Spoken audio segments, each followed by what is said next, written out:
Oh shit, what up? What up, medic dude?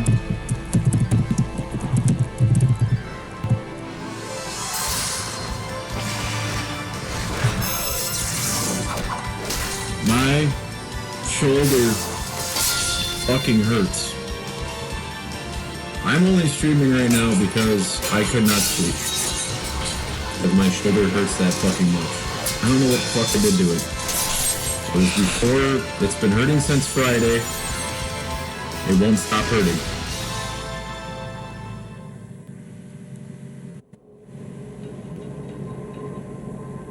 It's a whole pain from like the bottom of my neck all the way over to like halfway down my arm. It hurts really bad.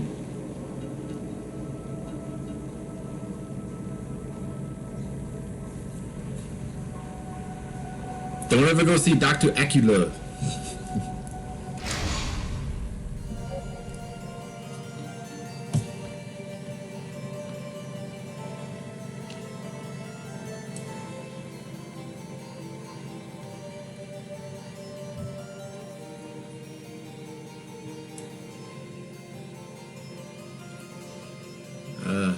I think I need an exorcism. Because I'm possessed by black fucking metal. That's why. That's what I need.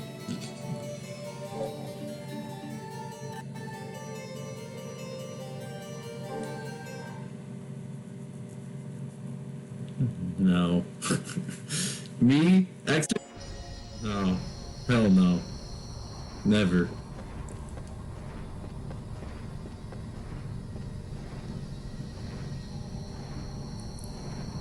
And just like Godfrey over here was gonna agree with me, you can call me a liar. Albatross!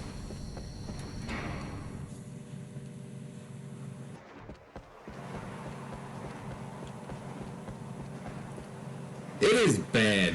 It is just bad how many metal references and Simpsons references I can make out of the things that I interpret.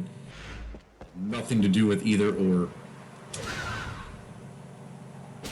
What did you spend your formative years doing? Not studying.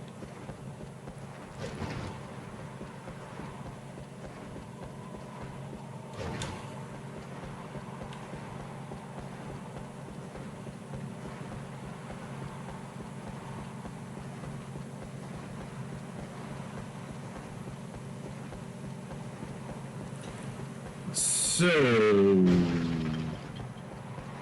the last time I had serious arm pain was when I was in the fucking hospital.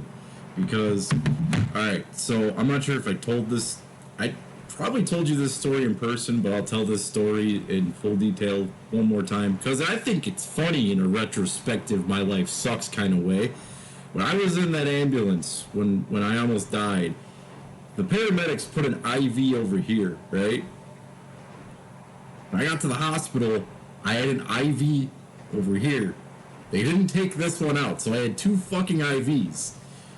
For some fucking reason, when I fell asleep, the nurse put another fucking IV in my arm, so I had one here, and one up here somewhere. And I was just like, I don't do heroin. It's not like you can't find my veins. See, you can clearly see that I have too many tubes going into my fucking body.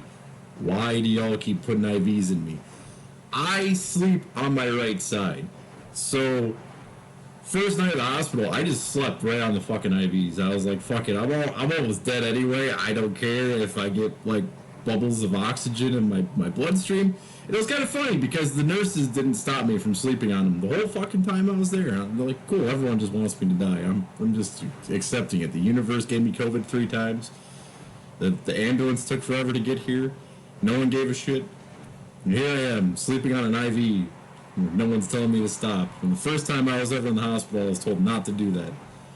And when I got out of the hospital, it didn't hurt when I was there. It hurt after they pulled the fucking things out.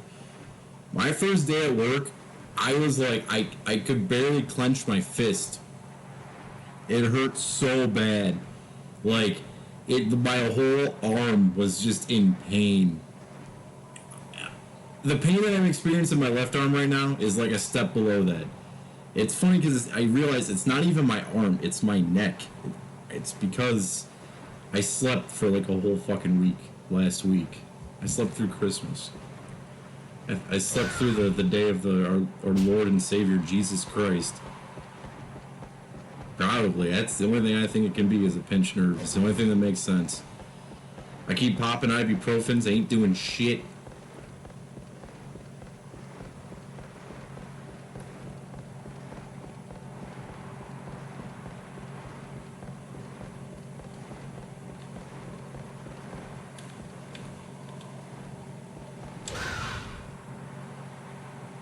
Why the fuck?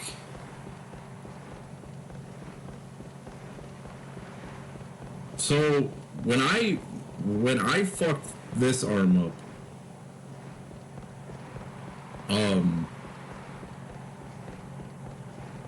the hospital arm, it took like a month for it to like it was weird because the way it stopped hurting, I forgot. I kind of forgot that I was even in pain because like hell froze over. And I was too busy yelling at someone and watching them cry, and then I was just kind of like, oh, my arm feels better now. This is great.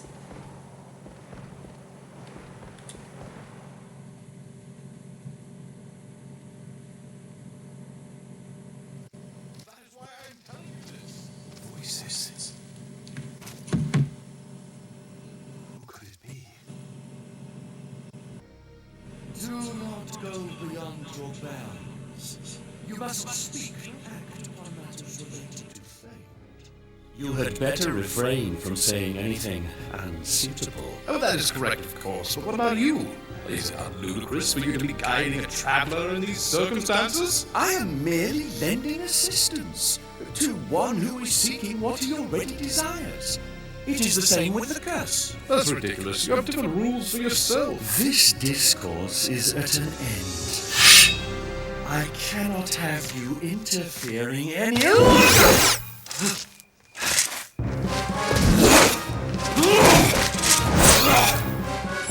I will keep returning until the day you finally surrender.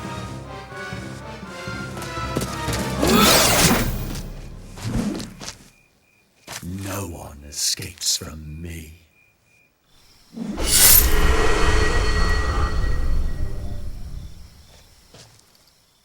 So, those two are enemies.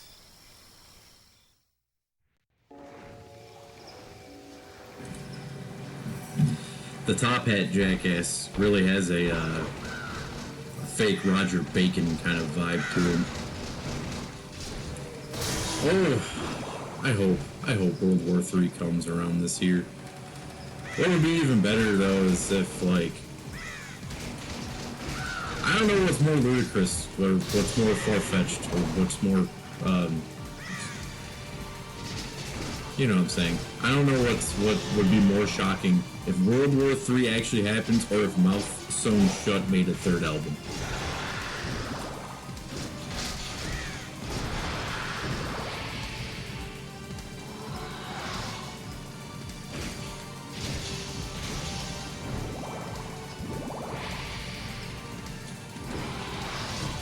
Oh, yeah. Yeah, World War III is gonna happen, exactly. Speaking of war and shit, that's some badass fucking shit right here.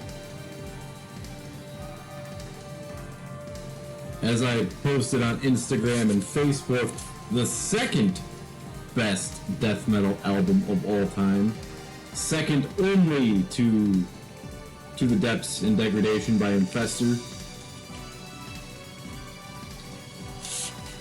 In third place is definitely Eaten Back to Life by Cannibal Corpse.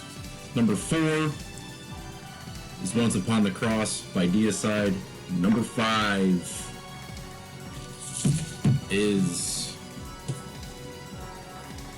Just thought about this earlier. Number 5 is probably Cause of Death by Obituary. this is the best straight up death metal album on Blue. It's all because World Eater is one of the heaviest goddamn songs ever fucking made. The reason I say To the Depths and Degradation is the best death metal album is because there's nothing else quite like that. Yes, this is Realm of Chaos. The reason I like To the Depths and Degradation so much is because there's no other album that sounds like that. And the reason I say that Cannibal Corpse's Eaten Back to Life is up there in the top 3 is because Cannibal Corpse did not give a fuck when they made Eaten Back to Life. Listening to that album, it's like they didn't plan shit. They went into the studio for 30 minutes and they were told, you need to come out with an album. And Chris Barnes and the rest of the band just said, fuck it. And that Eaten Back to Life came out. That's the way I view that album. It's just like, they didn't rehearse shit. They were just like, fuck it, we gotta make an album.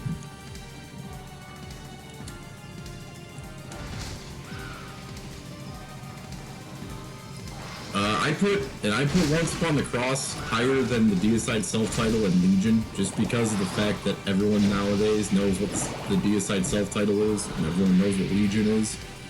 And I don't think that Once Upon the Cross gets enough love. And I think that album is heavy as shit. So I put that up there. Cause of Death is number 5 because I firmly believe that James Murphy is a better guitar player than Chuck Schuldiner.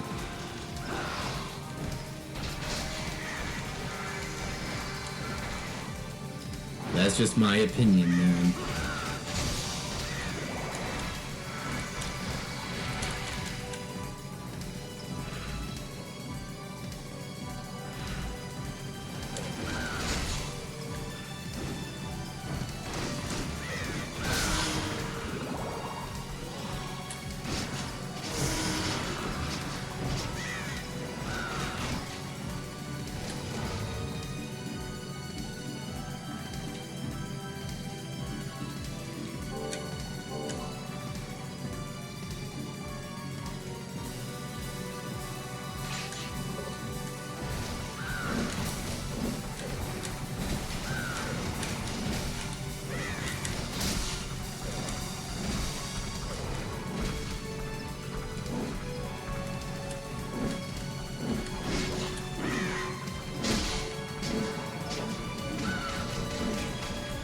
There was all this shit that I had planned to talk about before this stream. I don't remember any of it.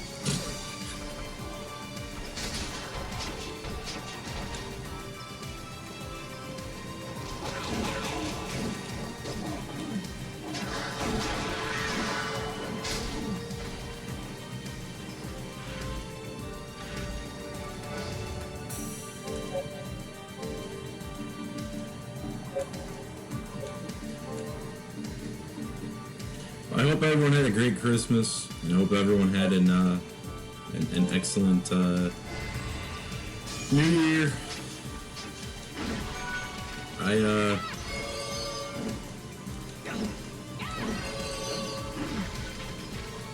like to just move past the fact that last year happened, and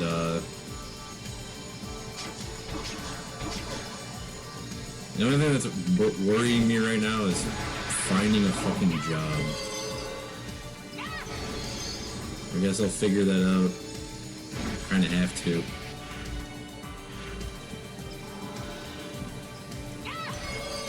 But we got a lot of time. I got basically 60 fucking days to figure that out, so let's see. Oh yeah, Puffy, you'll like to know the fact that I suck at Street Fighter 6 again. After the last stream where you had mentioned Street Fighter 6, I started up Street Fighter 6, and I went down to Gold 5. I am no longer Platinum. I suck again.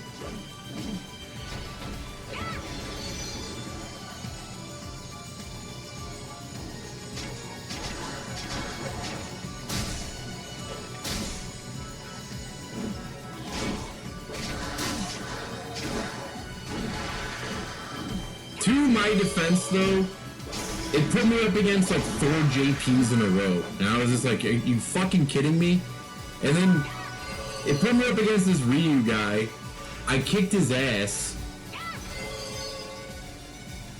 And then he came back on the next 2 rounds and then just like fucking destroyed me. And then I looked at he was playing PC. I was like, dude, this dude's running macros. Like I can tell. Maybe I'm a sore loser. I don't know. I was just pissed after fucking fighting 4 JPs in a row. It's like, this is bullshit.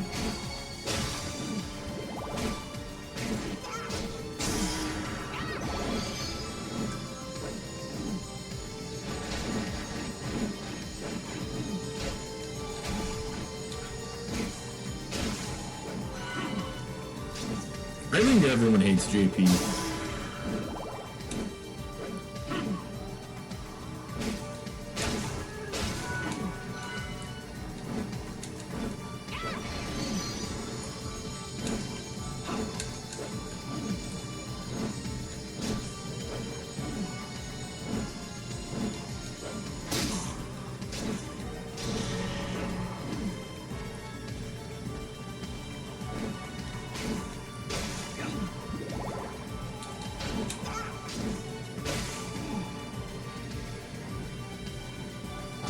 I can't remember because I've only fought a handful of Geefs now.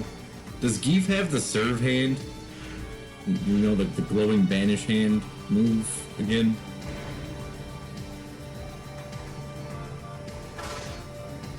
Damn it! I love the green hand. The green hand is the best move.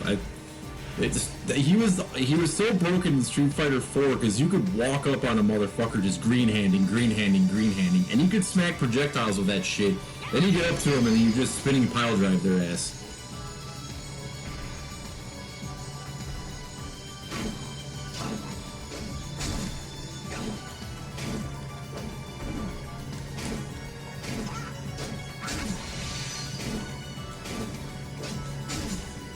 Fun fact. Street Fighter 4, WCW Hotline never really played Street Fighter until he played Street Fighter 4. I taught him how to play Zangief. And he beats people consistently with Zangief. So if anyone's ever lost to WCW when he plays Zangief, you lost to me.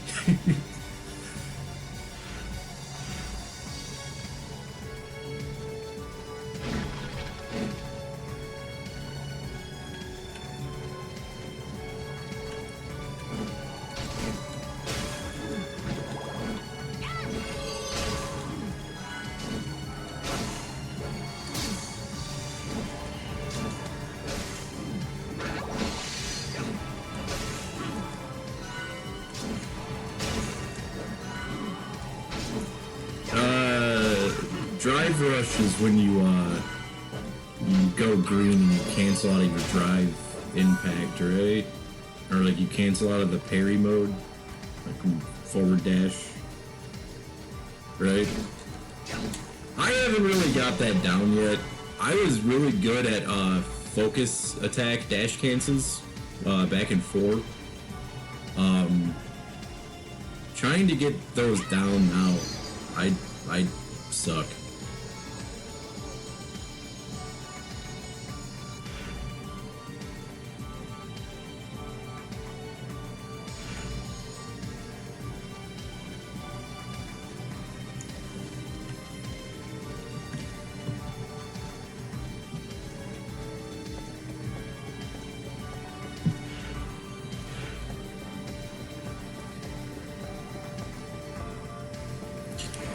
The one thing that I've gotten really good with Cammy though is she has this awesome move that where alright, so you do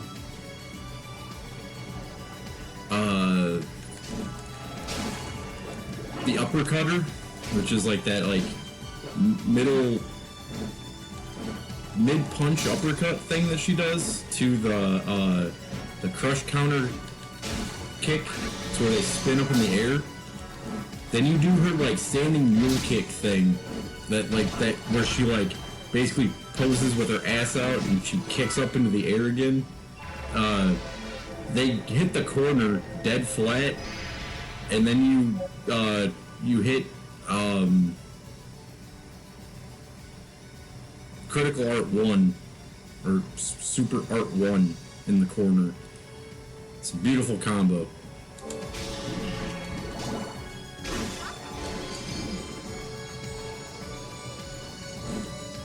What's up, Shred?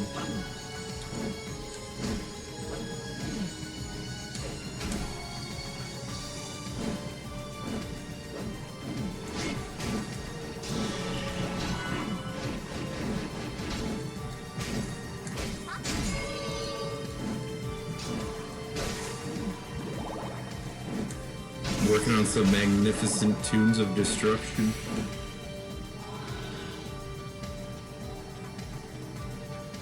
There was a band that came up in there was a question that came up on J-Dog stuff. I was actually gonna ask you if you ever listened to the band. You ever listen to that Hell Ripper band? I think the dude from Scotland. It's a one-man band thing.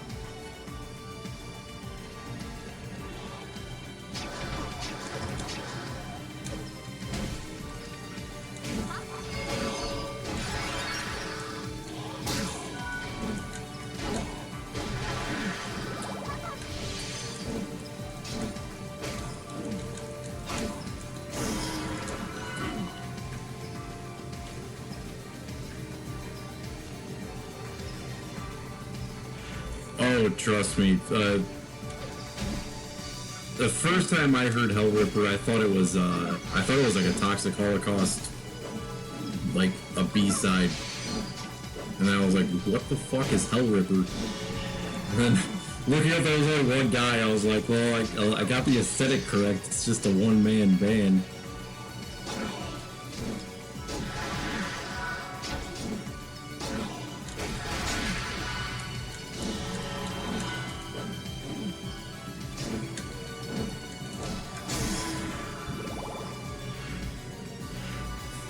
Can't keep up with all the Hell bands. Hell Crusher, Hell Ripper, Hell Bastard.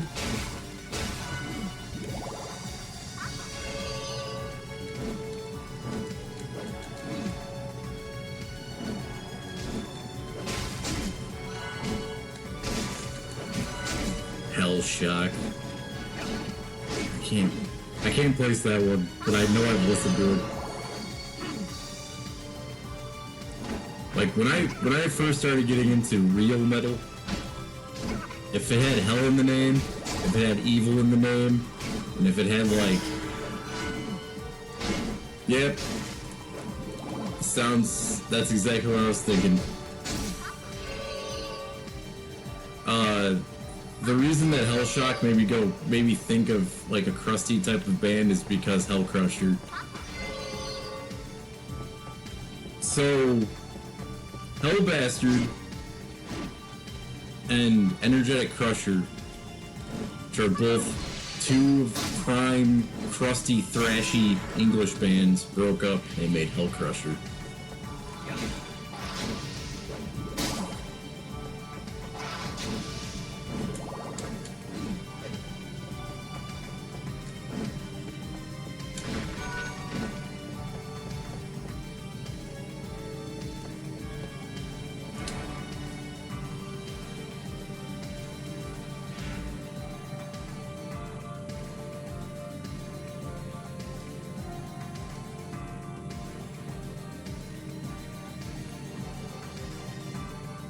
Yeah, I was just complaining about Slipknot to someone.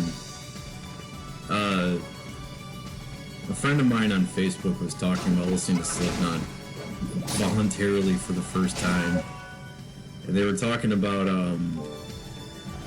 how the vocals get repetitive. And I was complaining that the Slipknot album MFKR album, Slipknot's MFKR album and the self-title, like half of the self-title album, like that's the peak of that band. you don't need to listen to anything more after that because it just gets really fucking bad. Like after you hear Wait and Bleed on the self-title album, you can just hit stop. You don't have to listen to any more of their fucking music. Oh, actually, no, wait. I'll give it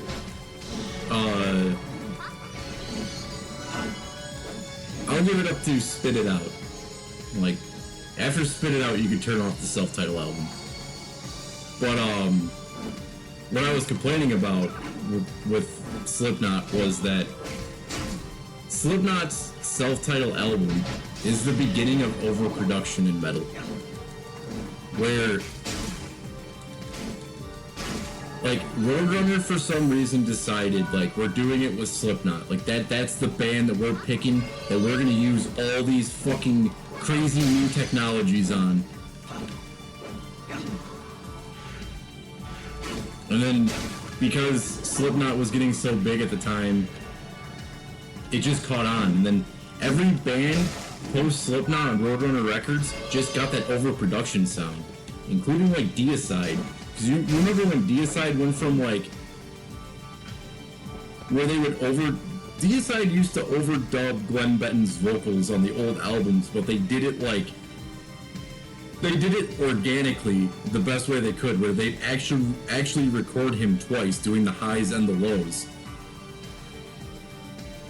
Right after Slipknot, what was that shitty Deicide album? The one with like Bible Basher on it, and then is it In Torment in Hell? Or is it I don't remember what album it was, but it was like right after that Slipknot, Incinerate Him, yes. That album is the first one where they inorganically produced either the high or the low, I can't remember, but he only did one vocal track and they used the fucking studio shit to mimic the other track. That's why it sounds weird as fuck.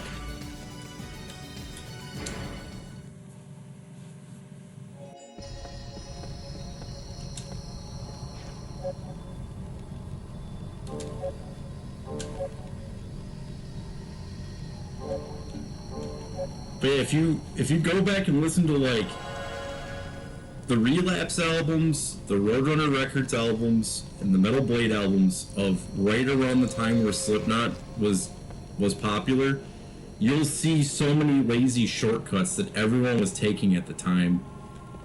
That's the beginning of the loss of artistic value in music. Like, it wasn't just metal, like everything at the time was doing this shit. That's the beginning of the real, like, computer takeover of production.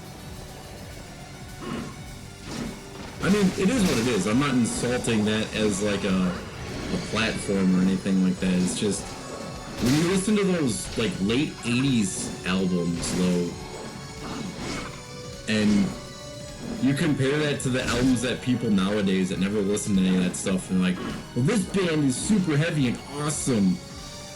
But it's like, dude, you listen to those 89 albums, you listen to all the other shit, like, they didn't do shit like that.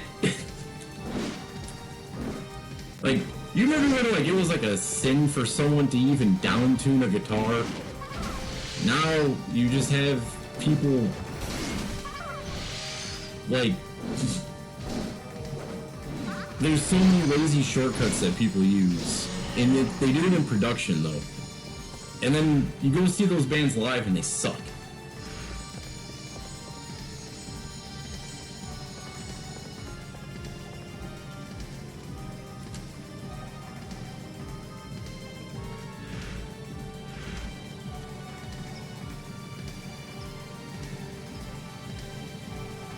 Who, Jim Root?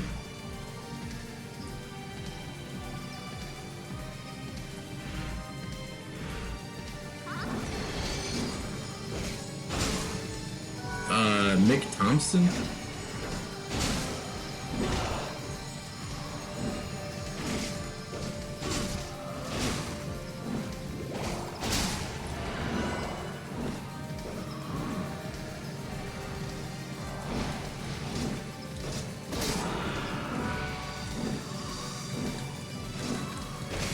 You're talking about the guy with the metal face mask, right?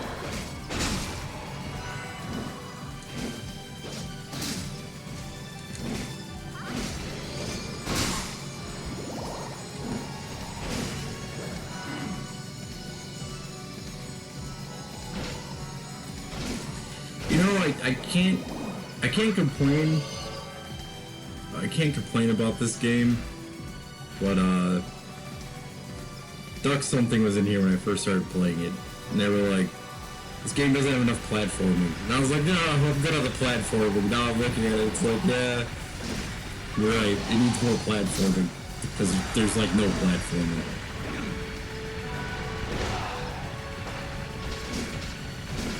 It's a good game, it's just a lazy hack and slash.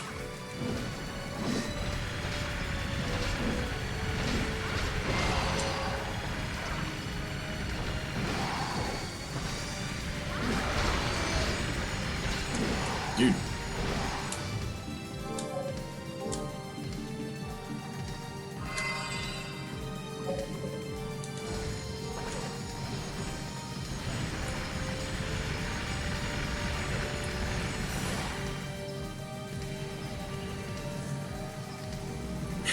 Haphazard hack and slash.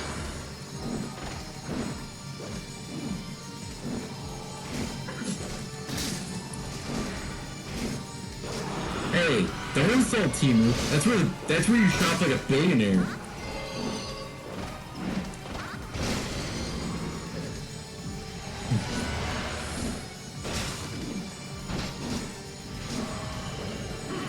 There was a kid I worked with that came up to me and he was like, "Hey man, I'm trying to get this deal on this website. And I don't feel like buying anything, so I don't want to give them my credit card information. They have this spinning wheel that if like I recruit people to this website, they might give me like $100 worth of free shit." I was like, "What website is it?" He goes, "It's called Timu."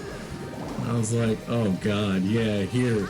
Recruit my Google Voice number. I don't want anything to do with this."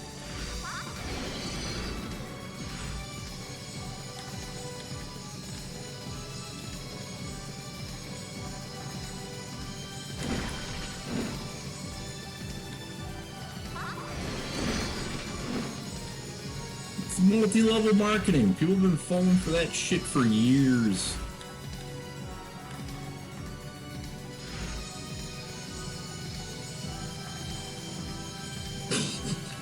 Hey, it's like Amazon when you need a box converter.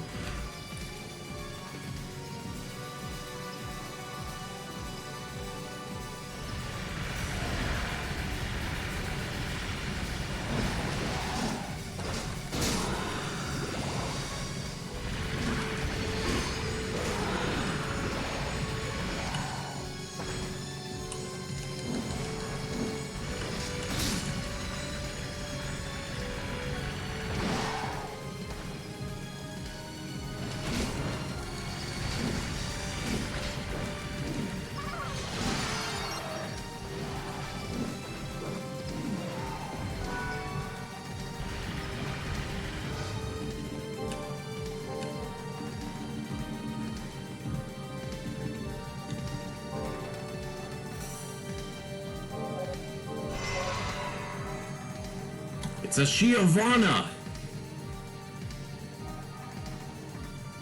It's a Tony Schiavana.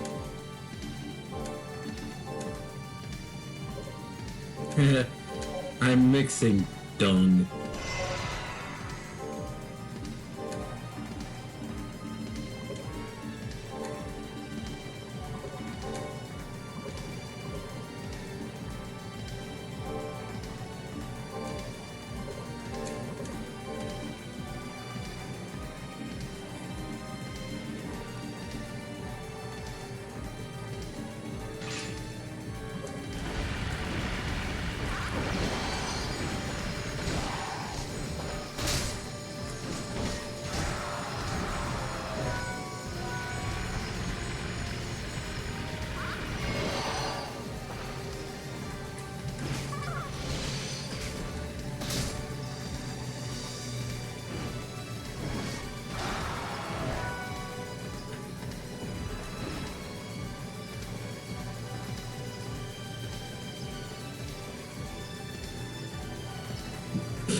Decipher!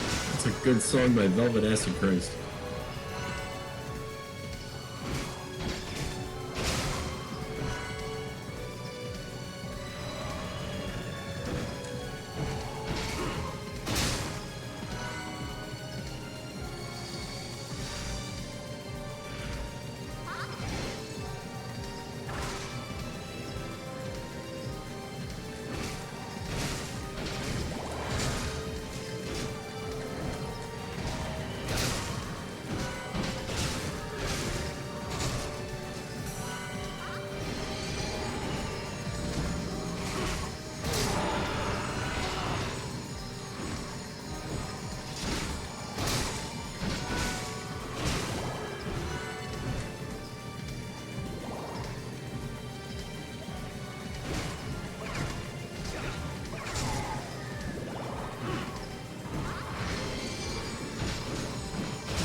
She is doing a really bad job of keeping up with the healing.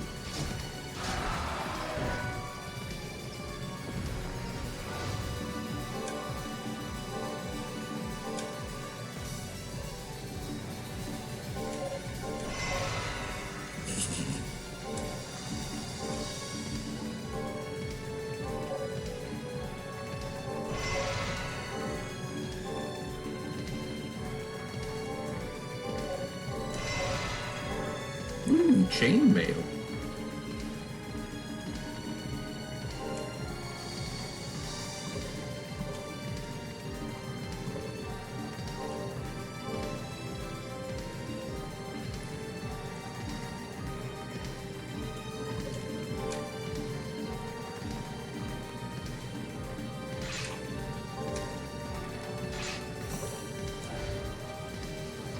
Now we're in the game.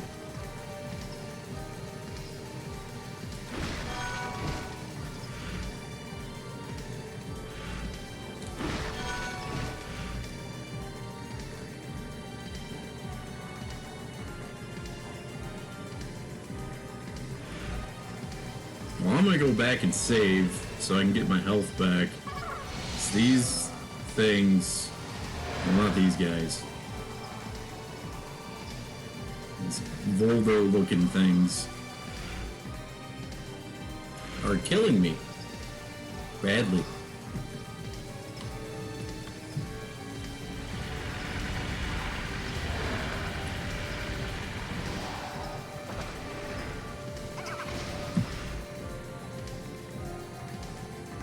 Shit.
Ugh.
That was awesome.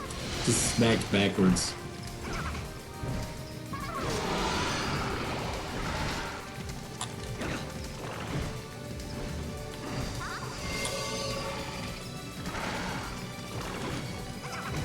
Oh shit.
Overly became a devil shard. Shit.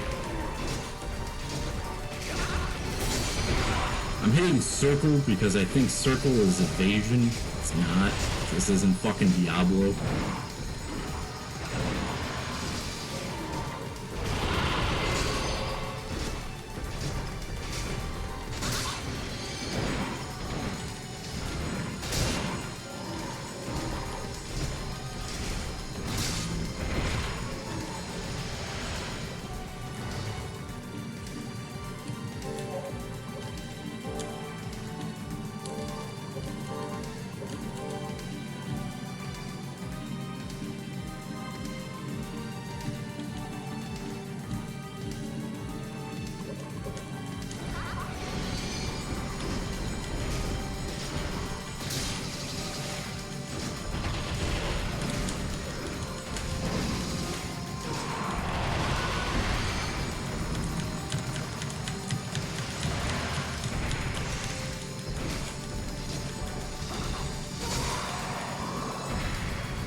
Wait, how is that a basilisk? Isn't a basilisk a fucking snake?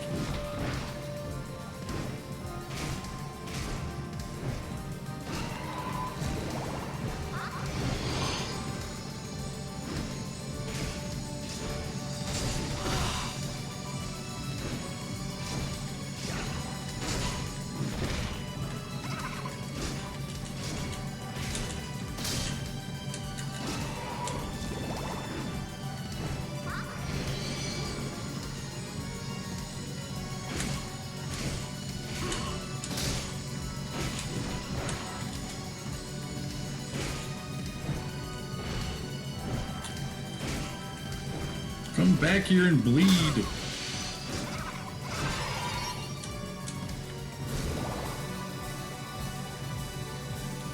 Wipe yourself off, man. You dead.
Ew, ectoplasm.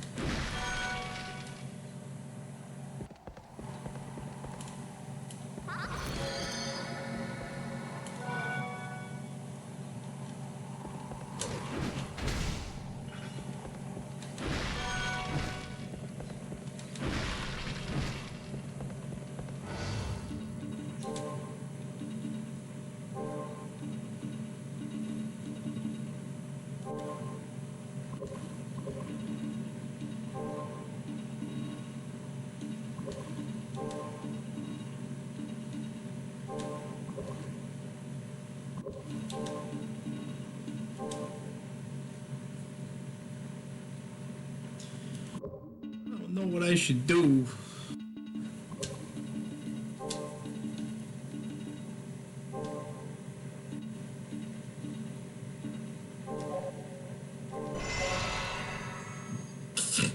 Yeah, that was worth it.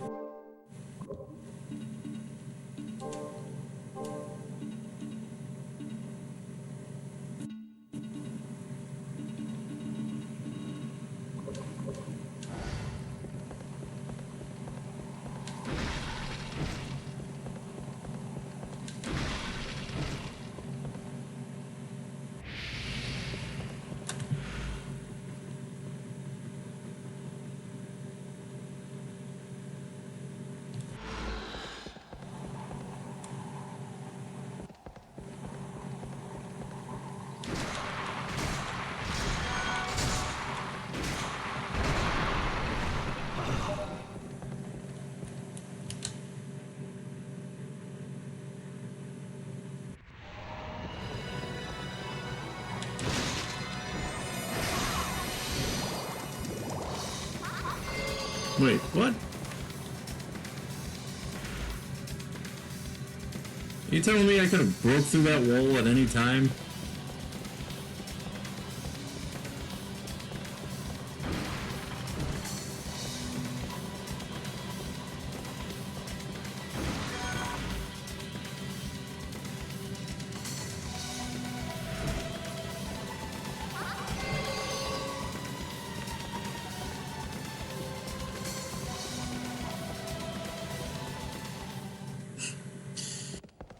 The more you know. Wait.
This is gonna be a long stream.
Yeah, why the hell? Don't understand this game's thinking sometimes, but alright.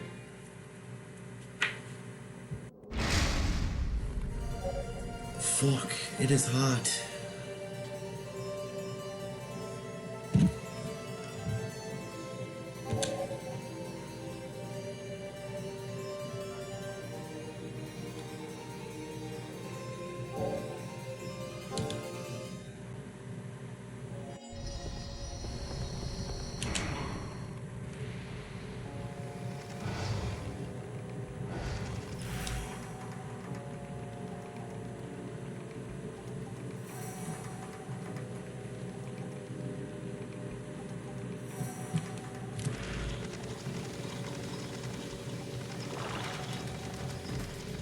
Yep. Every single one of the PS1 games are beaten. In the future.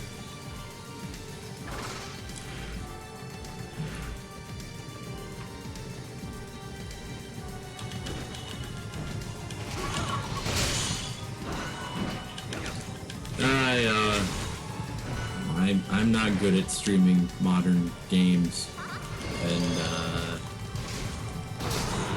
PS1 still isn't done, and I keep looking at the PS2, so I was like, fuck it, why not? For the time being, we're just gonna run a PS2 challenge. When the PS1 comes back, we're running a PS1 and PS2 challenge.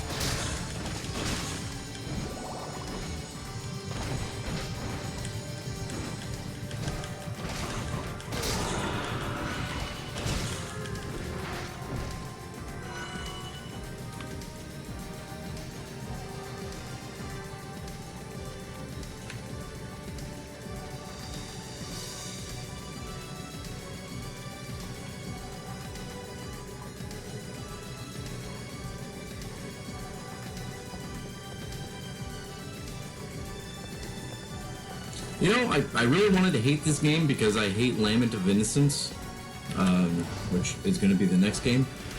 I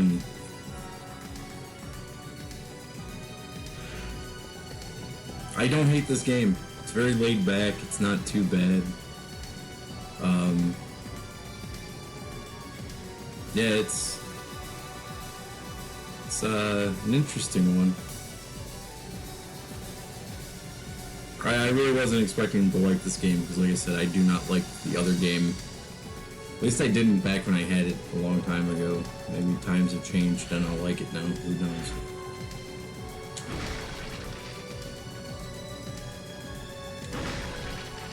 The irony of what I just said is that Lament of Innocence is actually the first Castlevania game that I had ever played.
I can't wait to revisit those fucking Kingsfield games.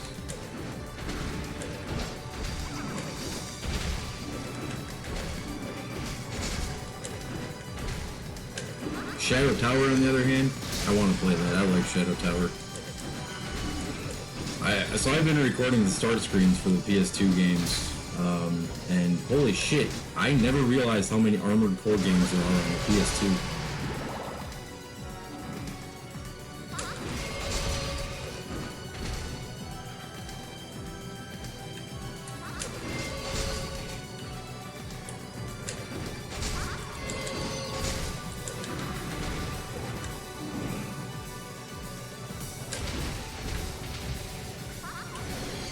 Also, there's a fighting game that may or may not be based off of an anime. I have no idea.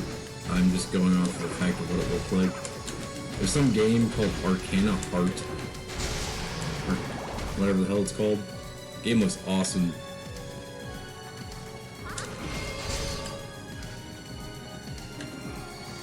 Looks like a way more technical Skullgirls.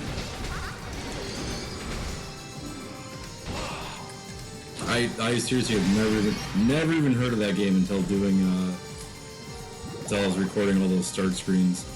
I saw that, yeah, the latest one is only on like PC, like Arcana Heart 3 or whatever. Mega Max version or some shit.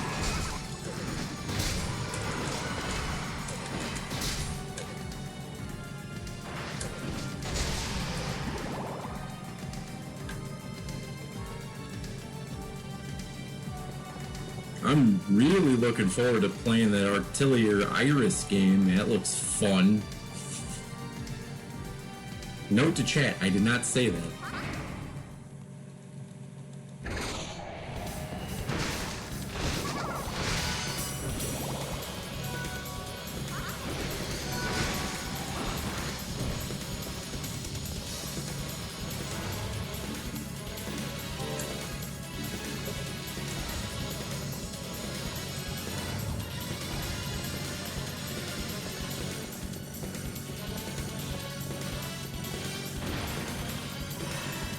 Yeah, wall meat.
Yeah, that's what it was called.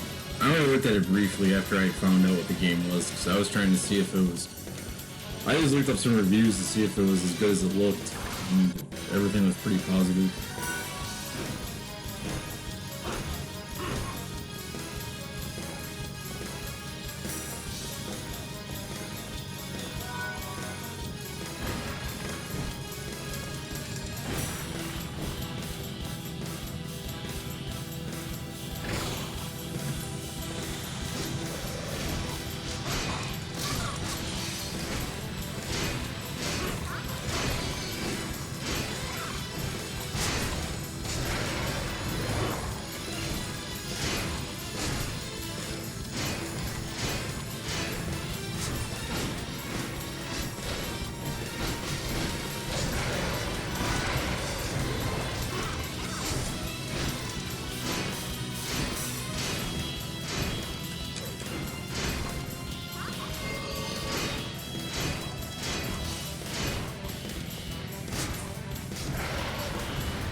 Rosario.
I listened to the orchestral version of vampire killer yesterday.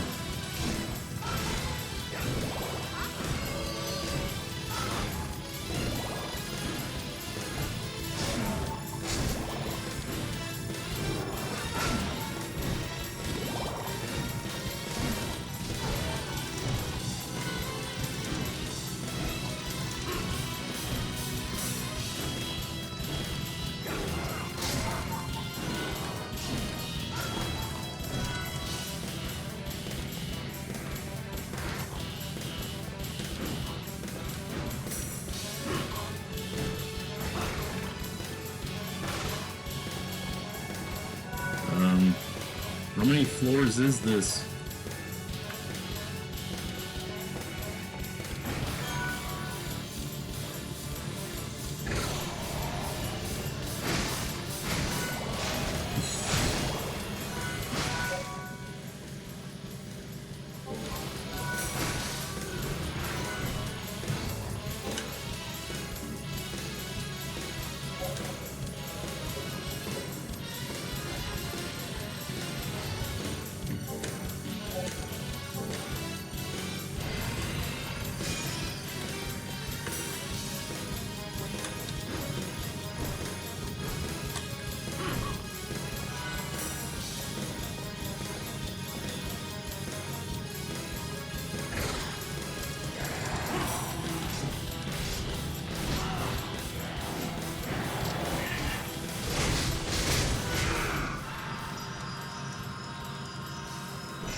The ballsack spawned a devil shard.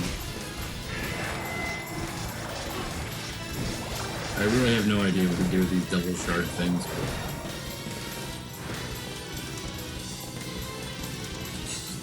Yep. Ballsack.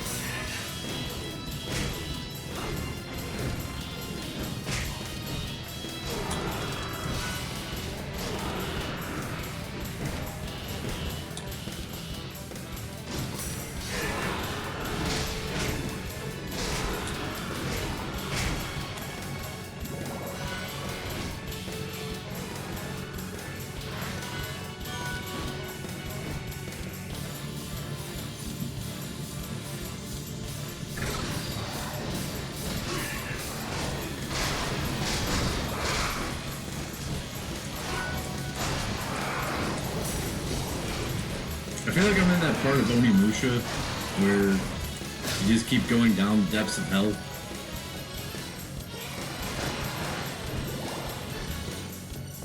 I hope there's a decent reward at the end of this.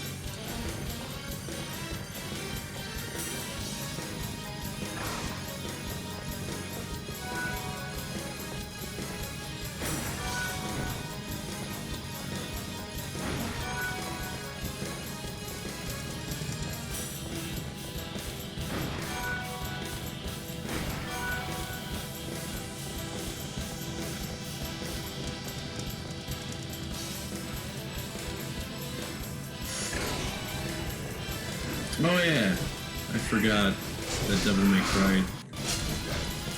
What's the reward in the Devil May Cry one?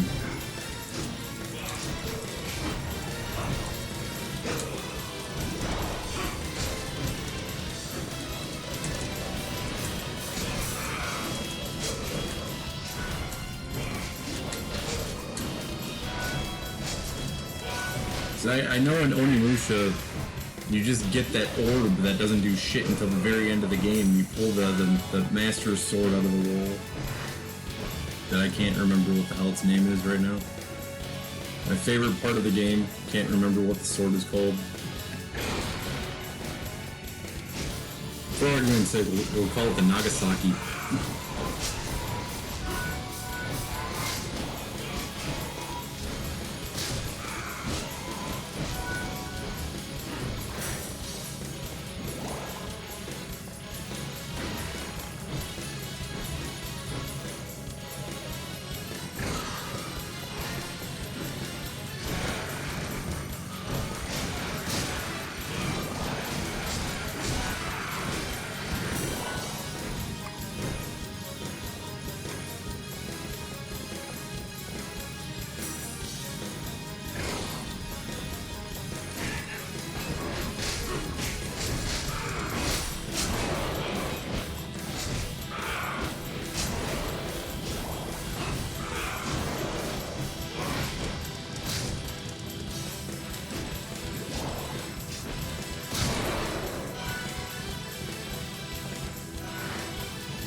You know, this can end at any time, and I'd be okay with it ending.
This really isn't gonna end, is it?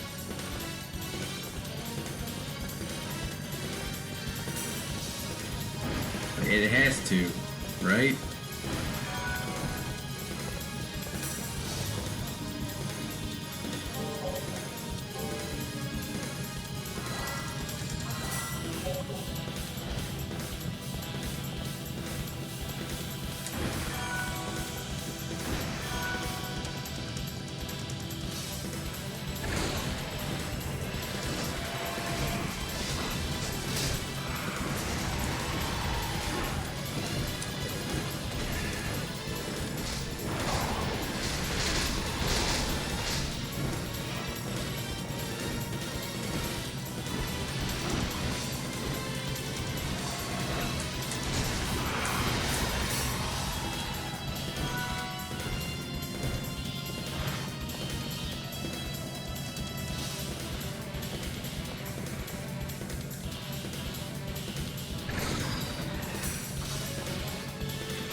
Oh my god.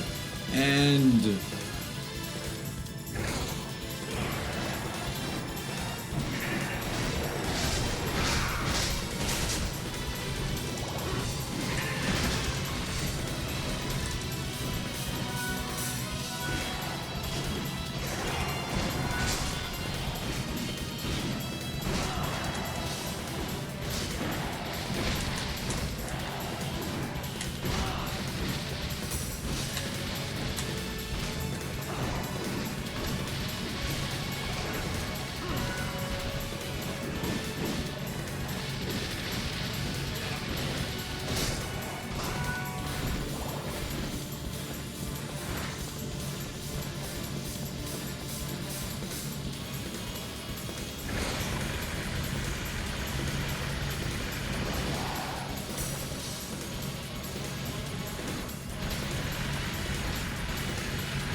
dude.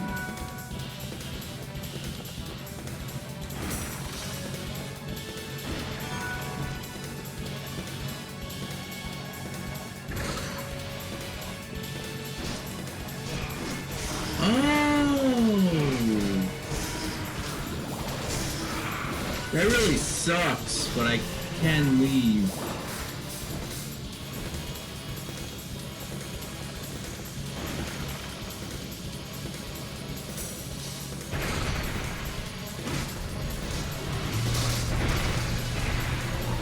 I guess I'll see as far as I can go.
Up yourself off, man.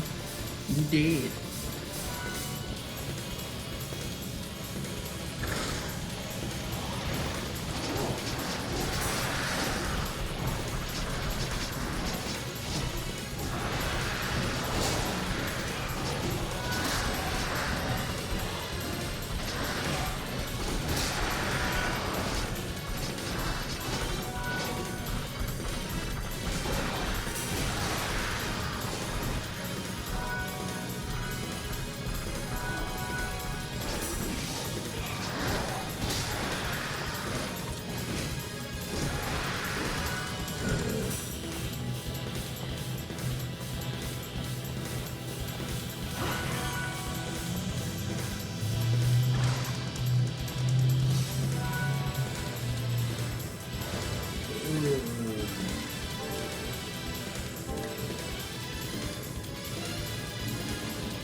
Main gooch.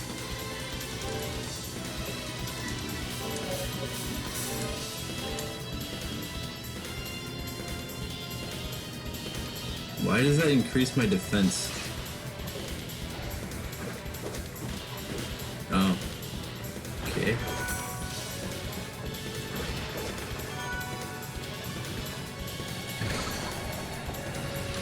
So is the whole point of this tower just to, like, harvest material to craft shit?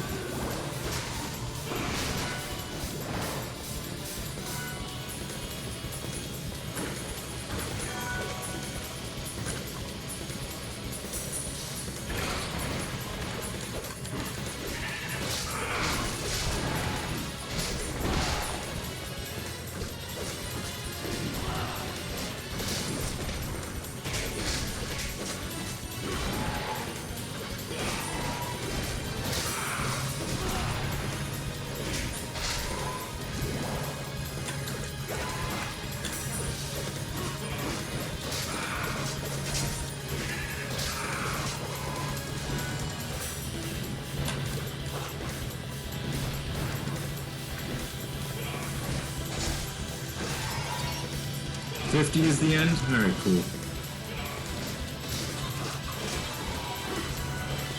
I can do 50. I was worried it was gonna be 99. You know how these games is.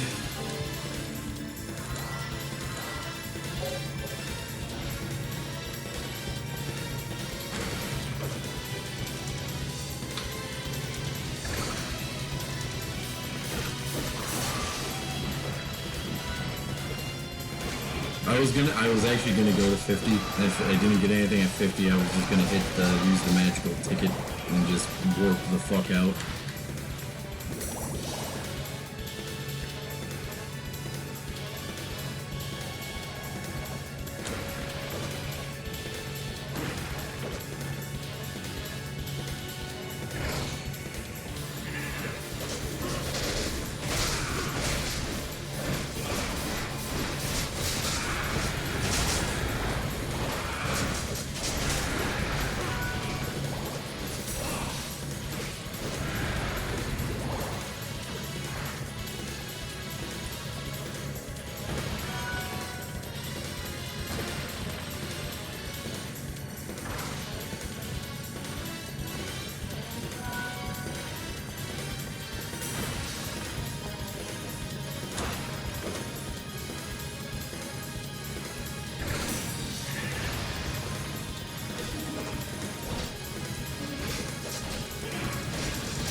Ice Cream. That's a good song by Raekwon.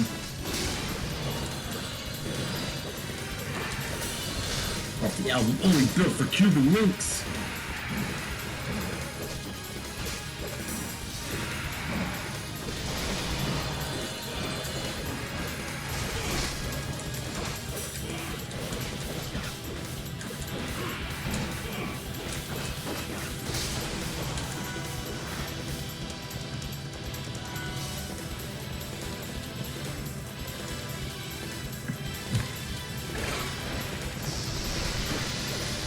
Oh, shit.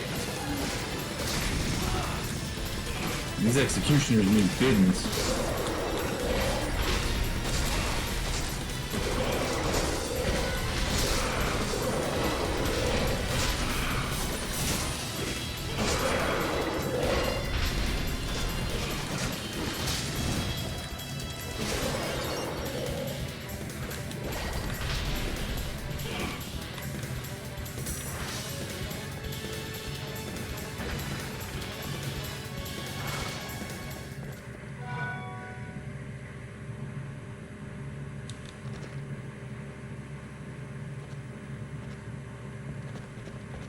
That's it?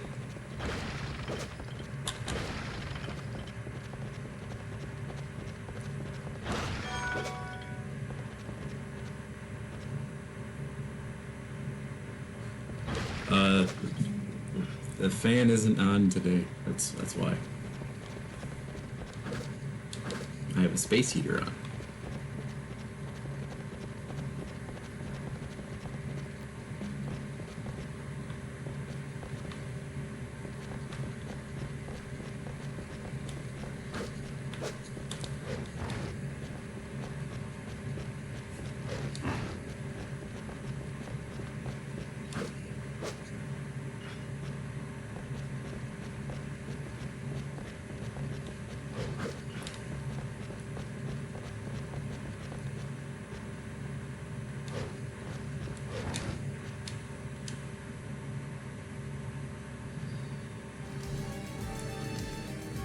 Whew, that was a mini heart attack.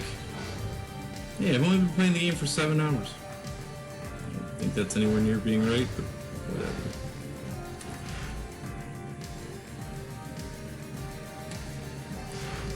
That was not worth the time of the detour.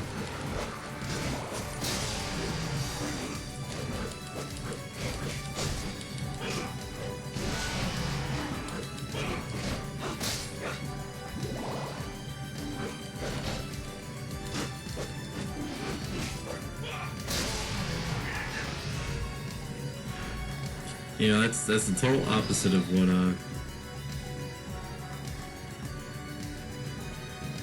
old Comet Tales used to come in and say all the time. Can you turn off the fan? Like, dude, it is like 9,000 degrees inside of my apartment. I am not turning the fucking fan off.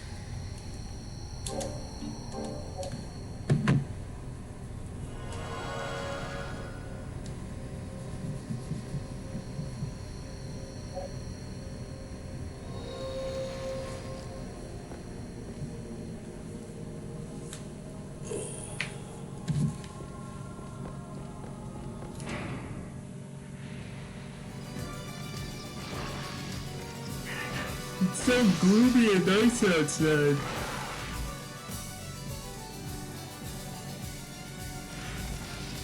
I should be able to be making a like sledding joke. It's January, but no, I don't think I'll be able to make a sledding joke today.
Was it worth it? I don't even know what the hell the stupid thing is I even got.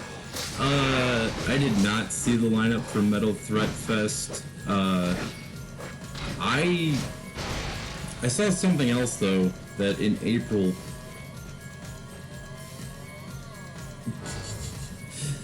skeletons on motorcycles. Maybe? I don't know.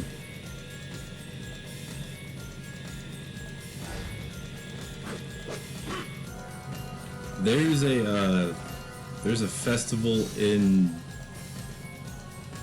there's a Nuclear War Now festival in Japan. Blasphemy is gonna be there. Beherit is gonna be there. Abigail is gonna be there.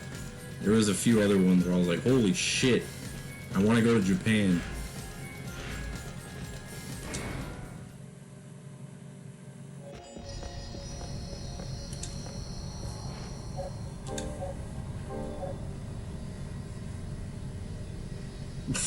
Yeah, there is a little bit of an irony of Nuclear War Now having a festival in Nagasaki, now isn't there?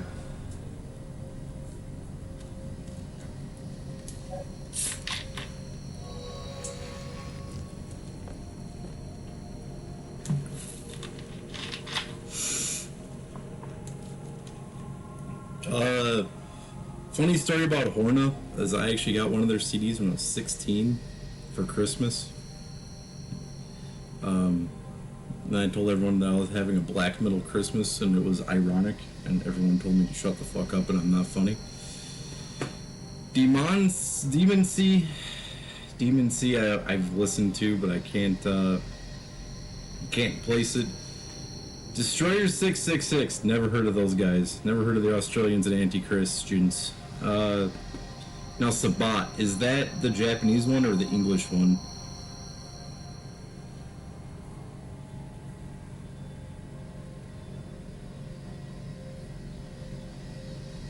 Dude, Black Up Your Soul and Envenomed, some of the nicest bands, nicest albums from Japan right there. Sinister's early work is awesome. Around like 2003, they had like a chick in the band. Her presence didn't make them bad, but the band sucked around the time that she joined the band. Master, I never really got into. Yeah. Cross the Sticks is the album I was thinking of. Diabolical Summoning I've never listened to. Dude, Incubus, Serpent's Temptation. Even the Opprobrium or Opproborum, or however the hell you're supposed to say that other word that they changed their name to. What the hell is the one album where it's like a hurricane on the cover? It's like Threatening Forces or something like that. Menacing Forces.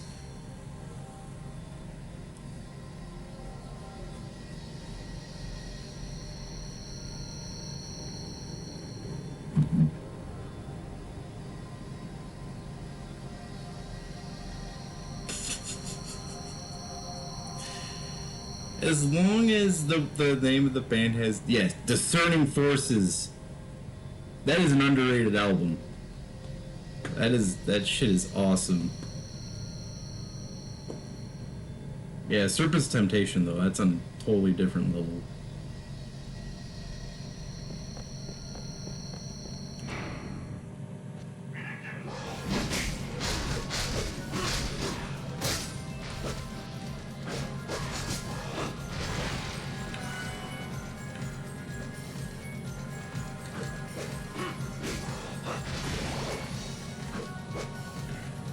It's funny because I didn't even realize that you tried to say lineup.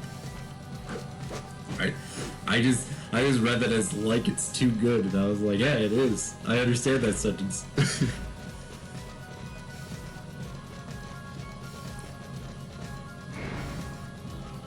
I think the only thing missing from that is Bulldozer.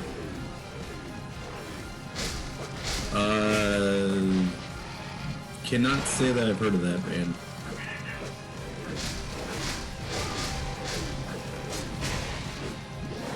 That's in October, right? And it's usually a 3-day festival, right?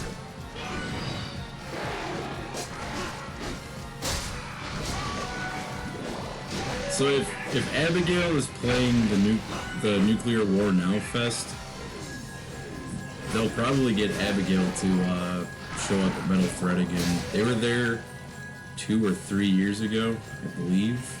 It was either Abigail was there or Barbados was there. Basically the same band.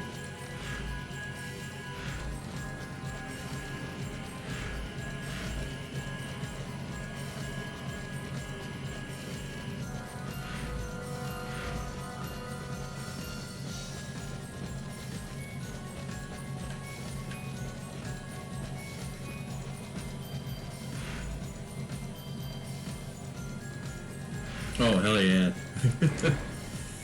I was talking to a friend of mine about Australian bands. We were talking about Bestial Warlust. And we're talking about like Slaughter Lord.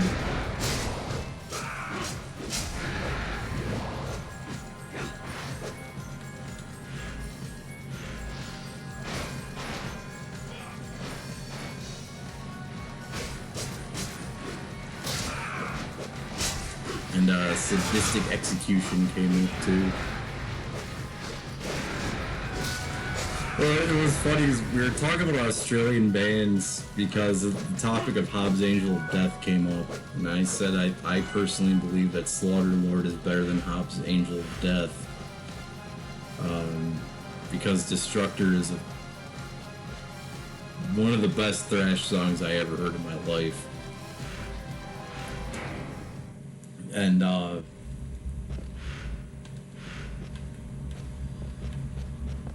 I was like going through like Australian bands, and we were talking about Bestial Warlust because he was showing me one of the videos they recorded.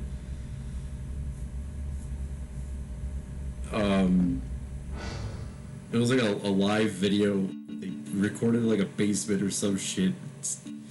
And I made the joke that it's basically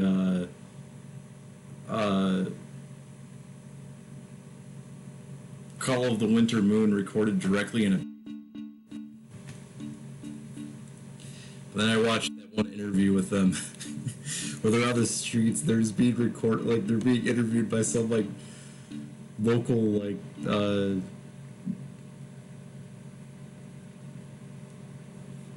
hell yeah. And the fact that Slaughterlord only recorded that demo, they didn't even make a real album.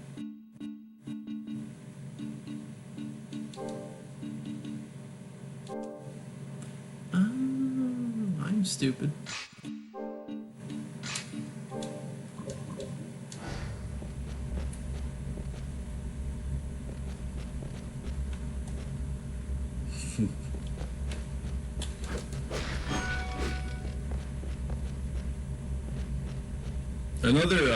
Another underrated band from Australia that no one ever talks about is Gospel of the Horns.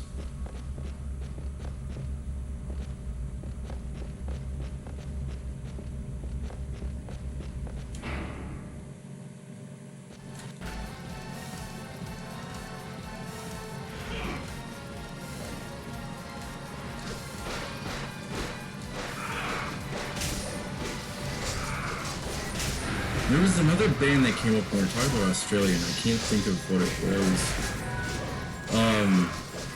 I actually went back and listened to something I haven't listened to in a long time. You ever listen to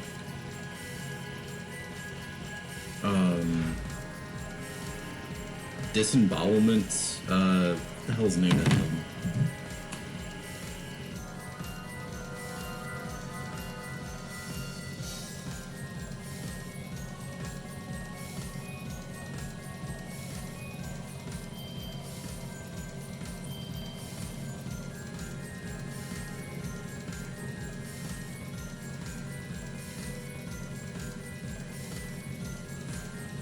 Transcendence into Peripheral with the Dusk EP.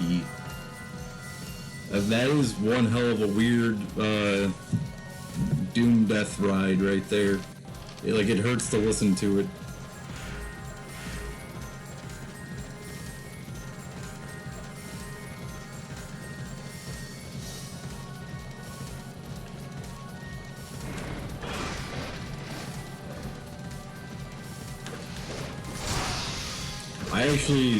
I re-stumbled upon that album because I was reading Drone Riot's top 10 best metal album, or I think it was either metal albums or death metal album reviews, because number 9 that he did called To the Depths and Degradation a masterpiece. I was like, wow, I agree with Drone Riot for once.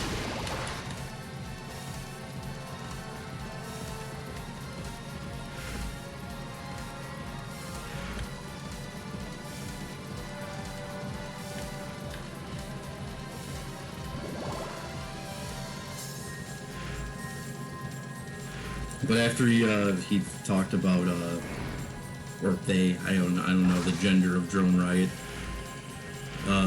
They talked about Morpheus Descends, and they talked about Disembowelment. So that's what led me to listening to Disembowelment again. I forgot about Morpheus Descends too.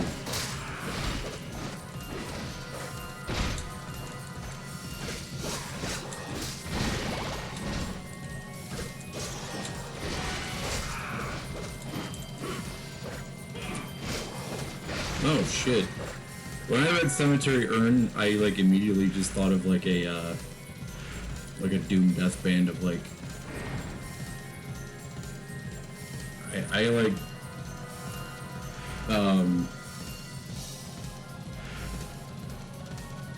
I just thought like if like Cemetery Lust made a doom death album, like a doomy kind of side project. That's what I was thinking. That sounds way cooler.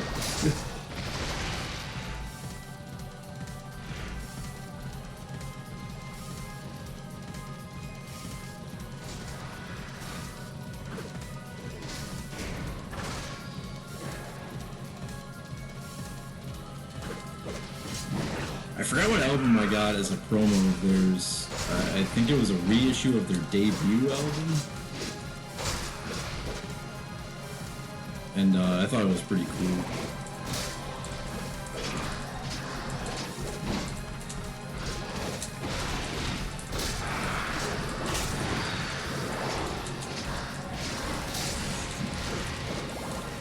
I don't know, Haphazard with Hack and Slash is pretty up there.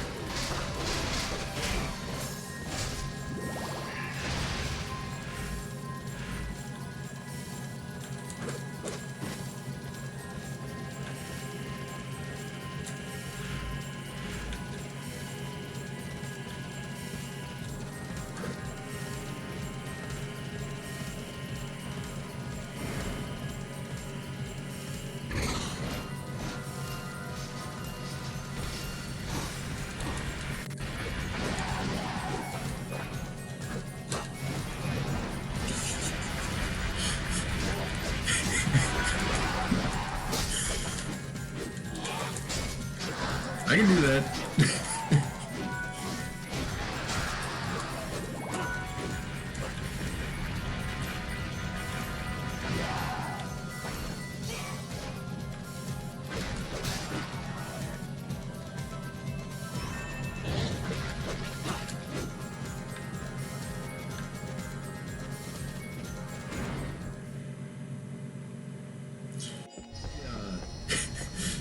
There's a dude. Alright, look this guy up. There's a dude named Corpse Knife. Look him up on the archives and see how many one-man bands he created. He probably has a world record.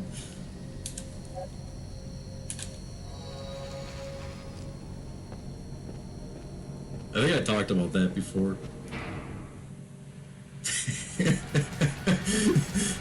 Check out my band, we're called God's Cock. I believe it's Corpse Knife.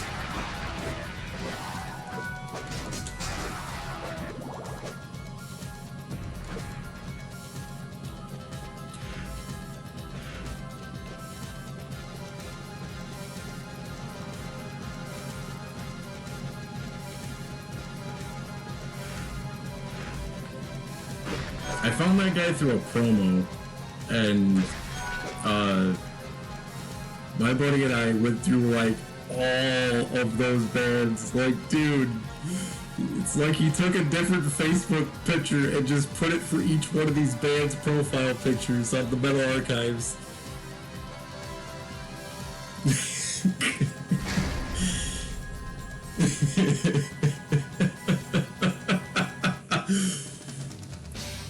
Hey, Puke on my tits, that sounds like it's got talent.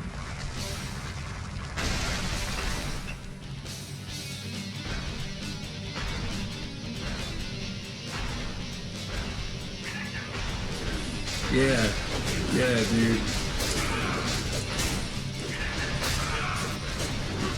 Have fun going on that quick adventure. Like, if Jim Medicare covered Metalheads, that would be the first person that Jim Medicare would cover right there.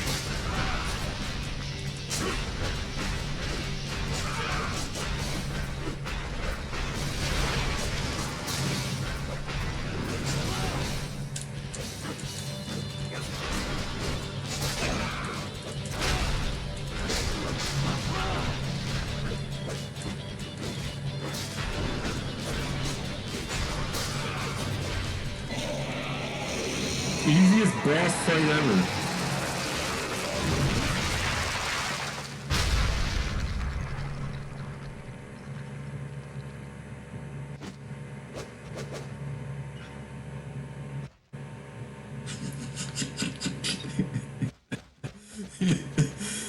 Dude, I don't understand. Morgan must personally know the guy.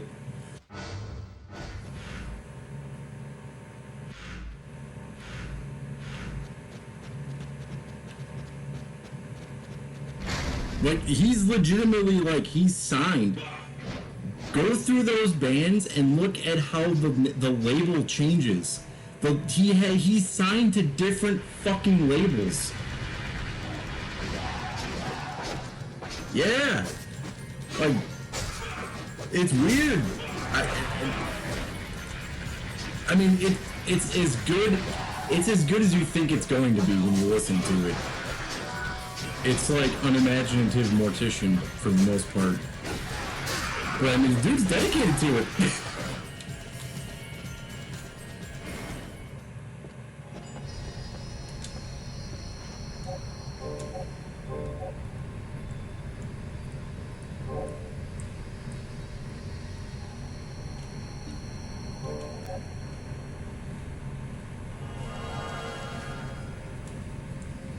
Yeah, speaking of Medicare, I watched a video about Cyrax earlier, which I never even heard of that guy. And like, now I just have this weird existential dread that every time I hit the stream button that I'm turning into a lolz cow. I don't want to be a lolz cow.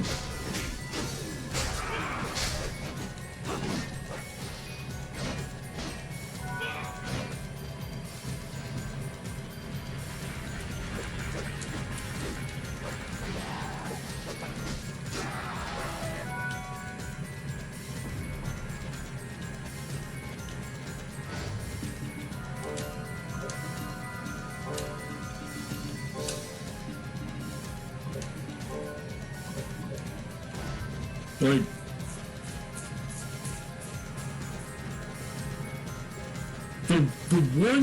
the one person that I don't think of everyone that Medicare has talked about and everyone has talked about that I don't think deserves the criticism. They are a douchebag, but they create excellent content, and that's Tonka Saw. The only reason I'm saying that is because Grapple Vision is a fucking amazing YouTube channel. I don't care if the dude picked fights with people. I don't care if he backed out and he ended up being a pussy. I don't care. Everyone's anger eventually gets the best of them. And Tonka Saw is actually, he creates awesome content. And I like now that with the new videos on Grapple Vision that he's doing, that he uses that Jesse the Body Ventura voiceover to do it all. Like, I don't know. I give that guy a pass. Everyone else is a douchebag. Oh shit. Everly, what's up?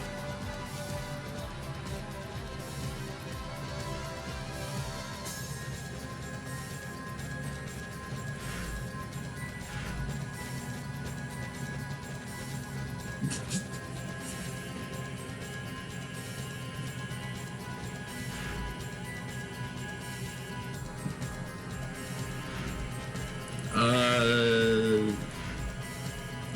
I think he's still alive. He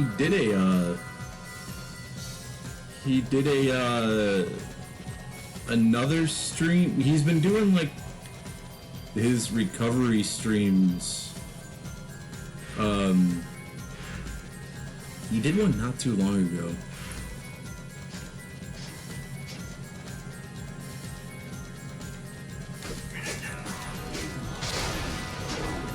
So I think he's still alive, unless it's just the AI.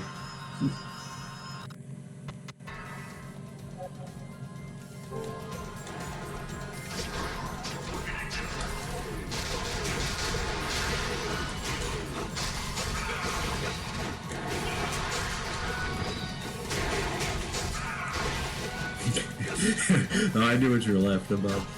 Whatever, Lee, what's up? Sorry, you came in mid-conversation. We're talking about dumb people doing dumb things on the internet and the people that make fun of them.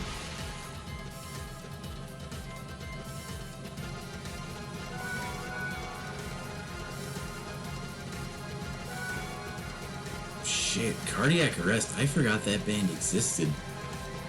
I will have to listen to some Cardiac Arrest.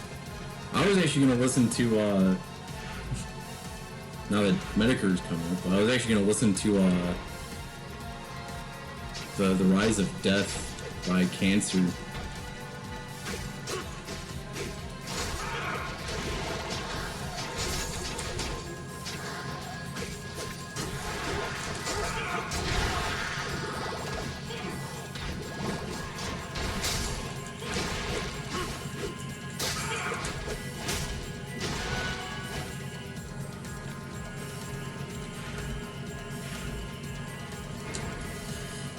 Shit, could be better, could be worse, but streaming, so can't complain. Life is life, and you can't really do anything about it when you die.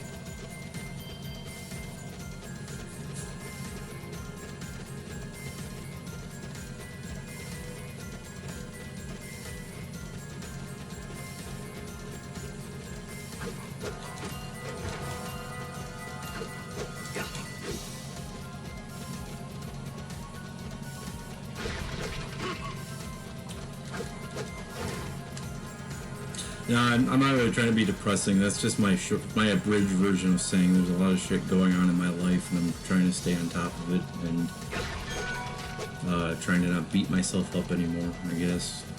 This is my way of summing it up. But I mean, overall, I mean, things are a lot better than the last time we talked. So I was in the middle of still complaining about my ex-girlfriend. Then I did that again on New Year's, and I probably shouldn't have did that, but whatever. Said it to a total stranger. Like, yeah, fucking ex-girlfriend. She sucked, and then I almost died, and then I wish I would have died, and I was like, why am I saying these things? I don't even fucking know.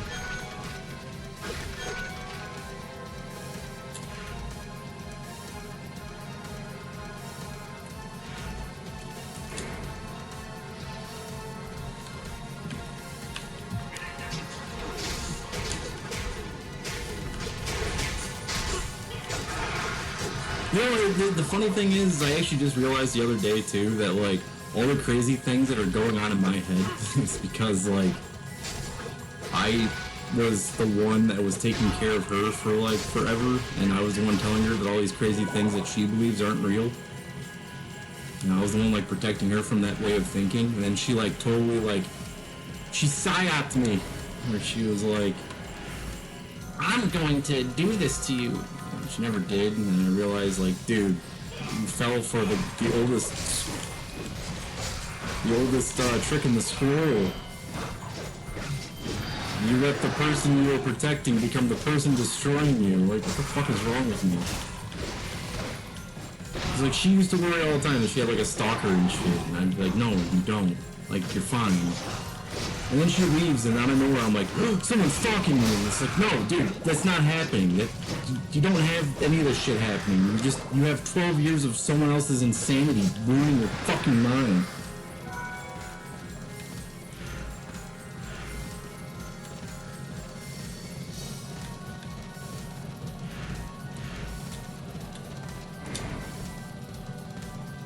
Now, don't get me wrong. Weird shit has happened to me, but I don't think it's like... Let me just say, if someone is stalking me, I don't think they're trying to stalk me for my organs. They're not trying to cause harm. Like, for the longest time, I just, like, thought that way, that, like, after breaking up, like, I thought the whole world was against me. Like, I thought she was, like, I really believed that she was out there, like, manipulating the whole thing for it to be, like... Yes, the red cars. Red cars have eyes. That's like, no, she's not, like, she's crazy. The chick's just fucking crazy. It is hard to. It's hard to move on from something when you get used to it for so fucking long. I'm trying to get past it.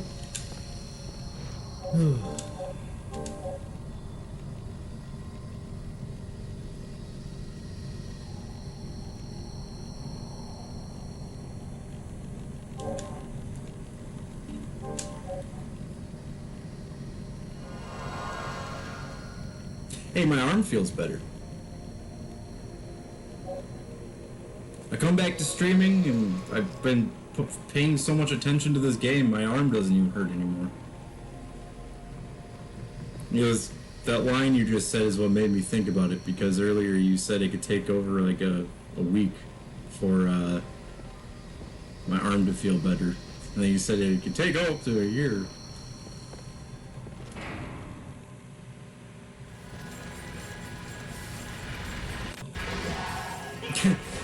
Yeah, I rebounded like the day after I broke. Oh, no, it wasn't like the day after. It was like maybe a week after. And then I rebounded that by rebounding with my ex because she felt bad that I almost died. And then I was like, no, like that was weird. It's like passing to Dennis Rodman and then passing over to Scottie Pippen. Like, what the fuck just happened?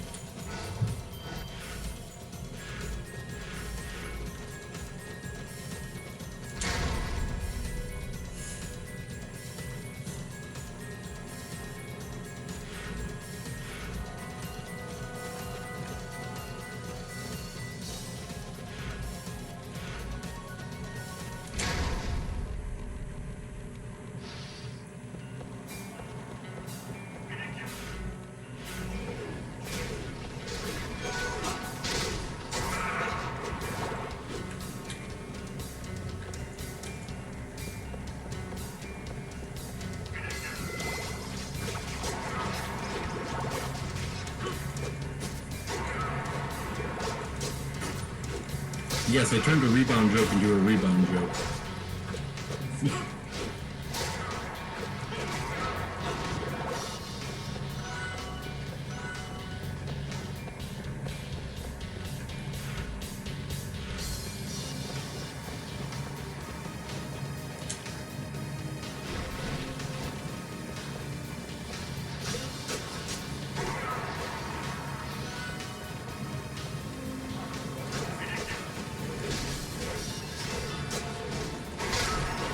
Have fun at your appointment.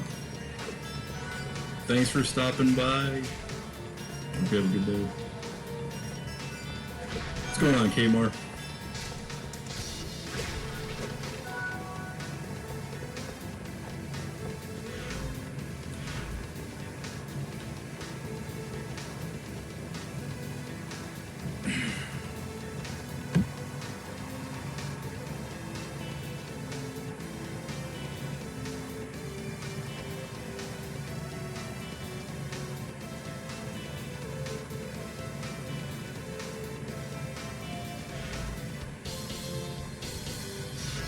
Yeah, we're actually making really good progress. I'm not even paying attention to the game. I'm enjoying this game for the fact that like I've been just autopilot progressing through it while talking about cool shit.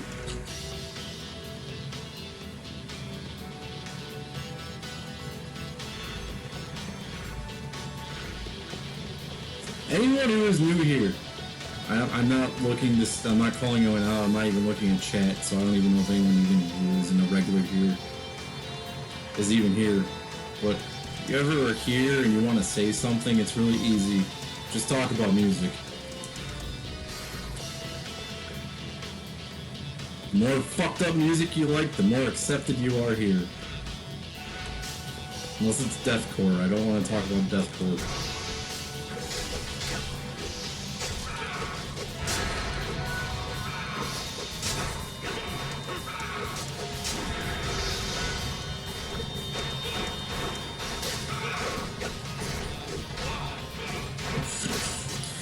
Dude, what is crabcore?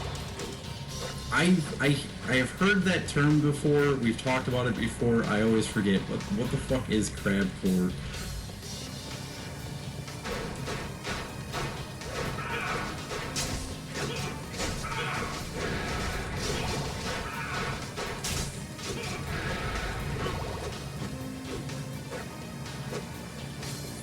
Oh, yeah. Also, what is with this new trend in deathcore? What's with packing peanuts? What's with this new trend in deathcore and core music where this shit called blah vocals? Like, dude, it was bad when it was fucking pig squeals. These stupid fucking blah things, and then these like little like scene chicks are making these videos like, oh, this is my favorite chugging blah breakdown. Like, dude, listen to real fucking music. Want to hear a breakdown? Listen to the Eye of Horus by Decapitated.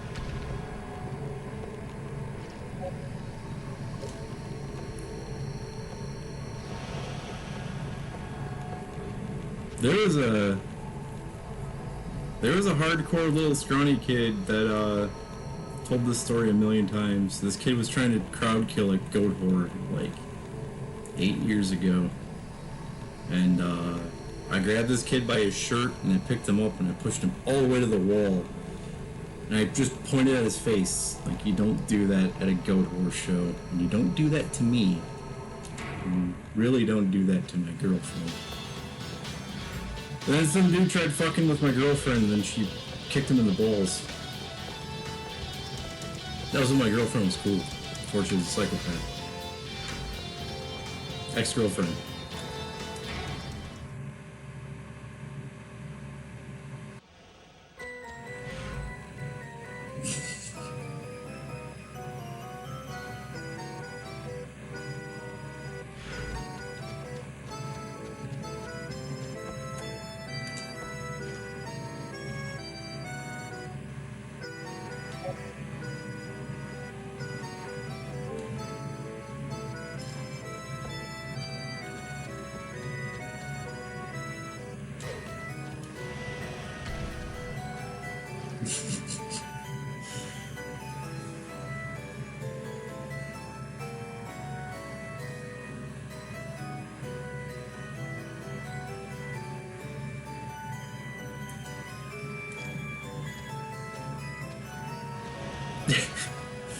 I don't understand what the hell is even going on in this room. It's a circus of values. There's a laptop, what the fuck?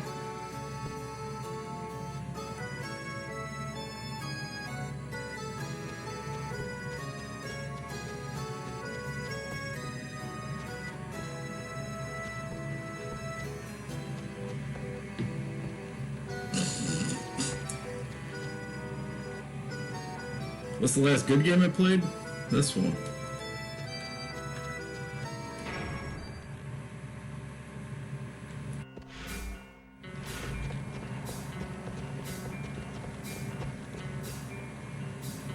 Okay, has anyone ever watched ECW on the network? Tell me this is not the Sandman's fake Enter Sandman.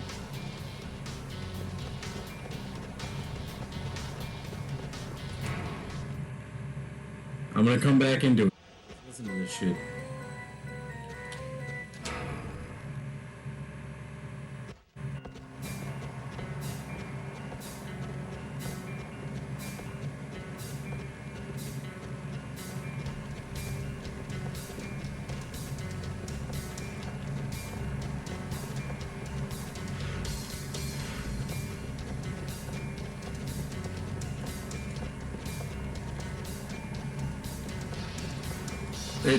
It's only like a few things off. You can tell that's what they were going through. Going for. License for $4. You see, that's what kind of pisses me off about the network. Is that WWE has a partnership with Sony. Sony owns Metallica. Well, you know what I mean. Metallica's new songs get used on the new pay-per-views. Why the fuck do they not have the rights to just play Enter Sandman?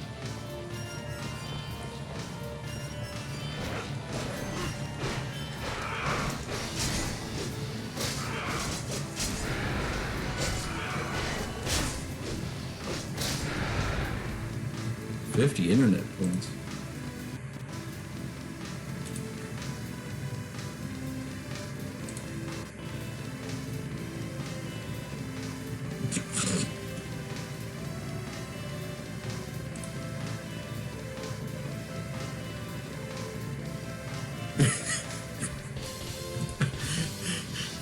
Dude, I have no idea who that is.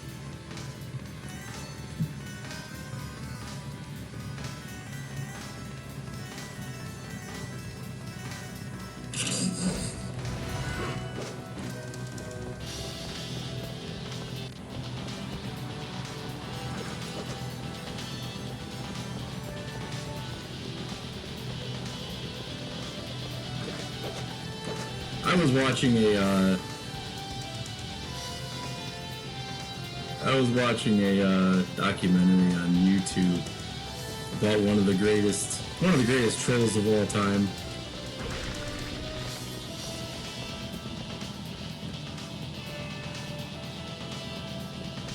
Really?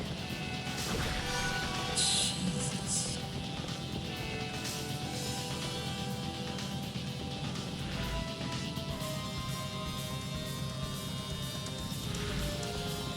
But I keep watching documentaries about this guy. Probably one of the funniest people that I think ever existed. Total asshole. One of the worst people to ever walk the face of the earth. But as a fan of shitty humor, I think he rules. Rest in peace, Seth Putnam.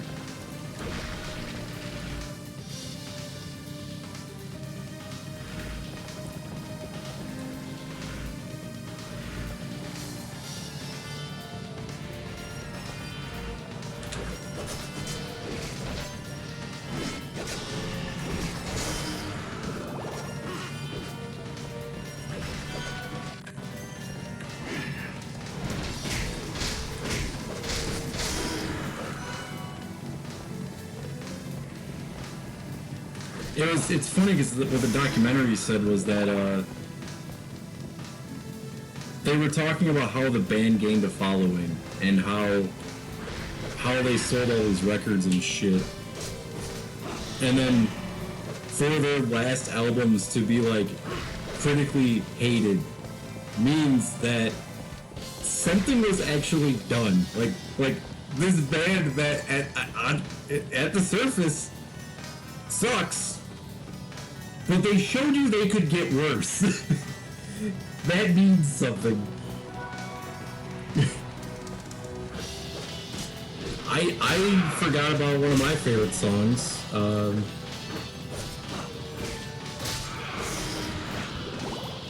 I forgot about one of my favorite songs until I watched the documentary. I think it's one of my favorite metal jokes of all time. And I used to say it all the time. That's why it's funny that I forgot it. But my favorite black metal band is Living Colour.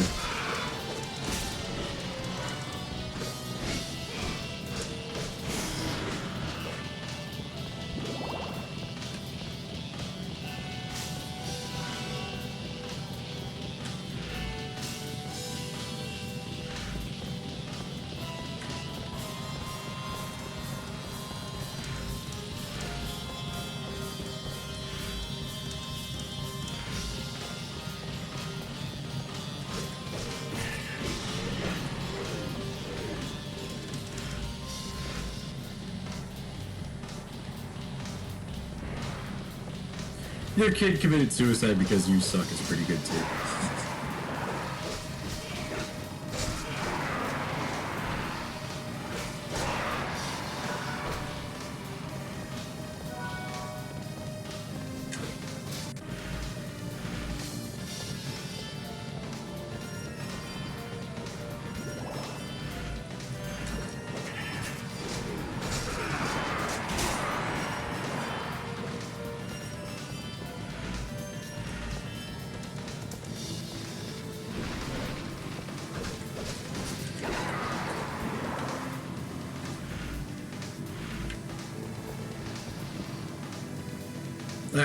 I've tried defending why I like that band.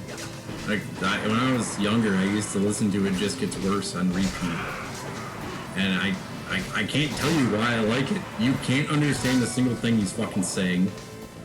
You read it, what he's supposedly saying, it's hilarious.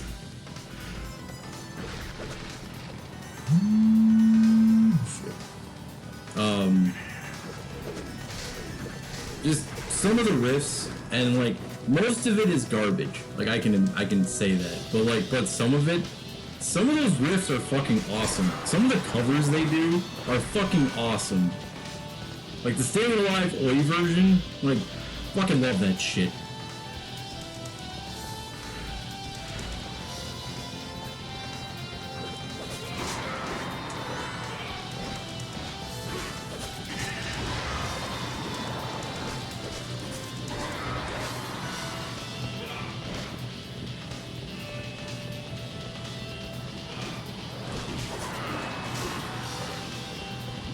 I think the only other band that...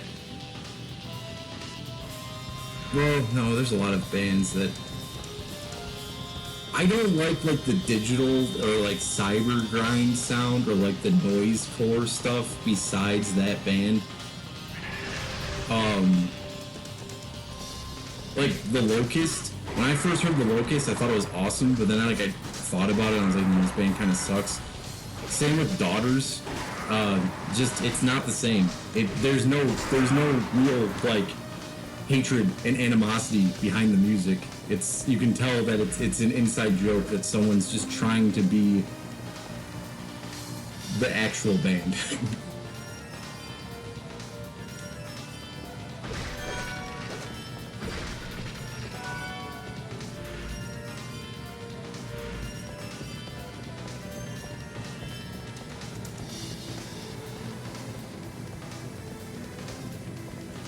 But what I was gonna say is the only other band that I think that like came out early and really influenced grindcore, and they don't get enough credit is Old Lady Drivers. Old.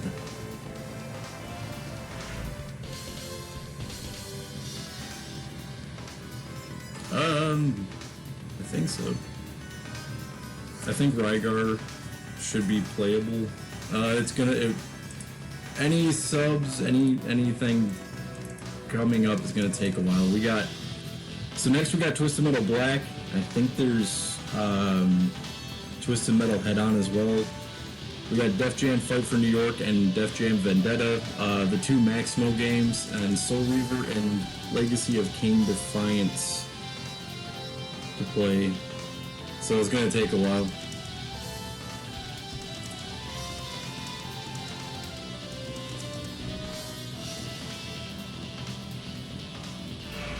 Oh shit, it's Bad Stefano.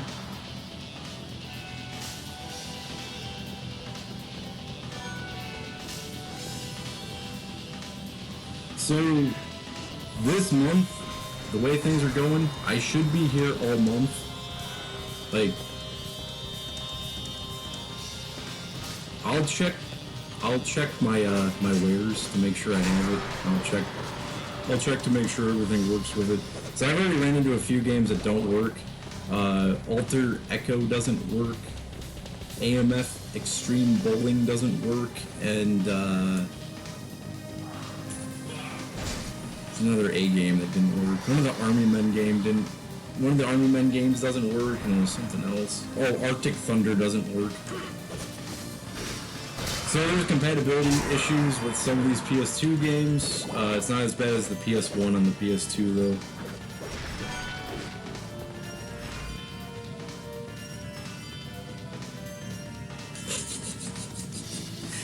Stevie Wonder could see it.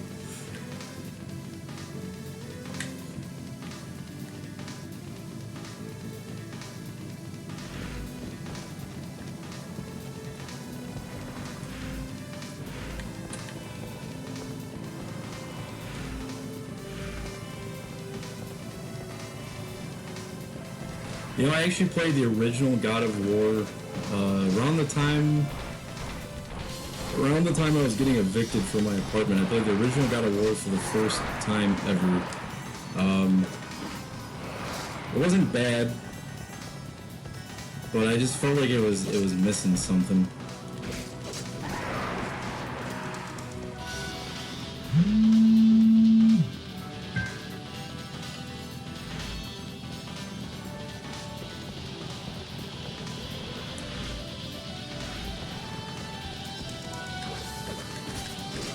Wait, is Rygar the game I think it is? Let me look up the box art. Rygar might be the game that I've always been trying to remember. Is that the game with the dude with like the discus? Like he's holding like a discus or something on the cover of it? Like a chain, like there's like he has like a chain discus weapon.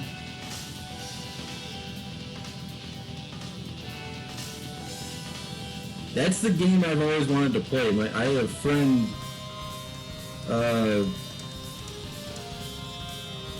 a friend used to tell me to play this all the time, and I never had the chance to, because by the time I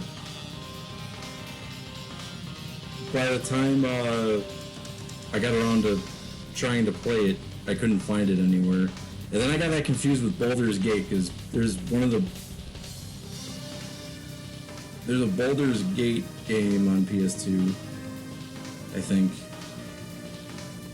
Yeah, Dark Alliance. Someone was trying to tell me that it was Baldur's Gate, and I'm like, no, it was something else. Yeah, it was definitely Rygar.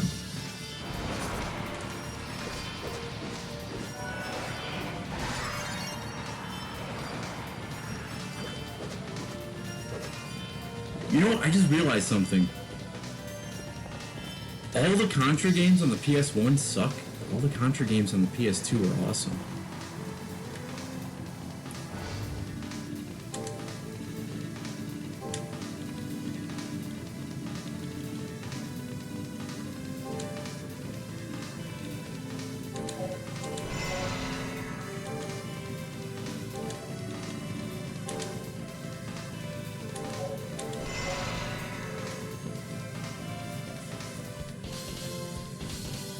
I've only played a little bit of Shattered Soldier because I was gonna play that shit. I was gonna record that and then put it up on the YouTube. So I never. I only played like the first stage of Shattered Soldier. There's that other one. There's like the weird isometric view PS2 game as well. It's like I forget what the hell it's called. Some talking. I know you're not Tekken, but I'm talking.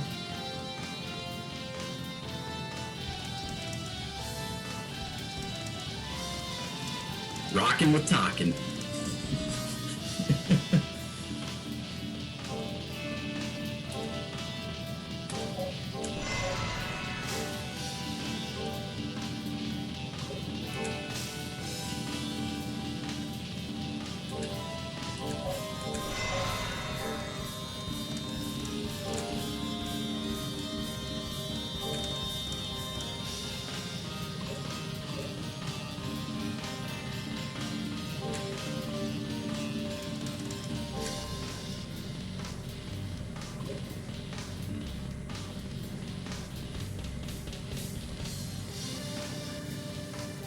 Oh yeah, we got Street Fighter EX3. Dude, Guilty Gear. Yeah. Wow, there's so many good PS2 games.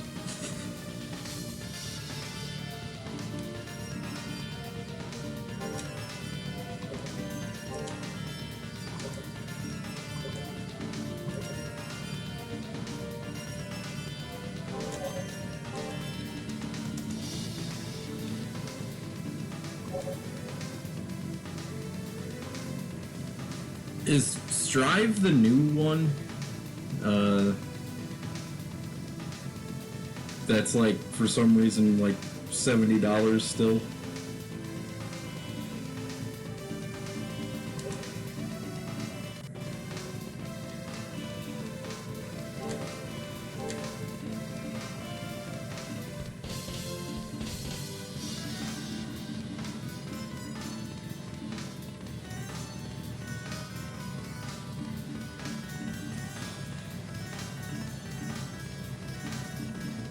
That's crazy.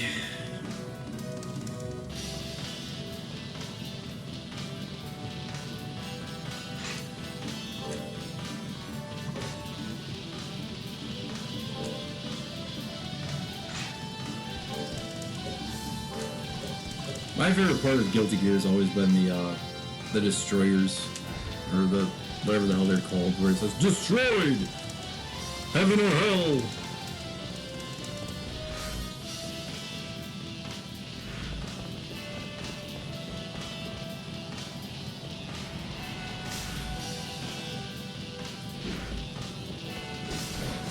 Any Guilty Gear that I get to play as biking is a good game.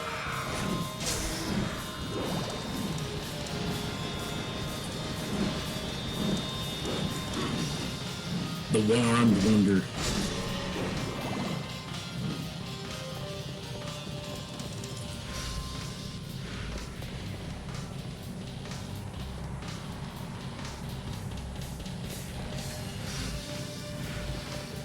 The only Samurai Showdown game that I've ever played was the one that's for Genesis. She fits like a glove.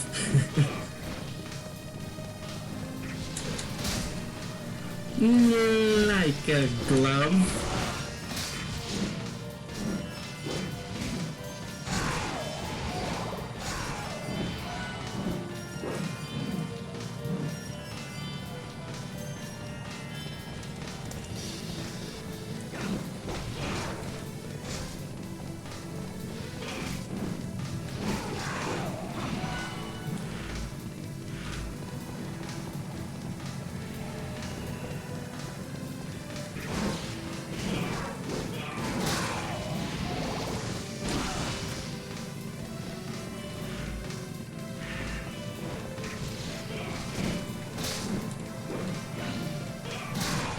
I don't even know who the hell I played as.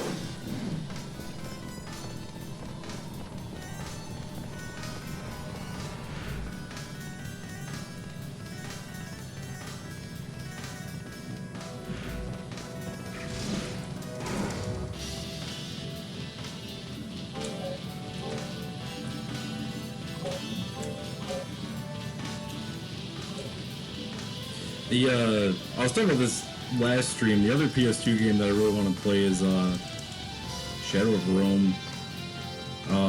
Finally get to play The Suffering. I never played Siren, so I look forward to playing that.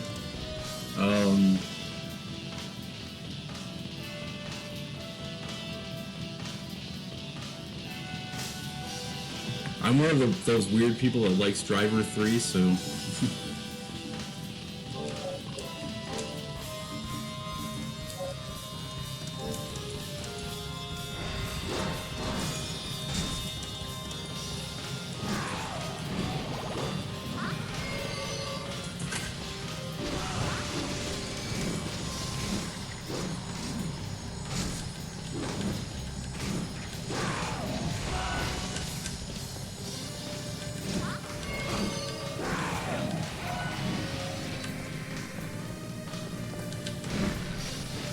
Tell you what I don't want to play. Mortal Kombat Deadly Alliance.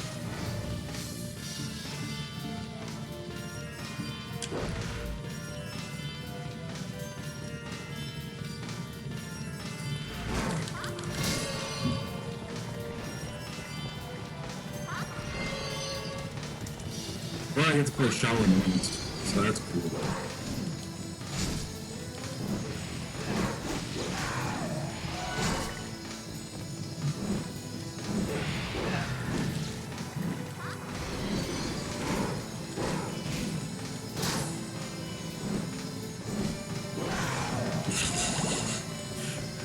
That's how I played Mortal Kombat Deadly Alliance. Impale. Jump around.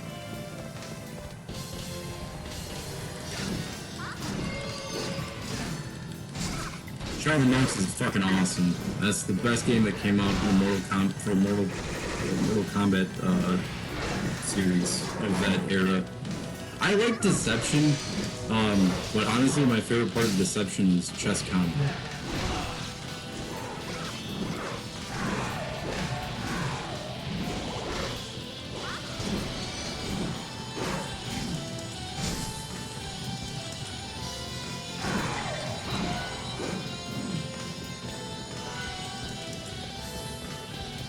And honestly, just my opinion, I don't like Mortal Kombat Armageddon at all. I thought the build of fatality mechanic was just lazy. Especially after how much money they made off of Shaolin Monks. And then they give us Armageddon. Like, cool! I could play as the dumb characters like Blaze, and I could play as Mocap right off the rip, but they don't have any good fatalities. You just rip people's limbs off and then rip their heads off.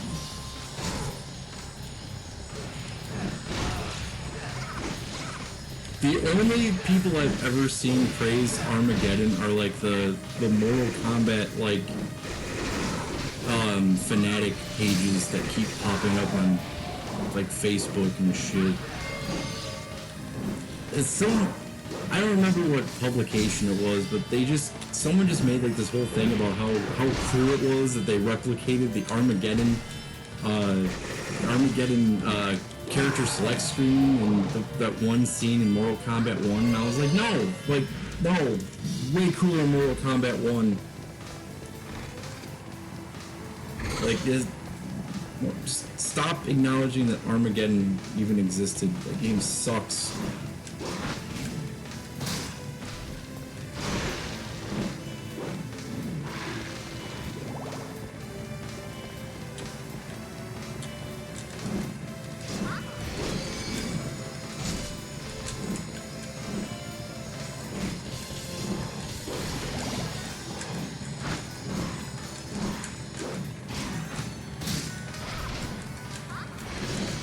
Isn't Dark Cloud like a mix between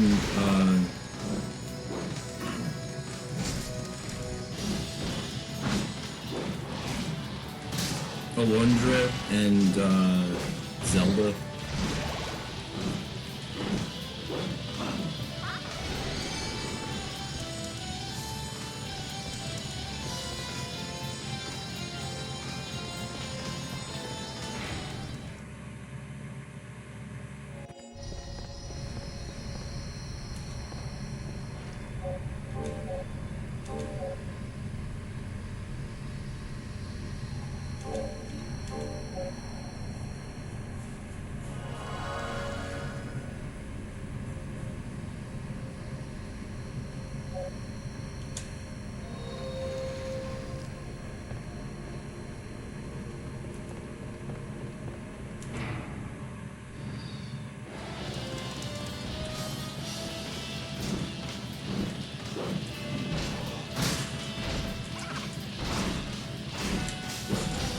I forgot there's two of those games. I never played Dark Cloud. I had a lot of friends that played that game when I was in school, and I don't remember what the hell I was playing at the time. And I talked about these before. Two games I really look forward to playing, Amplitude and Frequency. Another two games that I don't think get enough love on the PS2 because they're overshadowed by Midnight Club. That is the Smuggler's Run games. Smuggler's Run 1 and 2 are fucking awesome.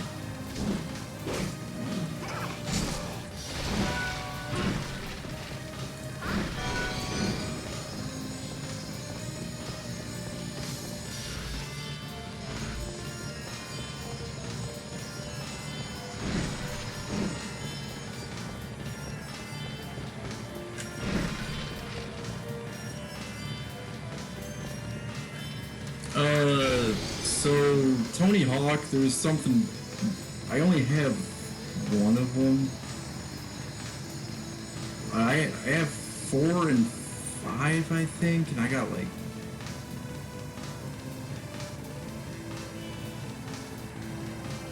I'm missing a couple of the Tony Hawk games.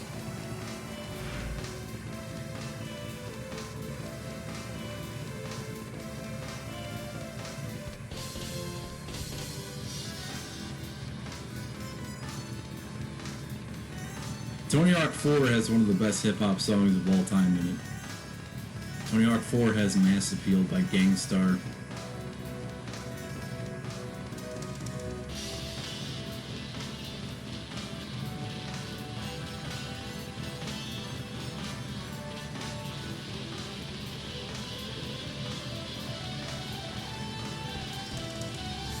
Underground wasn't really my thing.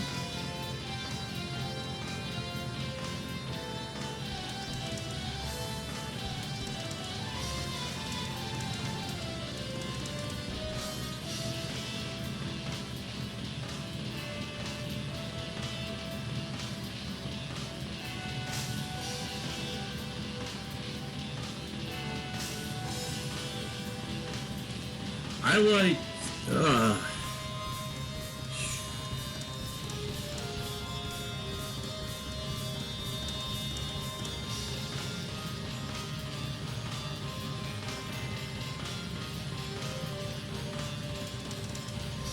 Free is cool. Free is cool because it's just goofy. On the PS1 it kind of sucks, on the Nintendo 64 it kind of sucks, but on PS2 it's a good game. It's kind of funny that I can remember what the Tony Hawk games are based off the soundtrack. Tony Hawk 3 had The Boy Who Destroyed the World by AFI. Also had 96 Quite Bitter Beings by CKY in it.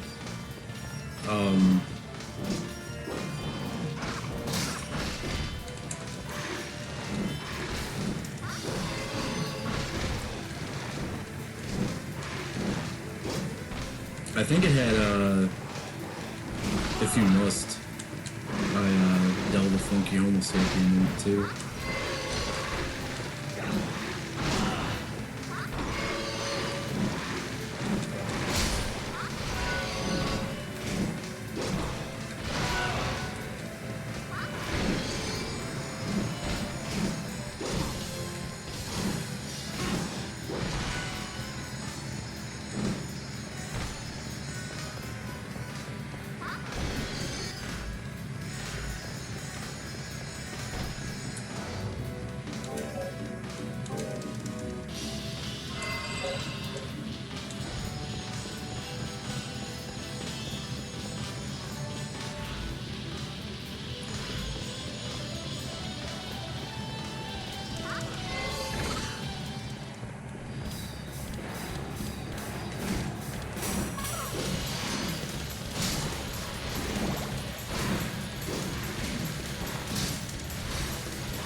I don't know. I think the whole getting off the skateboard part is what kind of killed that old school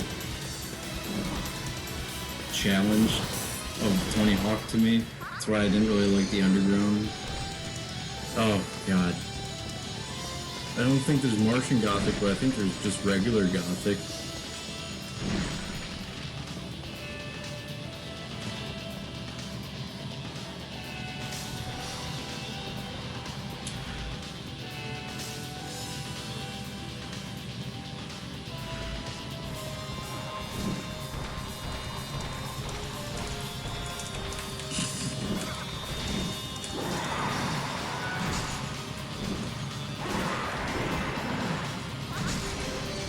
Hey, you know what? You're not allowed to make fun of Martian Gothic anymore. You bought it.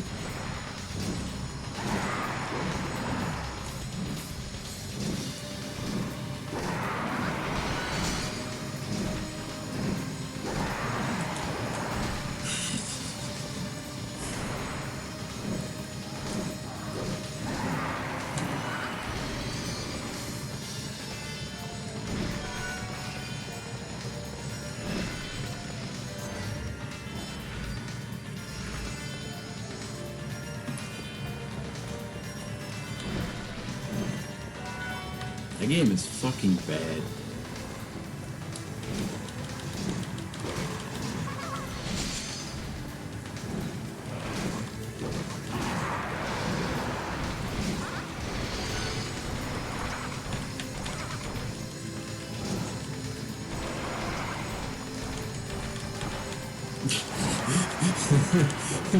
See, I know why you're selling this game, because this is the bad one. How do you know it's the bad one? You don't have 2 discs.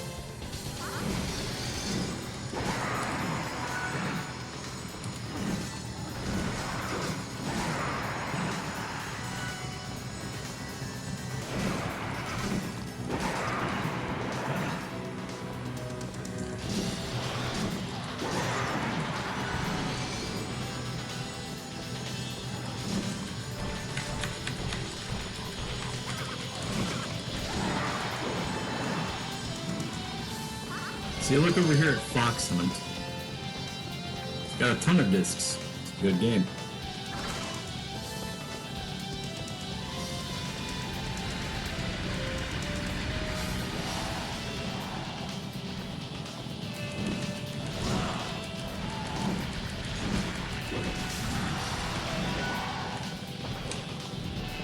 Martian Gothic.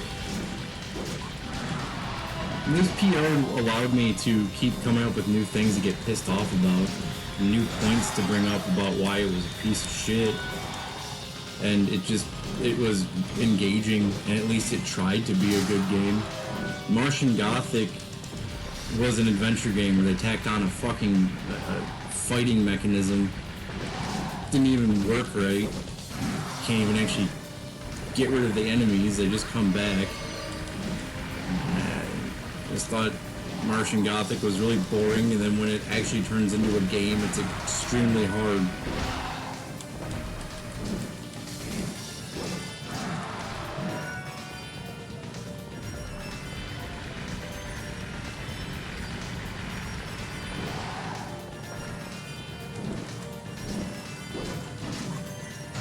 Yeah. You like get on like a ship or something.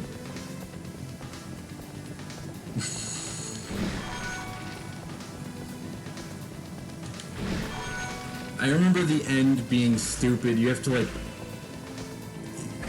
There's like a ship and you're trying to like outrun the Trimorph or whatever the hell that thing is, and then you get into the ship and yeah, it just kind of ends. Just shows you in the ship. Like, oh, you made it. Game over. We can't afford a cinematic showing you making it home or getting away from Mars. But I do like the fact that Martian Gothic is the reason why Dead Space exists, and the whole reason the game is called Martian Gothic is because there is a Gothic cathedral underneath the ground of Mars. So stupid.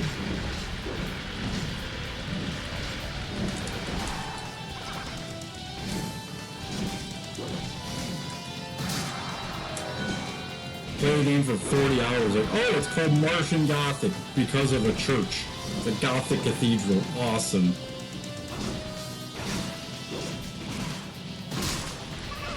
Well, the story of Dead Space is what I mean.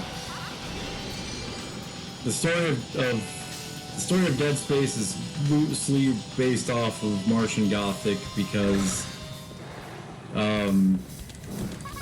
you know, like the monolith calls people, like the Martian Gothic cathedral is what's calling people to Mars.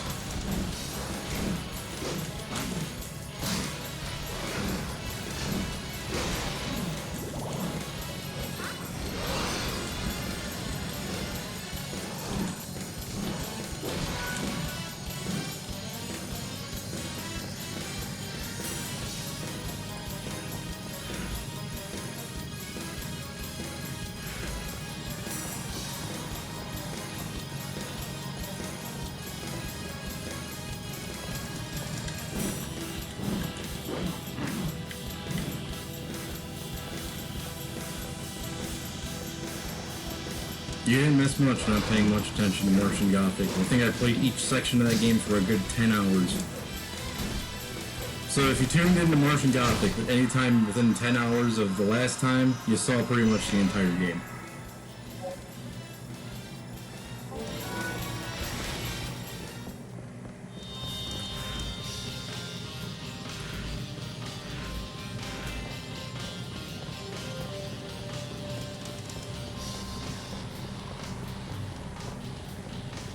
The stupid puzzle with the air gun, like the airsoft gun, like that was the stupidest thing. Like, really, I have a fake gun to use on a light switch? So stupid.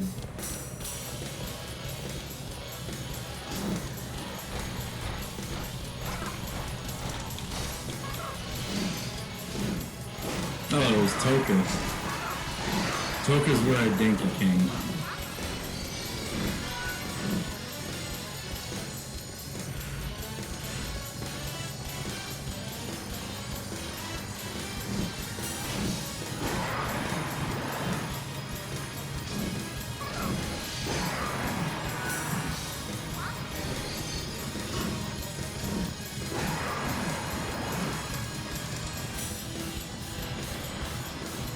Toka was pretty bad. I'm pretty sure I played Toka in close proximity to Martian Gothic as well. And then I played Road Rash.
Yep, Toka is a fundamentally broken game, and it breaks people.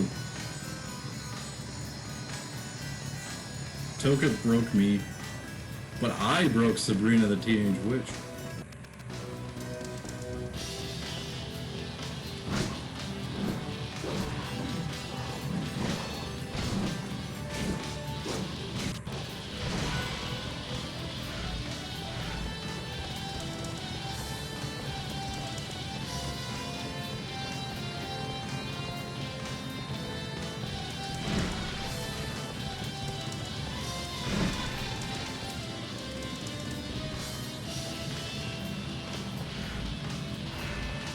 And like I said before, I didn't beat Road Rash. Road Rash let me win.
Oh, Road Rash was some of the best VODs ever.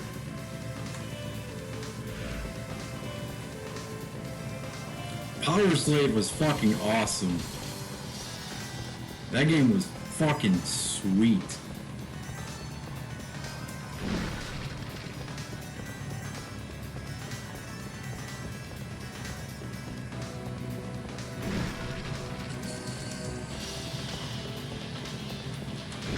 Oh yeah, this is just a glimpse of the future.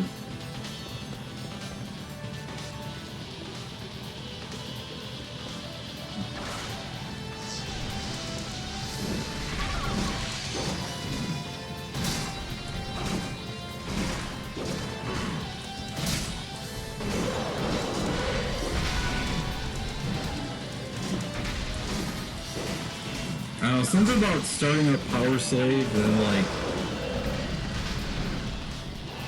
realizing it was kind of like a, I hate using this term, but it was like a Metroidvania first-person shooter.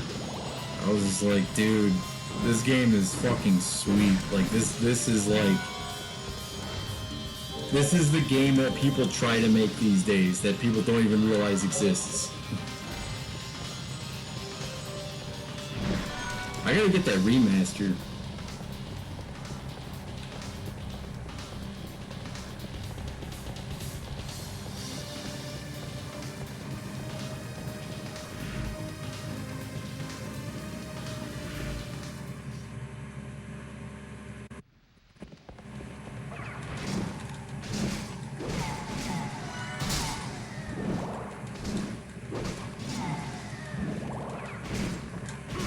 Yeah, they remade it or something.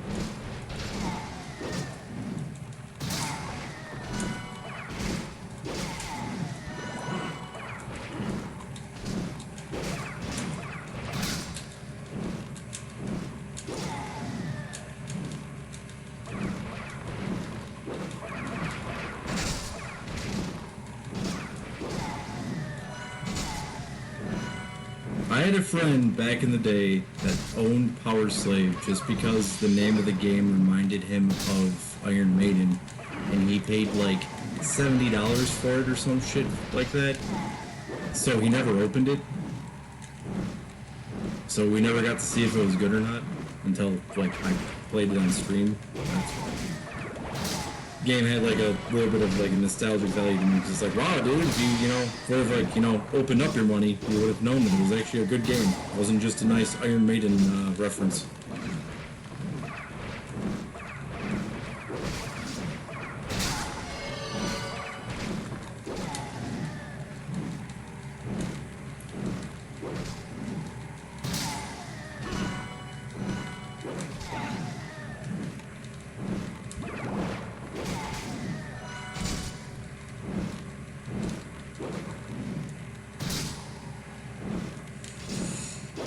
I like when the Tree of Life showed up in the middle of the fucking road.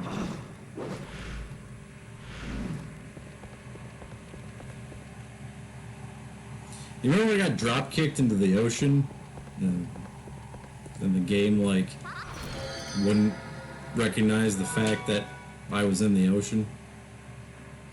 I could have, because I was like 2 miles ahead of everyone and they just kept me in the fucking...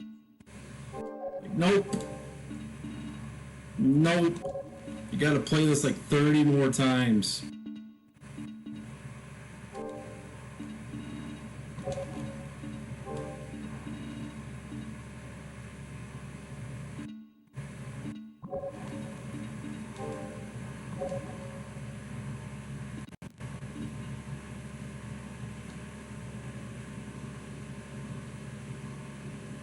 Well, what's weird, I don't know, everything was going wrong with that game. Girlfriend was yelling at me.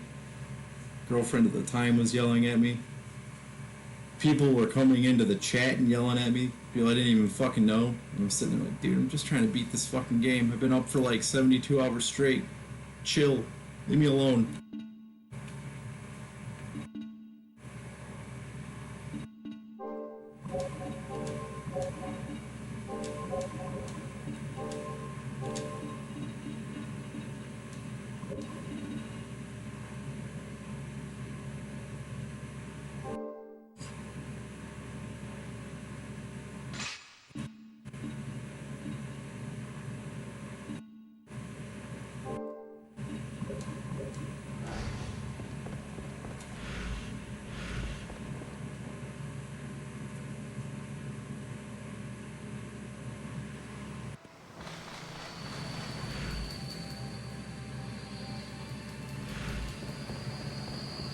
I personally think that Sharpie is going to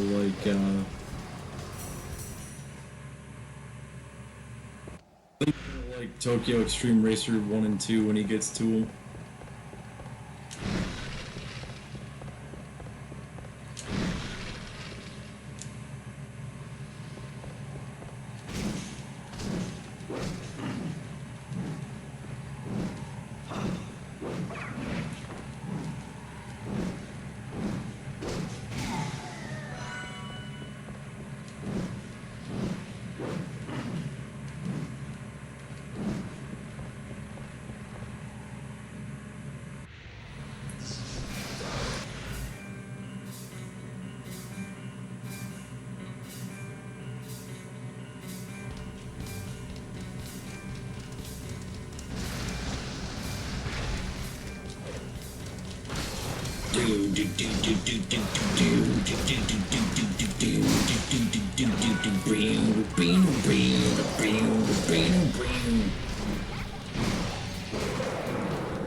Off to Never Never Land.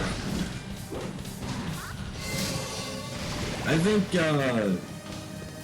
as good as Gran Turismo 3 is, Gran Turismo 2 had the better soundtrack, because favorite game by the Cardigans.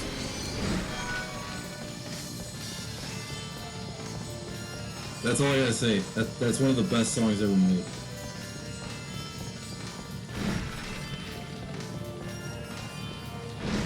I was talking about this before too. It's really funny. I was watching that new Resident Evil movie that has nothing to do with the Mila Jovovich movies. The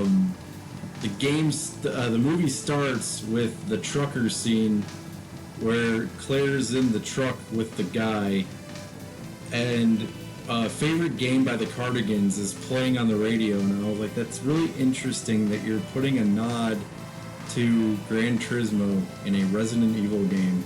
You don't need to show your gaming elitism in the Resident Evil movie. Just make it a good fucking movie.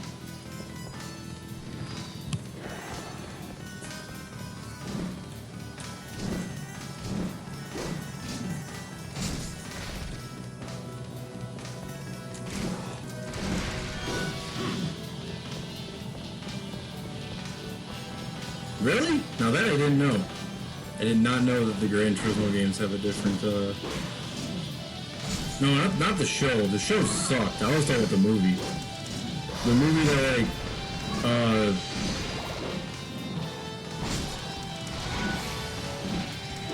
the movie that shows that 1 and 2 are happening at the same time. Like Resident Evil Raccoon City or something like that. The show did suck. I fell asleep to the show.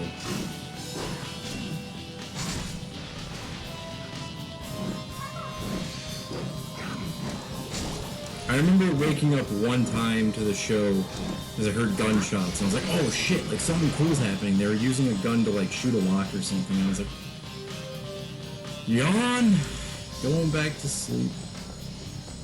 I have not watched the CGI Resident Evil movies. I heard those are good.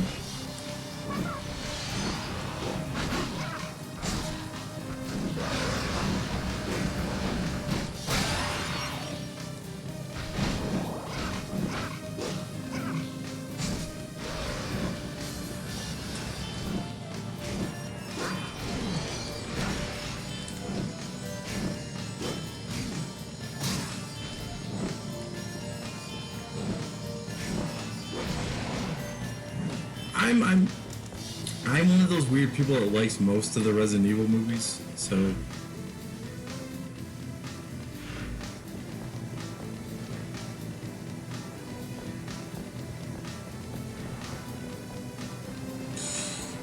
they denied Resident Evil?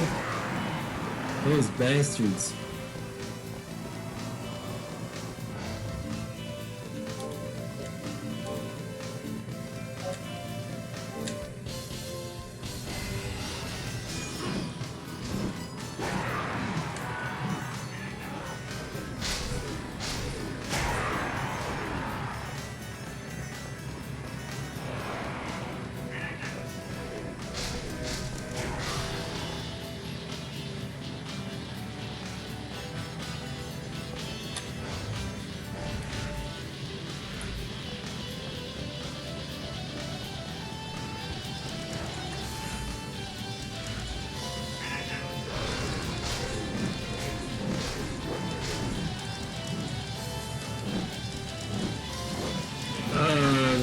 one is the Wasteland one, right? Where Las Vegas is covered in the dust storm. They're on that bus and they get hunted down by the ravens. Right?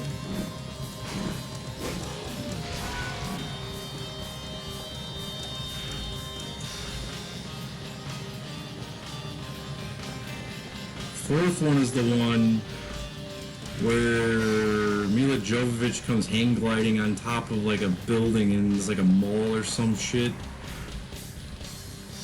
And the fifth one is the one with the simulation on the ship with Ada Wong.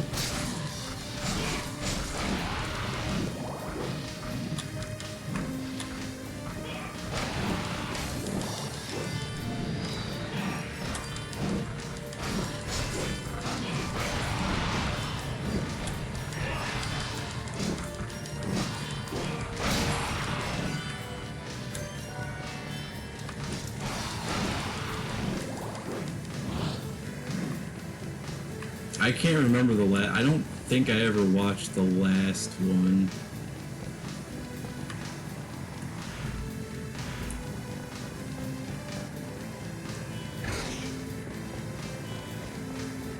Isn't the last one like Wesker comes back and he's like, I need help, I fucked up, or something like that?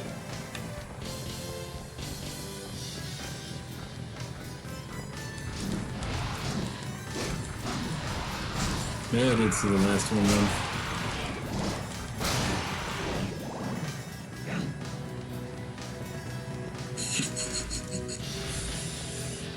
Good old Wesker.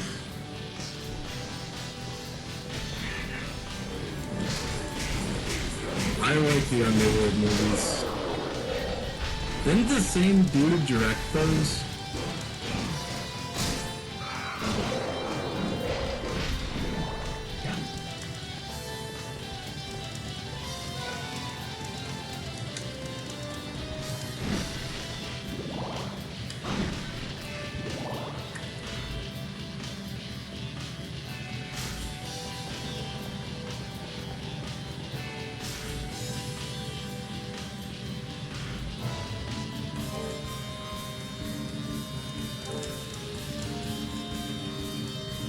I know they were done by the same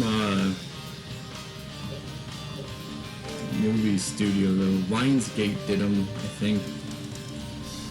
Something.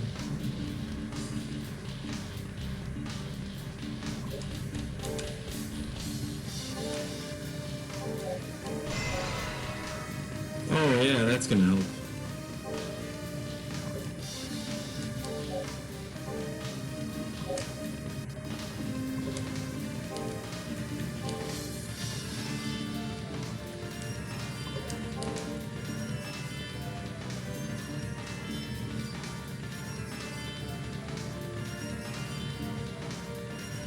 It increases concentration by 10.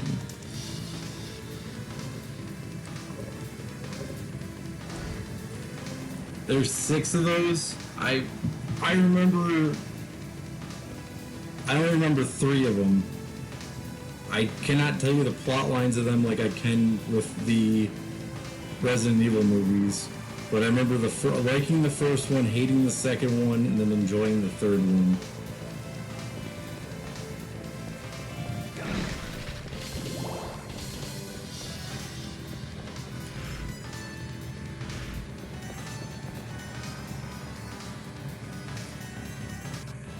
No, wait. The third one is the flashback one. Third one sucks. Second one was good.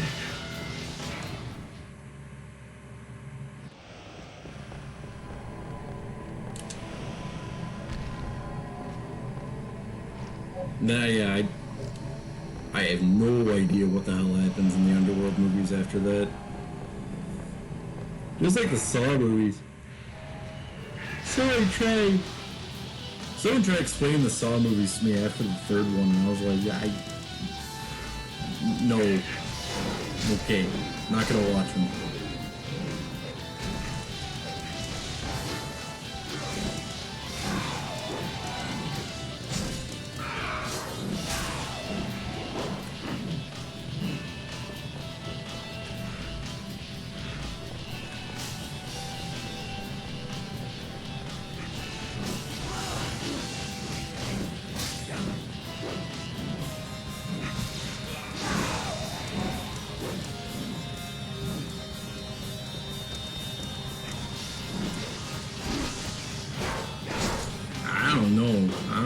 because Jason Takes Manhattan is like the 17th Friday the 13th. And that movie is a timeless classic.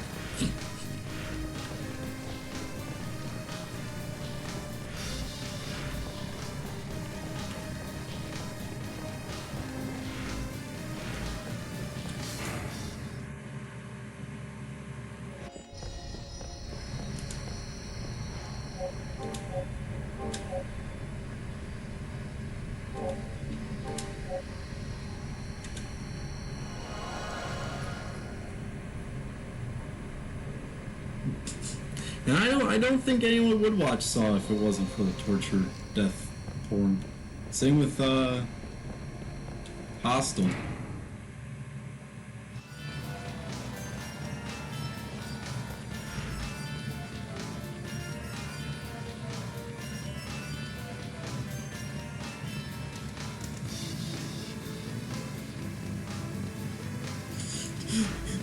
Yeah, I'm pretty sure that is Jason Takes Manhattan. It's the one where the dude fights Jason on top of the roof, hand to hand, and Jason doesn't swing at the guy at all. He just walks towards him and lets the guy wind himself, and the dude just falls off the building. Like, it's one of the best fucking kills in a movie. Like, Jason literally didn't do anything. He just got a free one.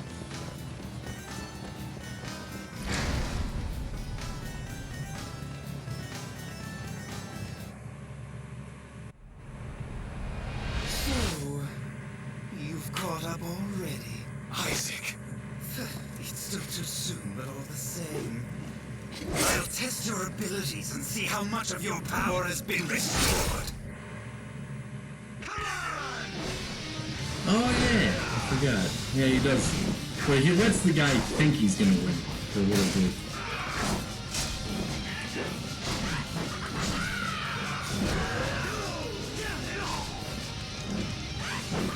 It's been a long time since I've seen that movie. I was trying to wonder why that was the scene that I resonate with, and that makes sense.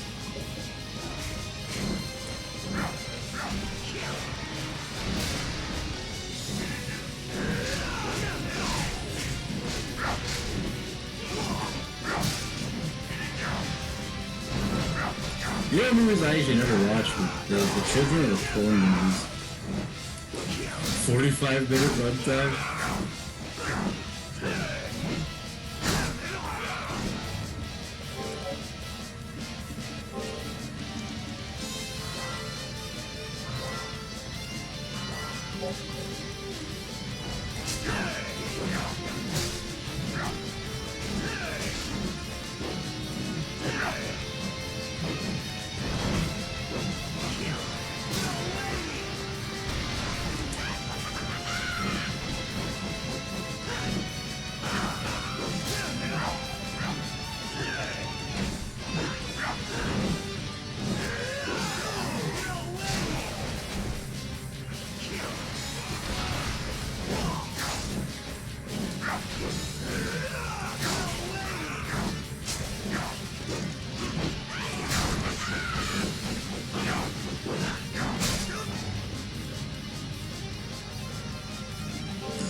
You know, it took me a really long time to go back and watch The Sopranos.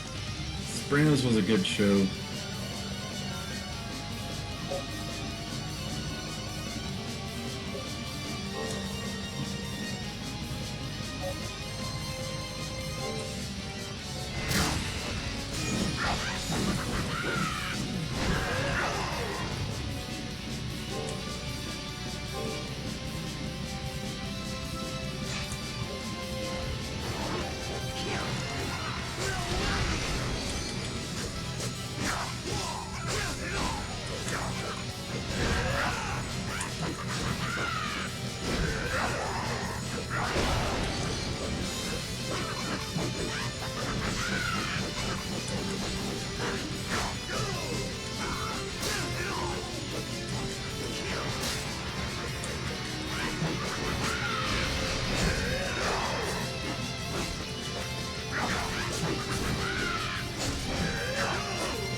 This guy is like Vega's slightly more annoying older brother.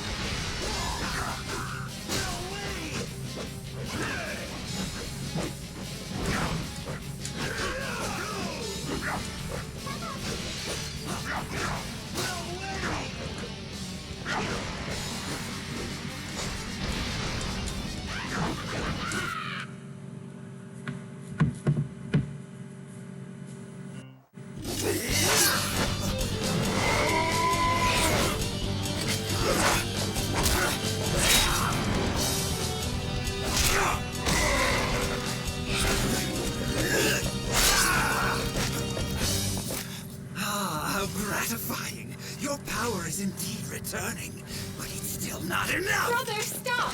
Julia! Return! Abel! Brother? What an annoying interruption. Well, so be it. It's still too early to finish you anyway. Regain more of your power first. You'll need it all if you hope to kill me. You're not getting away! No! Let him go! So, I was taken in. You were in league with Isaac all along. Think what you like, but I do wish for you to stop him, honestly. Then why did you keep me from him? Because it is too soon! You still lack the strength and spirit to defeat him. I know that my strength is still growing. But what do you mean by my spirit? You must understand this. My brother is in the venomous grip of Lord Dracula's curse. The desires of a single man mean nothing. The curse rules him. Then go with Belmont or one of his vampire slayers. Someone you can be sure of. No, Hector! You must be the one to defeat him. My brother has always respected you. Only you can free him from the curse. And also, if you are the one to slay him, only then could I live with it. I understand. Of course, he is your brother. Forgive me. I was vexed. I did not mean to offend. I will take my leave of you now. And I will do what I can.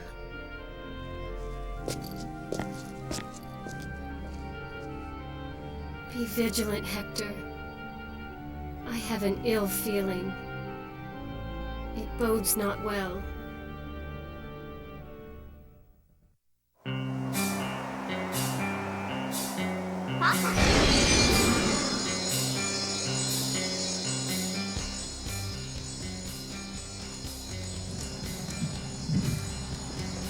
Exit light.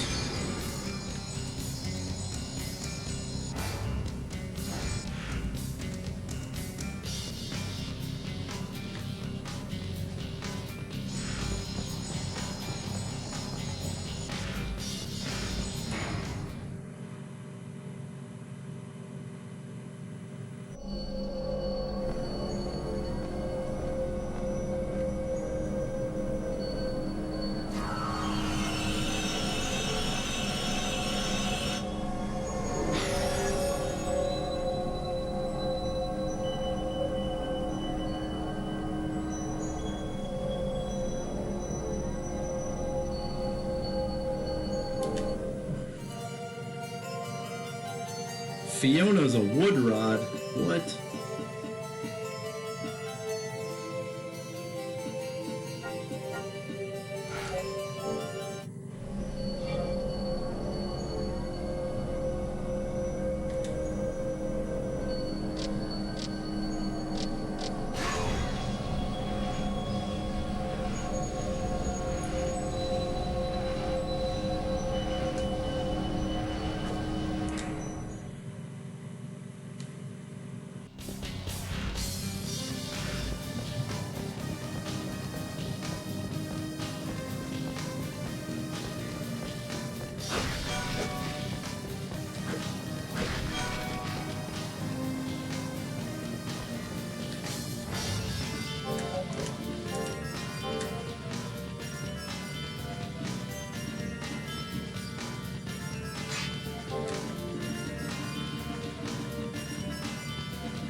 figuring things out.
Just axe smashing motherfuckers.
Lightning strike.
This is the second day.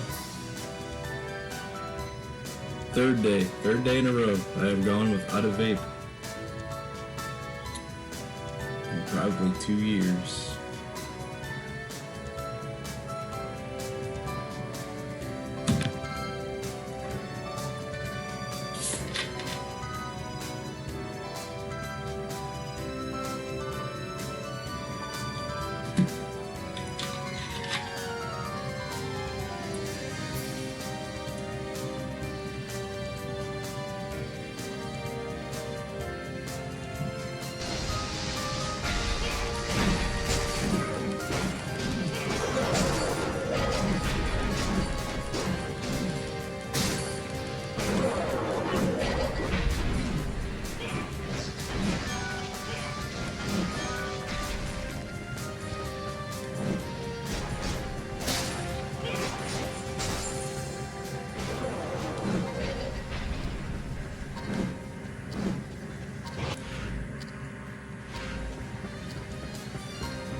Large meat.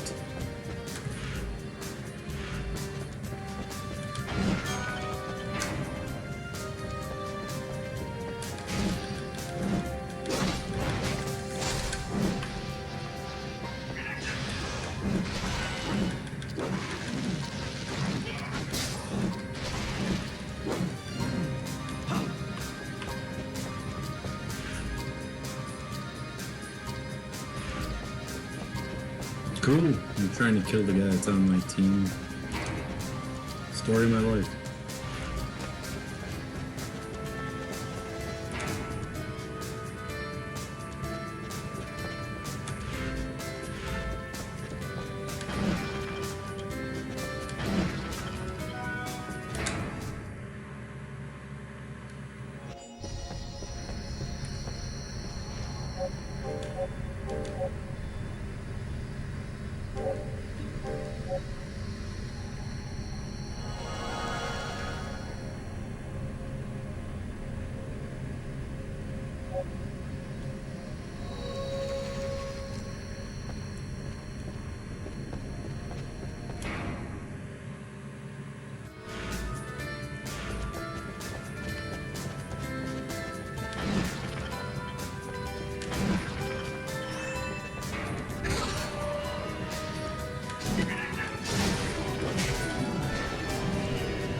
field arm.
What the hell was the point of that?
I really have no idea what to do.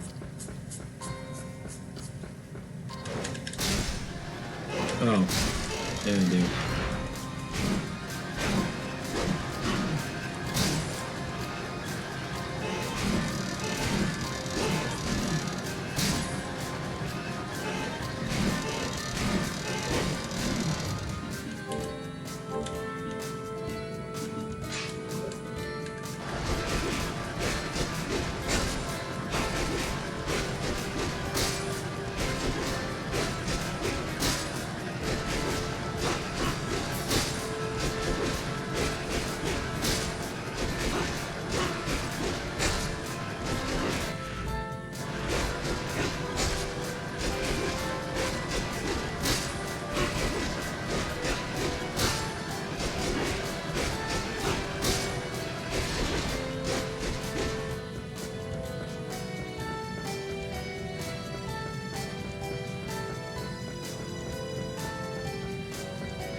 I just dissociated for a good hour there.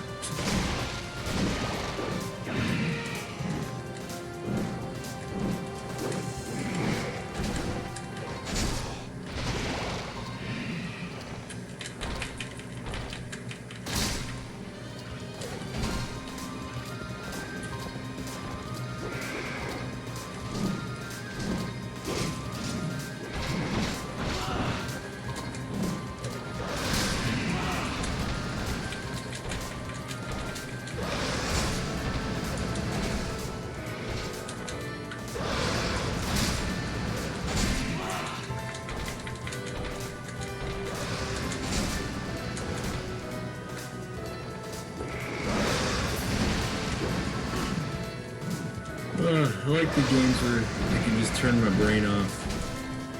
It's nice.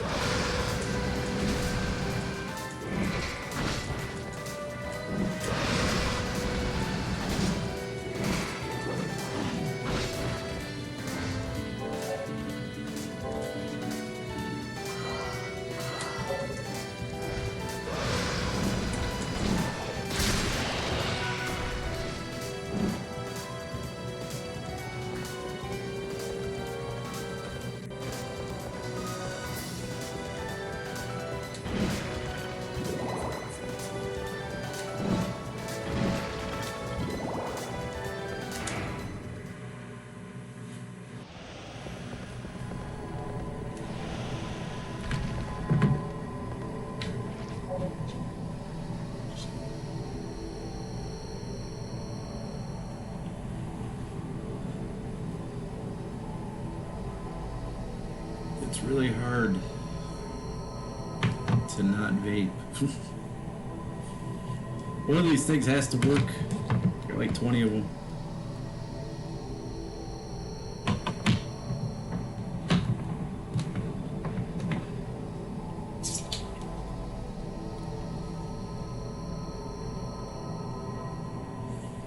They all don't work. Fuck. Life sucks.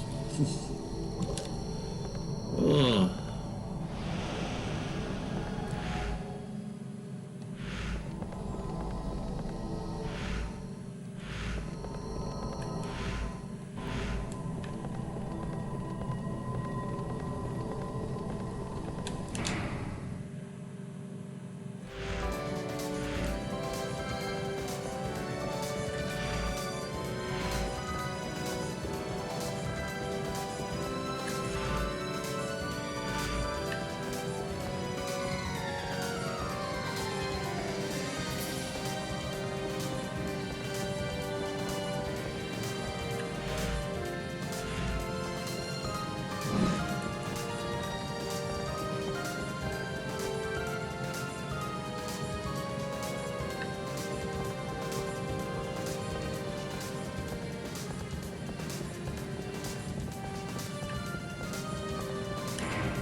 Death Ripper. That's a song by Municipal Waste.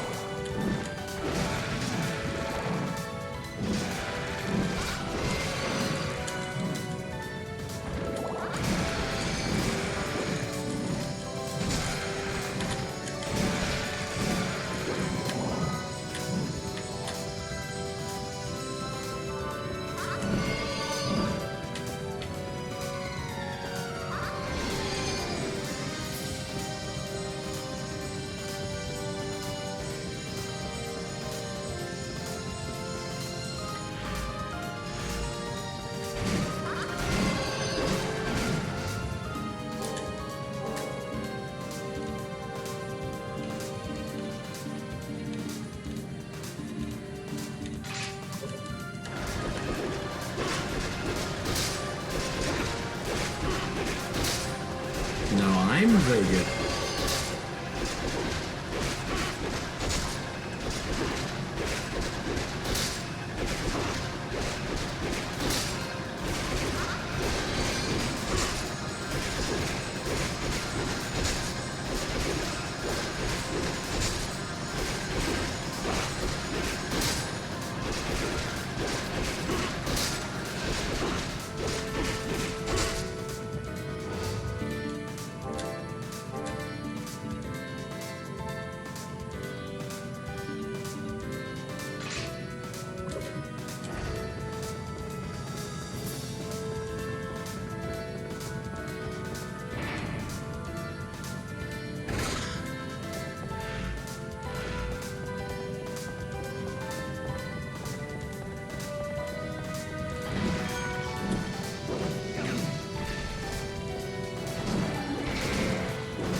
Fucking birds. It's always the damn birds. Even when it's the snakes. I knew it was the birds.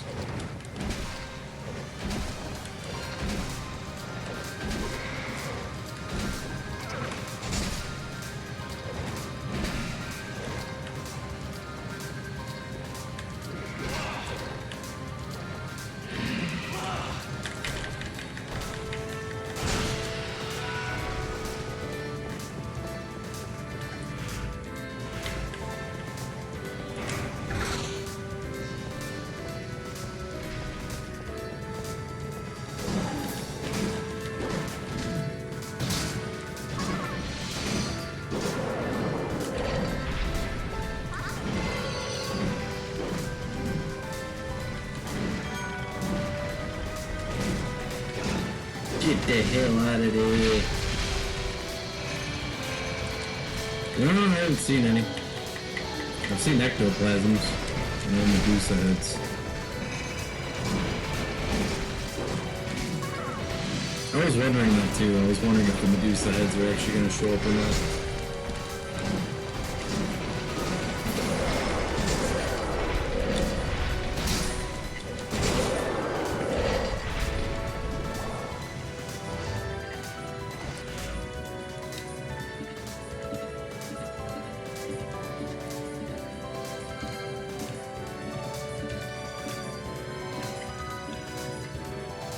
We're like 70% through the fucking game.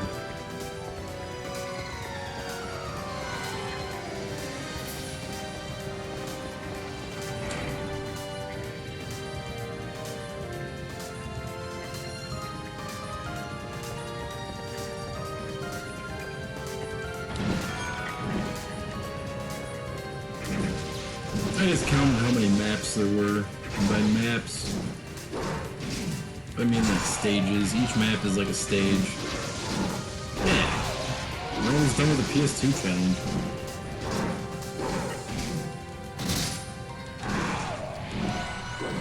Don't show us the year 2050.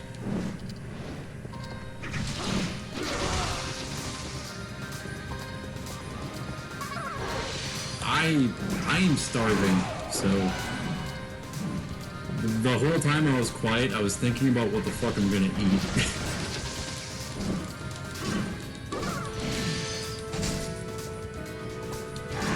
No joke. Like, that's why I just tuned out from the world. Like, what sounds good? My stomach is...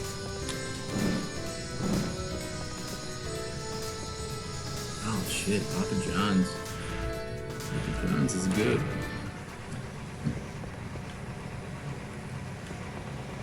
Nail me some Papa John's.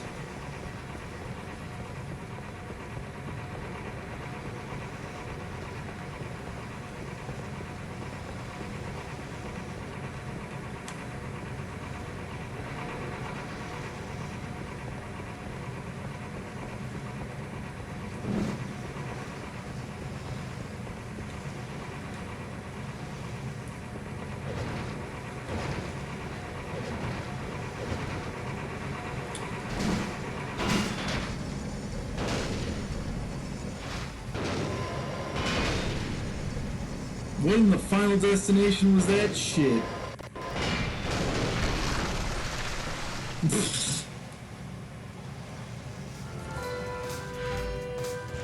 Okay, Konami.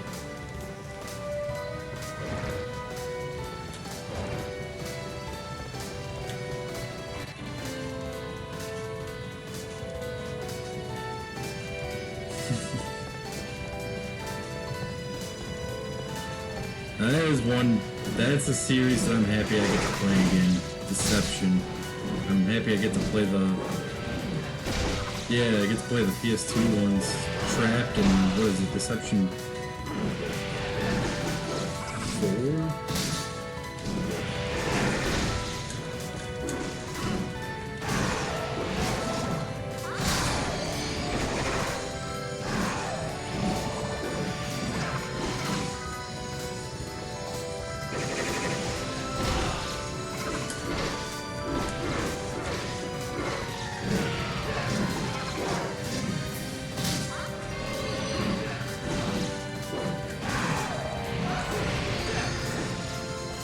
Anyone out there who ever wants to play a hidden gem of a game and wasn't here for it, the Deception games are really fucking cool.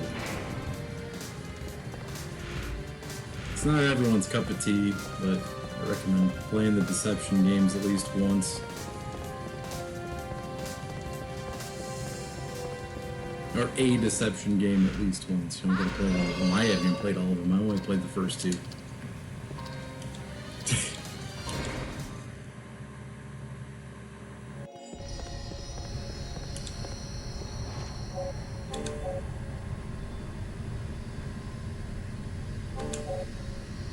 I've seen Orcs Must Die a few times on Steam and the PlayStation Store.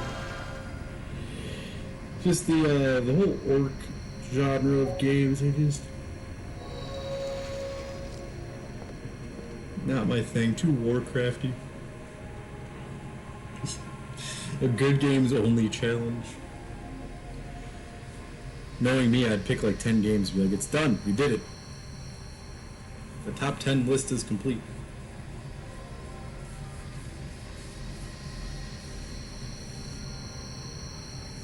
Oh wait, I put a poll up earlier. Let me see what the poll's doing. I asked a question on the YouTube thingy. I've never done that before. I did a poll on there to see what everyone's favorite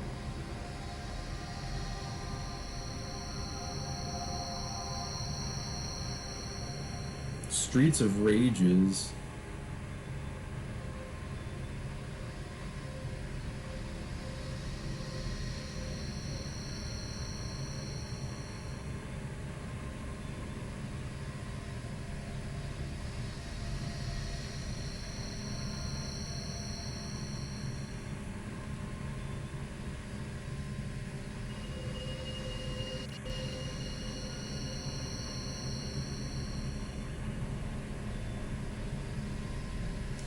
Alright, Streets of Rage 2 is still winning. There's only one vote for 3 and one vote for 1. I would vote for 1. For me, it's between 1 and 3, and it's kind of the same thing because everyone likes 2, therefore I just don't like saying 2 is my favorite, even though the soundtrack for 2 is a banger. Like, there's... The soundtrack for 2 is what I think helped electronic music at the time develop.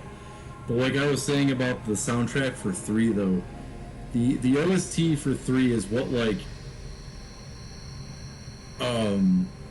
put Streets of Rage like wow, I'm all over the place. The soundtrack for 3 is what put like that's where like EDM went, and like it's like there's all those like dubstep parts that aren't really dubstep. I don't know, I'm losing my mind. The weird like pitch bending shit and like the crazy like chaotic like Saw type beats. Shit was way ahead of its time. I just think 3 is an underrated game that everyone hates on it because it's hard, but I think it's pretty good.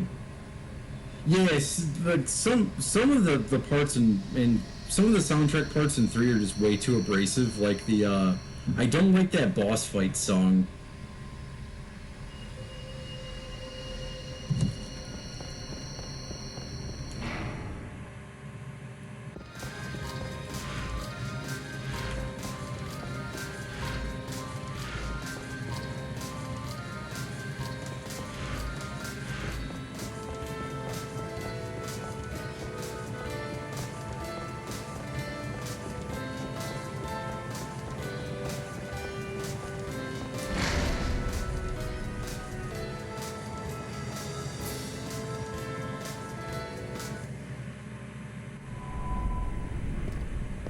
Oh, an unexpected guest.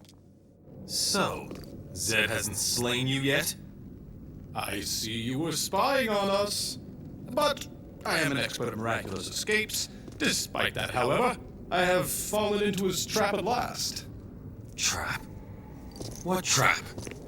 Well, the space itself is a barrier. Which leads me to question, how did you get here? On foot. There were no barriers.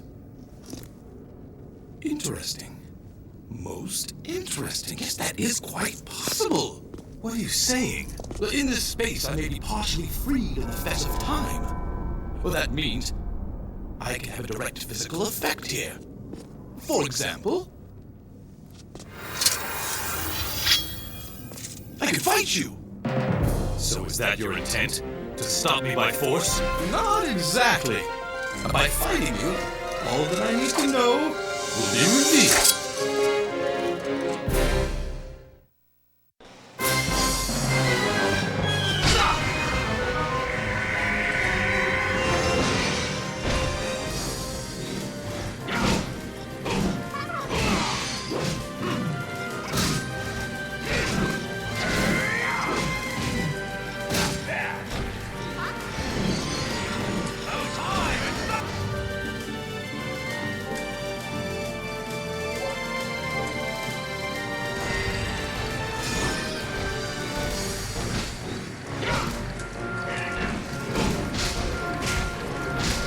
Ballsack the Destroyer.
Is this destiny as well?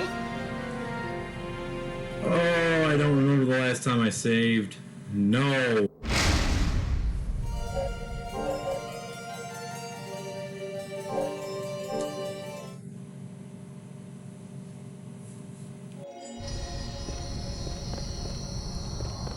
Yeah, you know, if Tinkerbell could have been a little bit quicker to, you know, auto cure, that wouldn't have happened.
Hey, usually I'm used to like I didn't save for like 2 hours, and then next thing I know I realize that I'm not hitting shit. You know.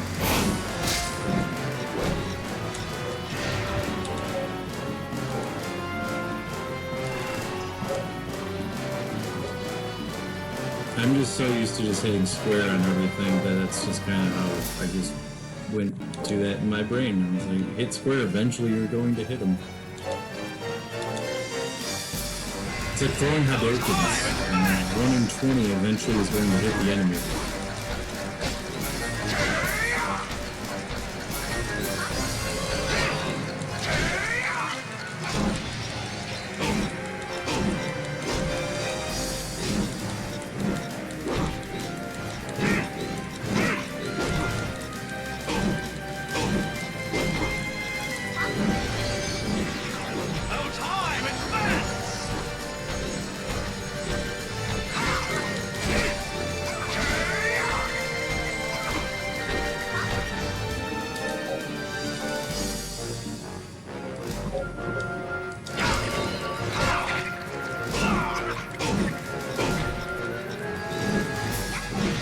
Hey, Tinkertron, fucking heal me!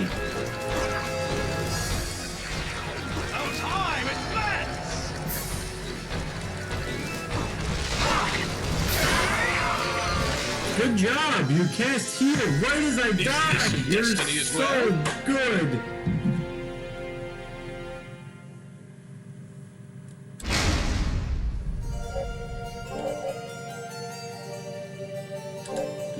And yes, I did say Tinker Twat. We've coined a new term.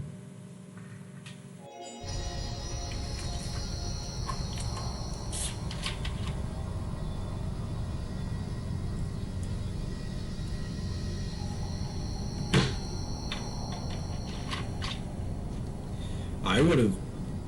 Yeah. I would have quit the game too. I'm not a fan of Assassin's Creed.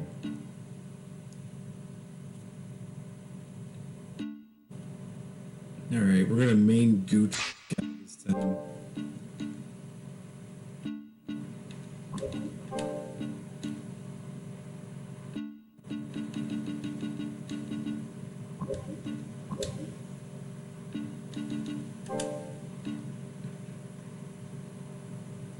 Alright, we're going in with Ballsack.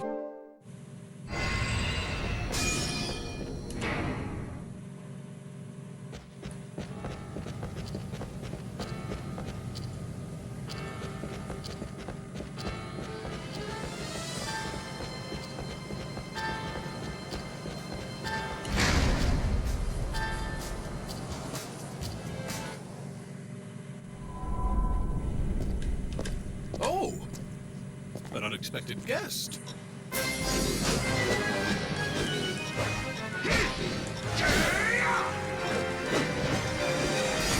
No time, advance! Advance!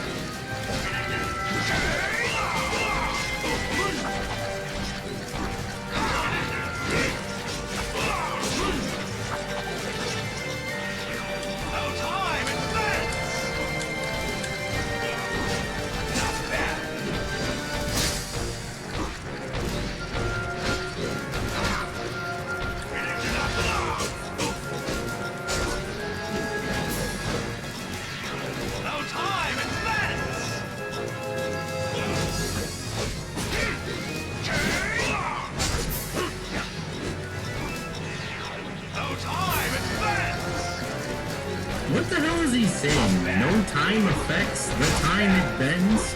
I got a Rolex? It's really just a time X? What the fuck is he saying? Slime defects!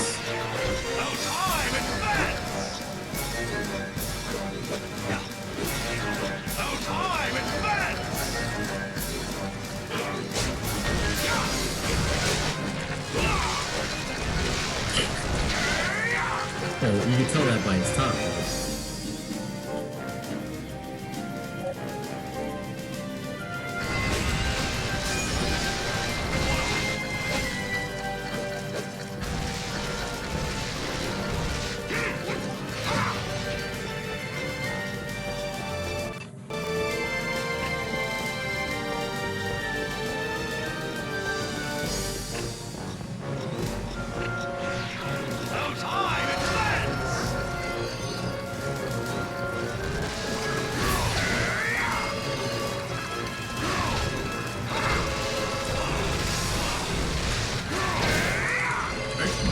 Are you kidding me?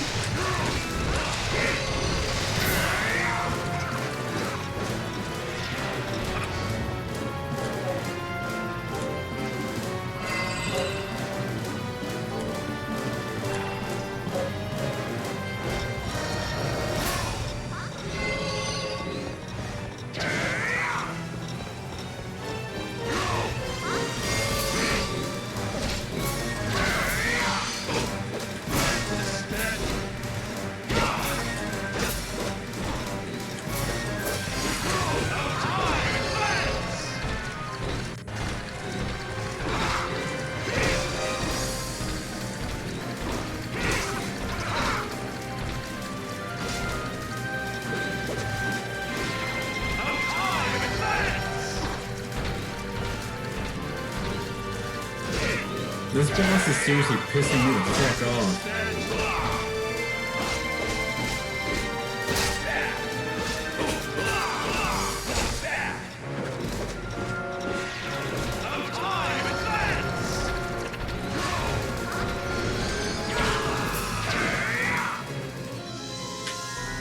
Is this destiny as well?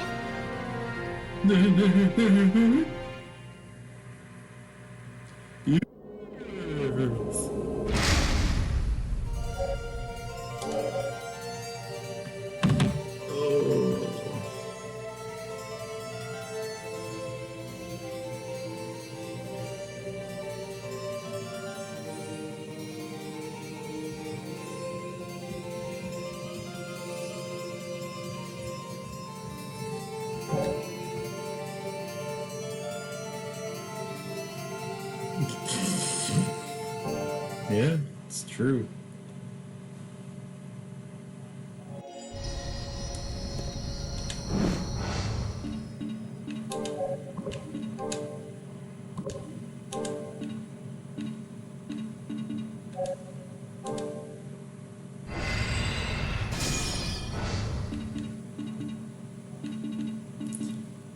Oh, that's kind of stupid.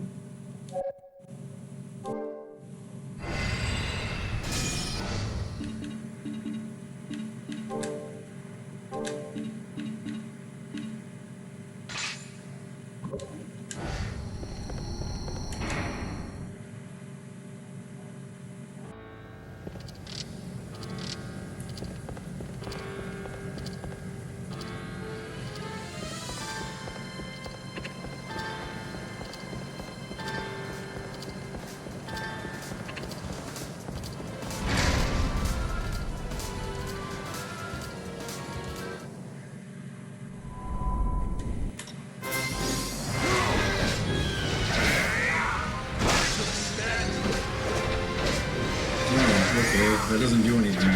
Cool.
That's what he says? Now time advance? That's what I was trying to figure out what the fuck he was saying.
There's like nothing I can do when he goes up in the air and says that shit. Is this destiny as well?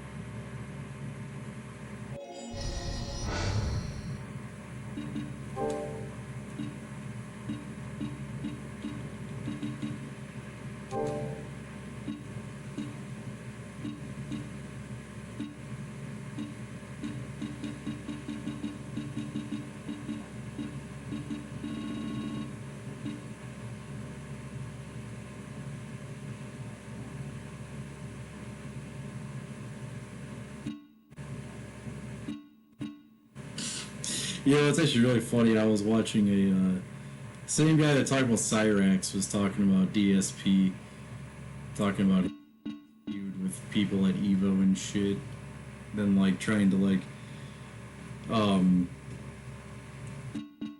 set up a fight with someone. Cyrax, yeah. I didn't even know who that guy was until I was watching this video about him. I'm happy my life never went in that direction.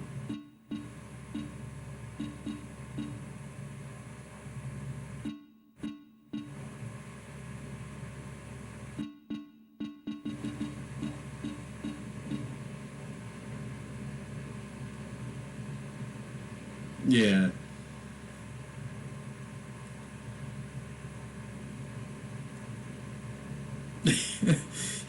Yeah, I have enough time to start looking up random juggalo girlfriends that live in other states. That's exactly what I want to do with my life. I'm so down with the clown that's exactly where that's the fate of which that I must accrue. Occur? Jesus Christ, I can't put words together right now, so I'm tired as fuck.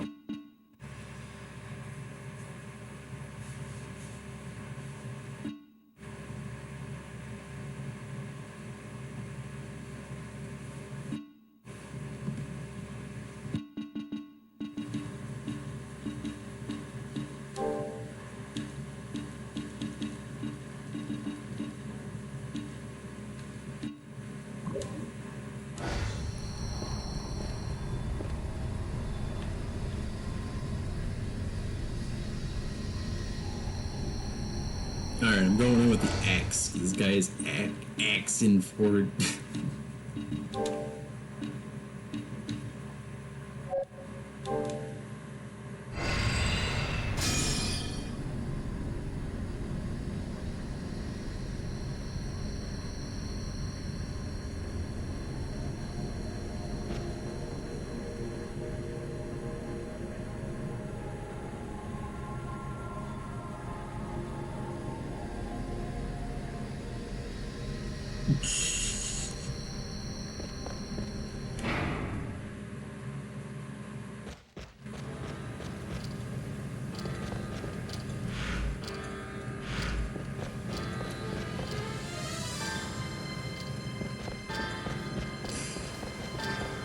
Dude, Aki is such a broken character.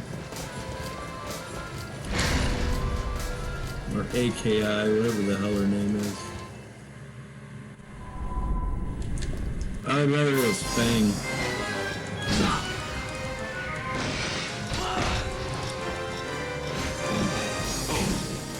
I don't get mad at fighting games when I don't know who I'm fighting against, ranked and I'm on drugs.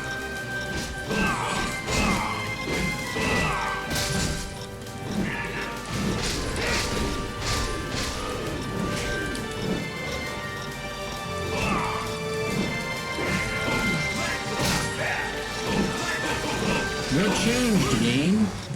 What changed, game?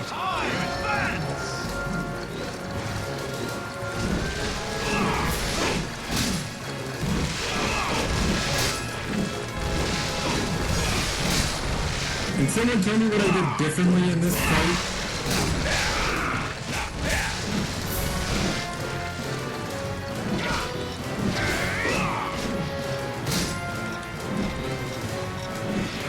I guess it was the axe. The axe is the only thing different that I did.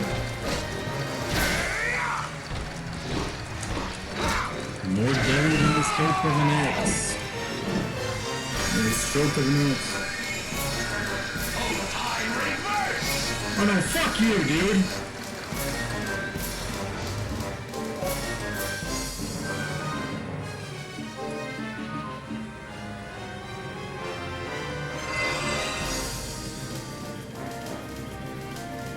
Oh shit, it's Dr. Squatch and Sniff.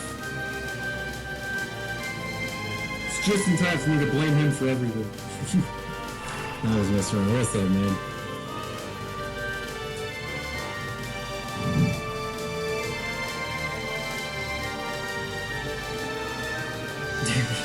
Yeah, I gotta ask this guy a few questions about how come he thinks he's special enough that he gets to come back.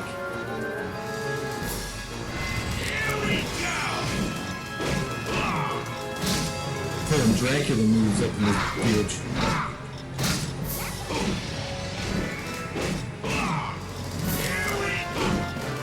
You ain't doing shit.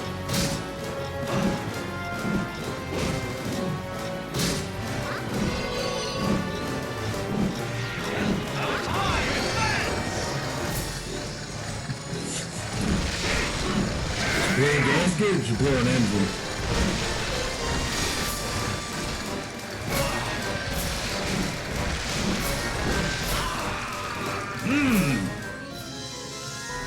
Is this Destiny as well? What is this, Destiny as well? No, this is Castlevania.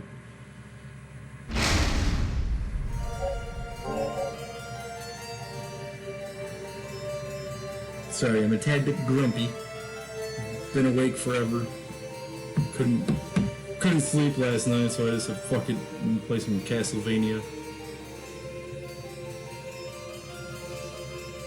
I didn't talk for like an hour and a half, and I got to this boss, and I haven't been able to shut up since.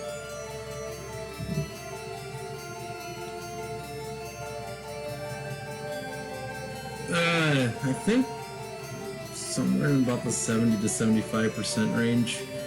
I looked up how many maps there are, and there's like 10 areas. Each area has a boss. This is like the 7th or 8th boss. So, yeah, somewhere in there.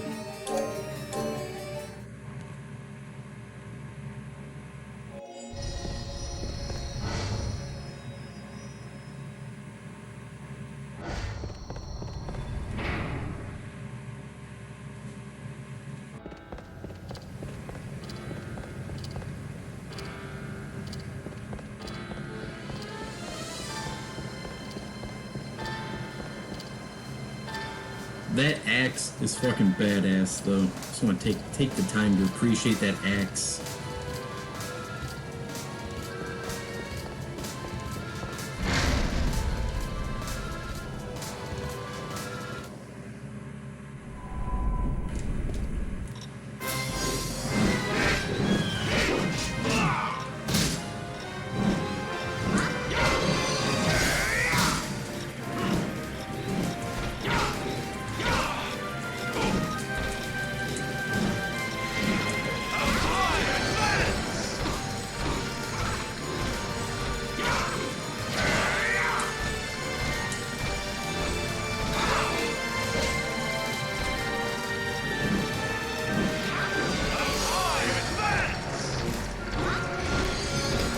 They did a good job in a lot of things in this game. Laments of Innocence, which you'll see, is a huge step down.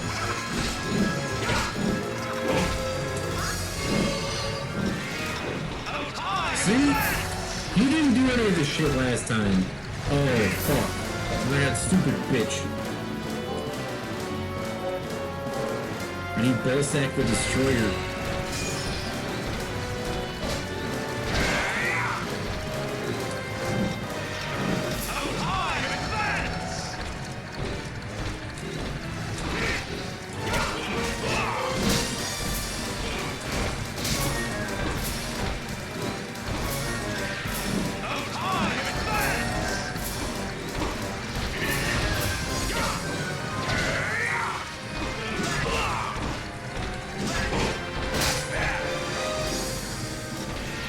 There's no point.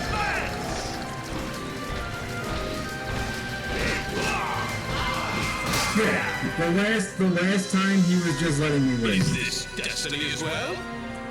Just so he can show me that he has a second form. Now time advance.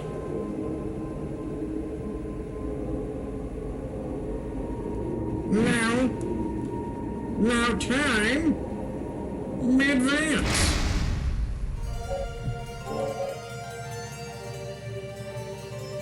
Not really. The only way to get healing items is like smack.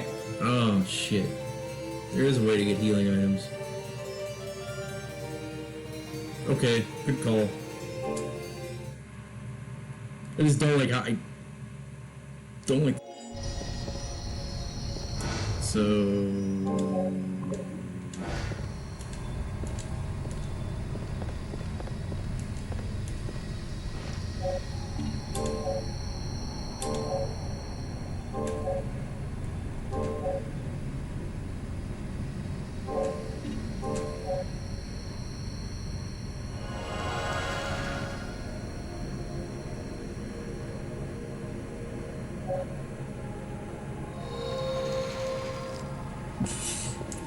Yeah, I'm gonna go back and I'm gonna get a whole bunch of potions and shit. Yeah, that's gonna be the hitless run. Like that time where I fucking no-hit death. That was the highlight of my streaming career. My no-hit death and fucking Symphony.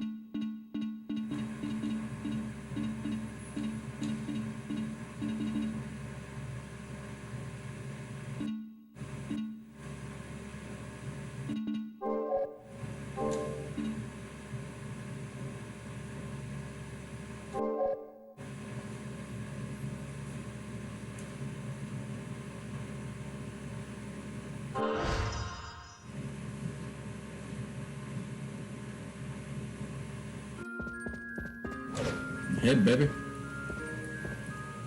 Welcome. What can I get you today? Alright. Can someone explain Can you get a new one? how this works?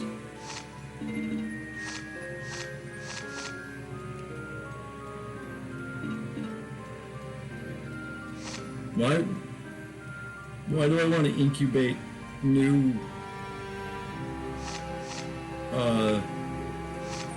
thingies?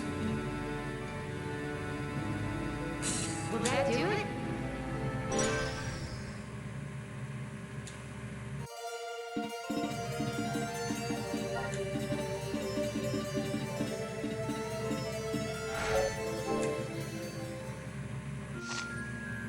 Anything else?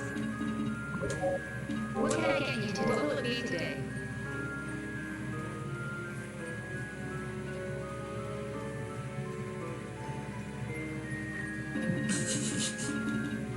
No, she's incubated.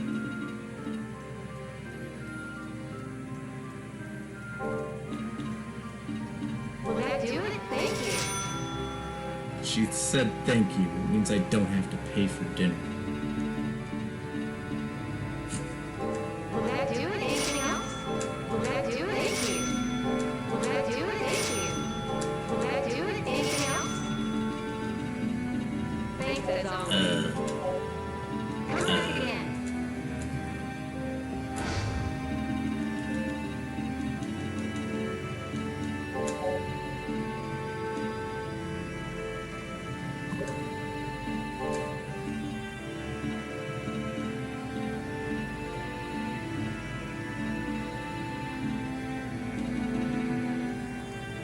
I don't know. I think the devils are just reincarnations of other summons. The other summons you get are based off of boss fights, and they help you get to places you couldn't previously reach. For instance, Godfrey is what I got after the devil, the diving death boss, like the dude riding the fish. I got this thing, and that's what like allowed me to fly. This thing allows me to stop time, which is hilarious because this boss fight is about a boss that stops time. Guess what doesn't help at all in this fight? This guy stopping time. He advances time, I try to stop it, I still get my ass kicked. Doesn't make any fucking sense.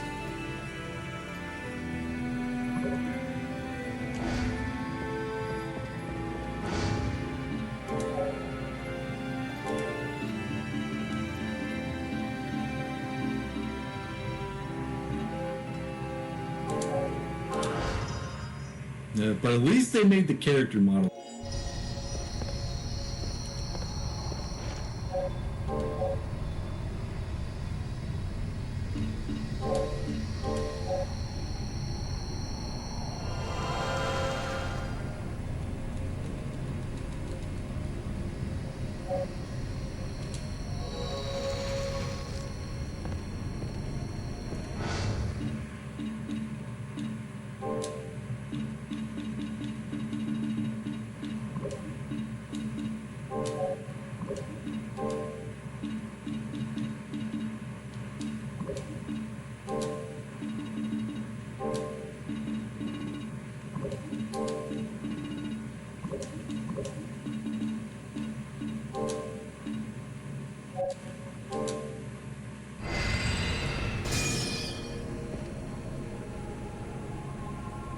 Alright, buddy.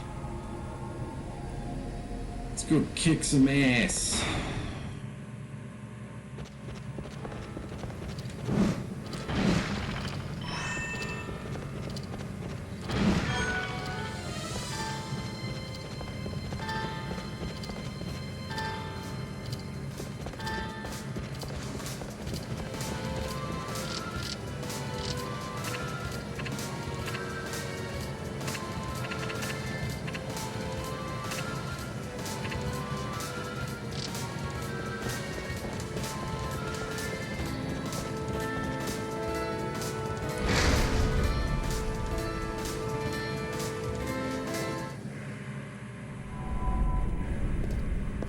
Oh! An unexpected guest. So, Zed hasn't slain you yet? I see you were spying on us. But I am an expert in miraculous escapes. Despite that, however, I have fallen into his trap at last. Trap? What trap? Well, the space itself is a barrier. Which leads me to question, how did you get here? On foot. There were no barriers. Oh, Interesting. why am I watching this again?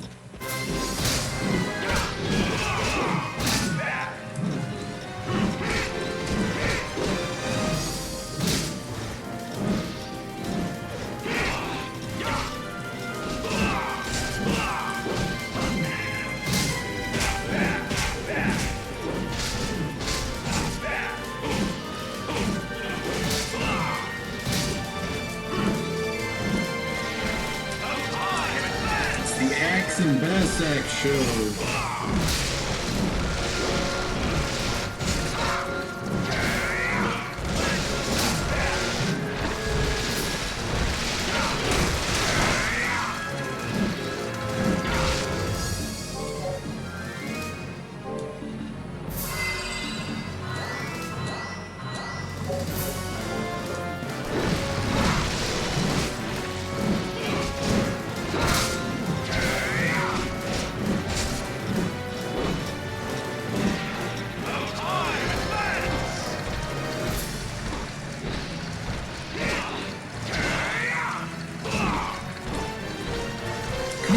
sack, don't leave me hanging.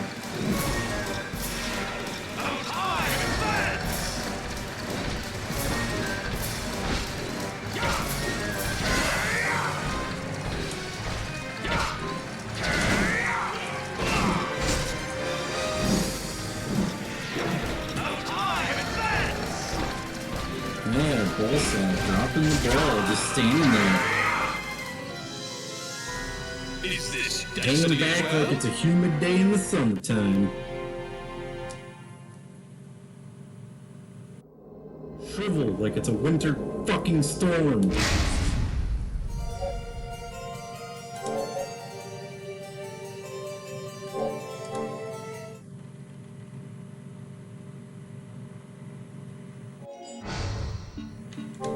Oh, what the hell Ballsack was up to?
Really?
Is this destiny as well?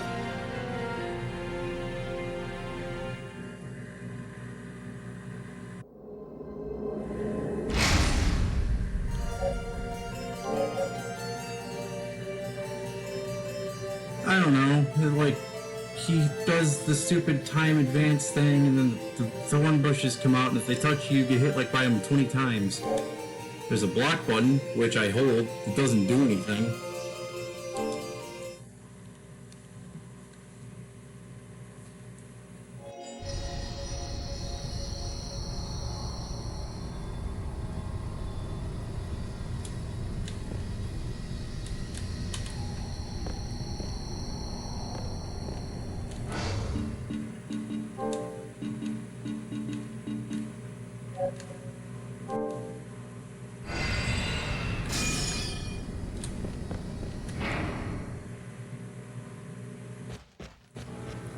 feel it. It's like 1,000,000 degrees in here.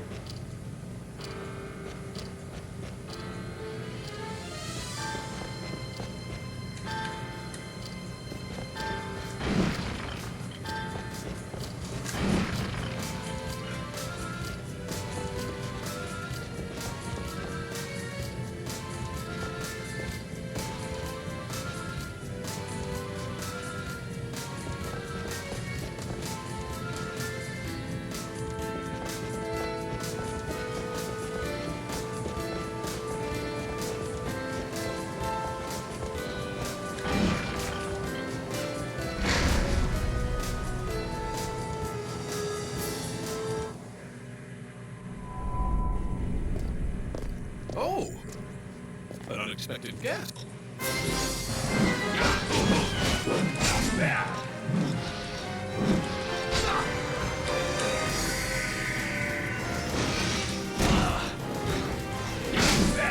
Anyways.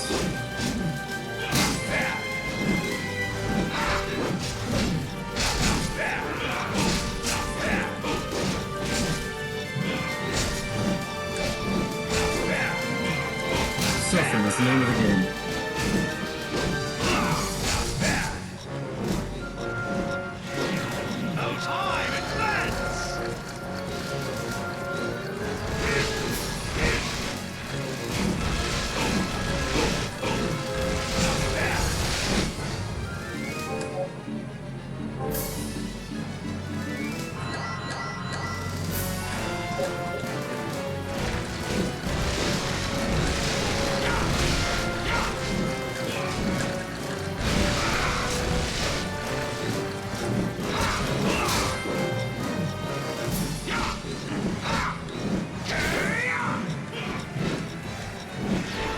Good time! Now advance!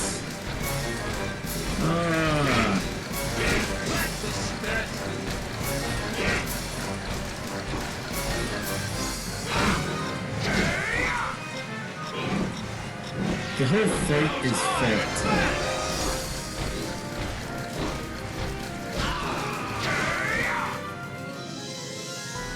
Is this destiny as well? Alright, screw it. I'm gonna do it the dumb way, which is probably the right way.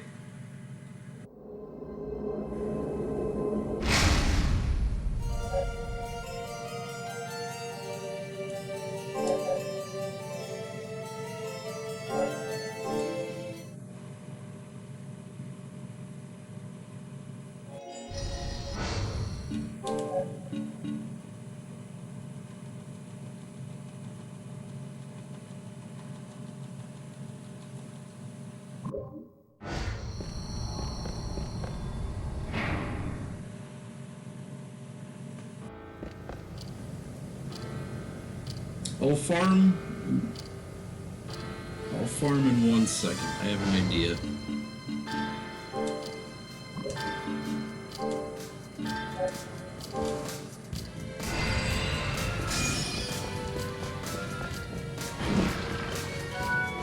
Oh. Well, that was nice of the game, giving me a potion and shit.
Wow, the second I went to punch him, he just decided that was the exact time where he was going to float up into the air. When I say punch, I mean whack him with the axe.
Oh my god.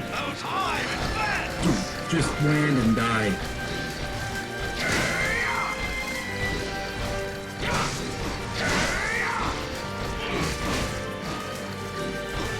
Oh, motherfucker, dude.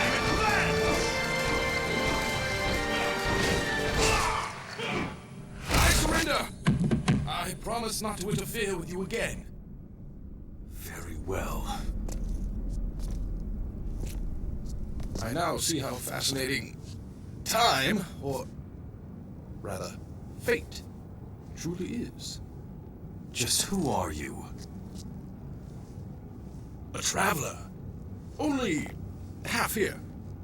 Not allowed to speak the truth. Not allowed to act upon reality. Yet, one who knows all. That about covers it. I see. Not allowed to speak the truth. Please forget everything I have told you. A traveler merely passes through, touching nothing, changing nothing. But there is one thing I can tell you. What is that? I feel a new destiny flowing out of you. Walk the path that is meant for you, without fear, for you are no longer alone. Give my regards to Zed when you see him.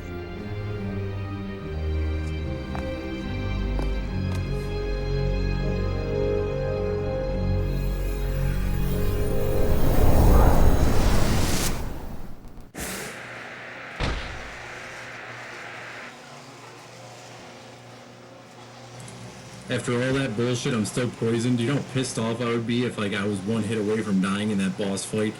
And I was just like, oh yeah, welcome back to the game. You're dead.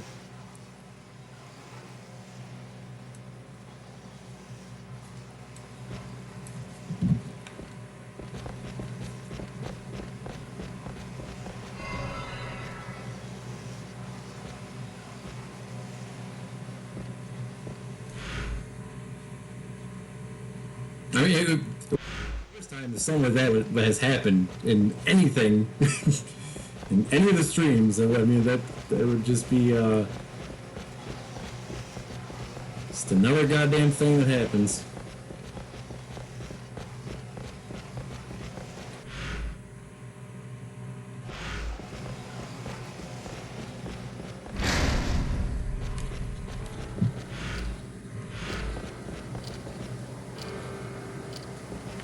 Wait. What was the point of all this?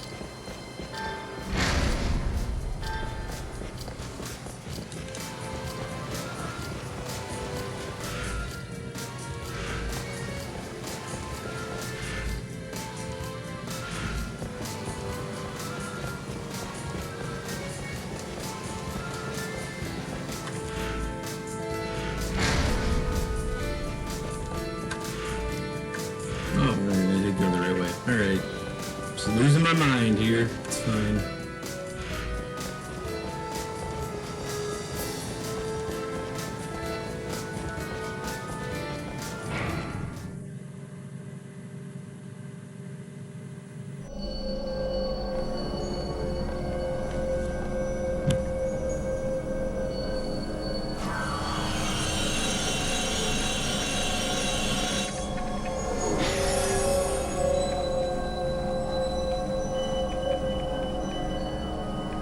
Gale.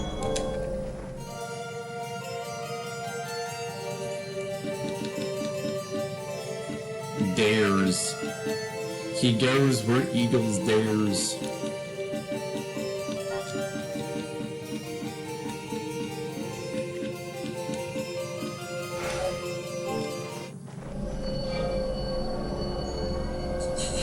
Yeah, I never get pissed.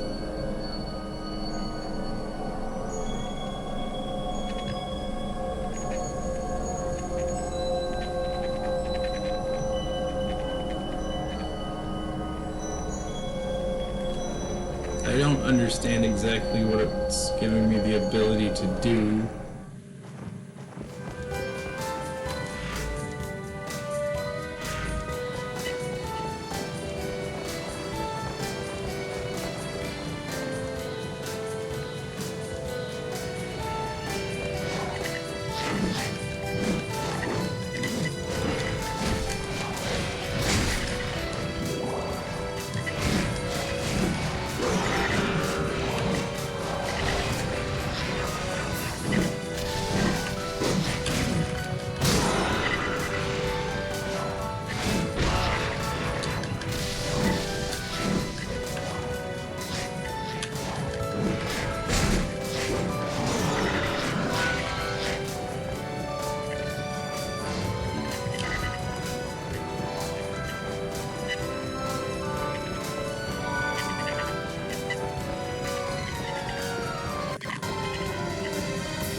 Yes, the best driver is Sunny.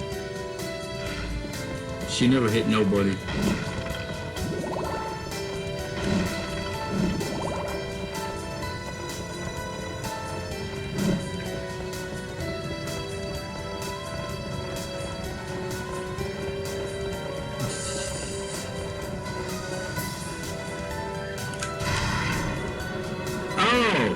That's what it does. You turn into the circle.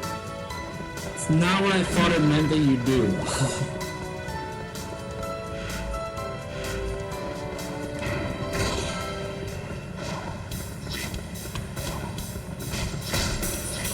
I thought it was saying that, like, you slide on the circle.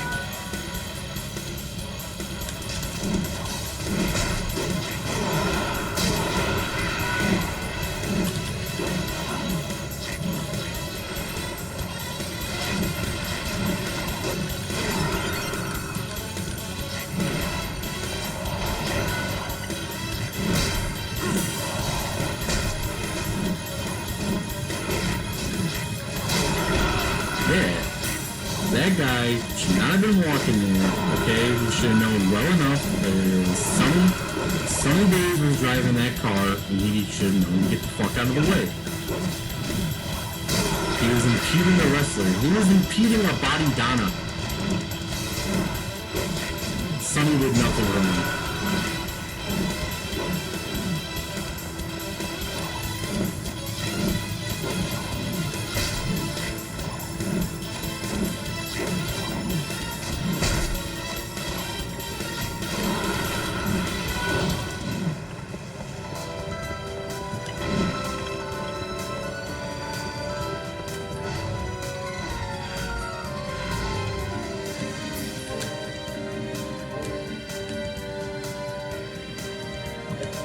Wow, Earth Ring. That would have helped well against the fucking thorn bush.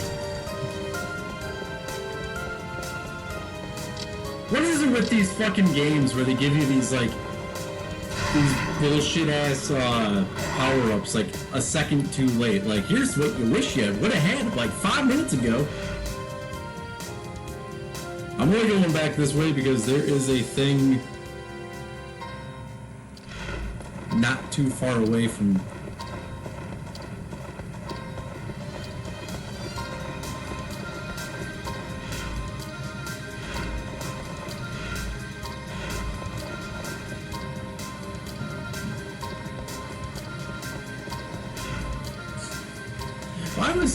Why was Sean Waltman shitting in everything?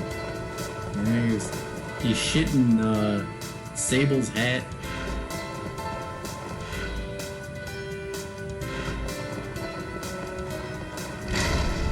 I think Sean Waltman was jealous that everyone was banging his boyfriend, Shawn Michaels.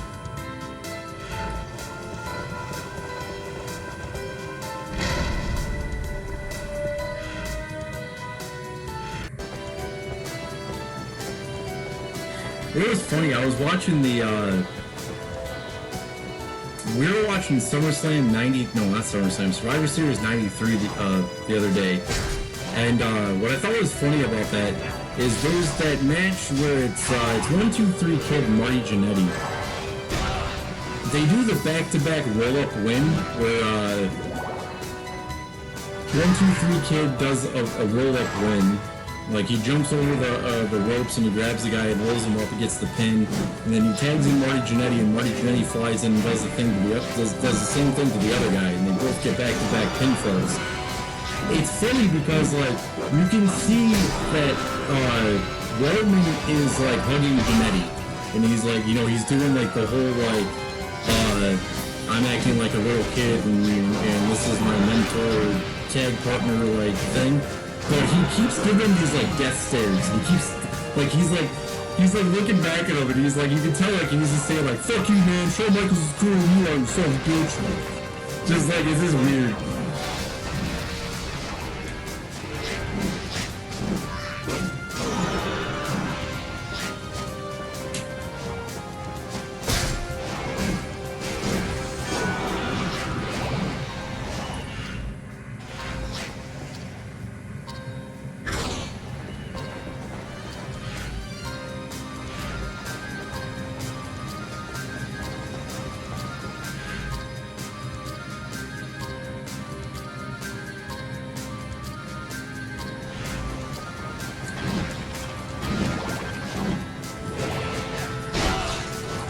Hey, you know what else can't fly?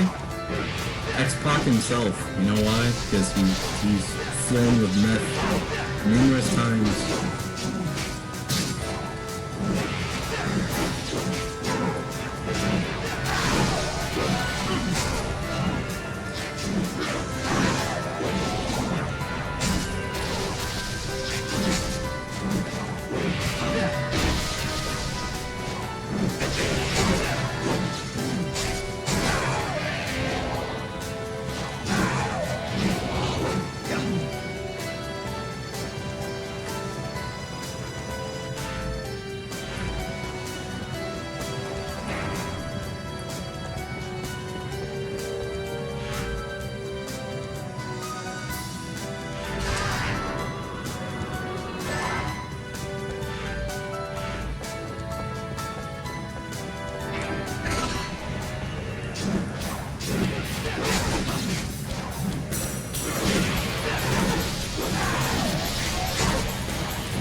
Yeah.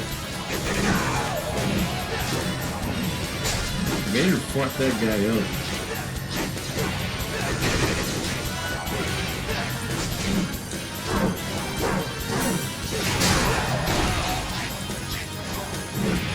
Did you ever see the Abdullah the Butcher one? Where he forked that guy?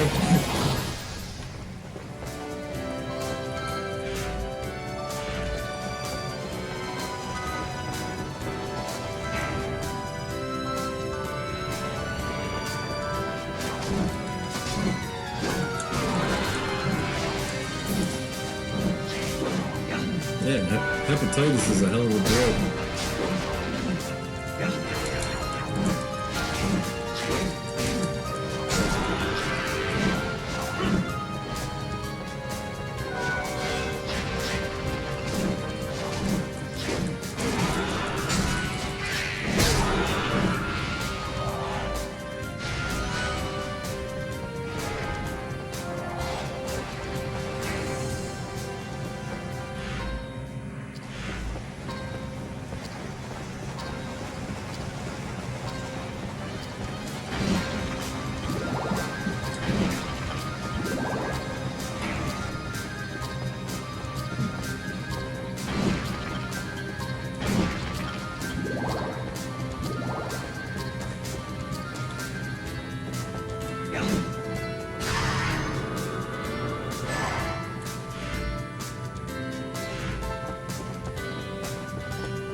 Oh, sorry I'm going quiet here.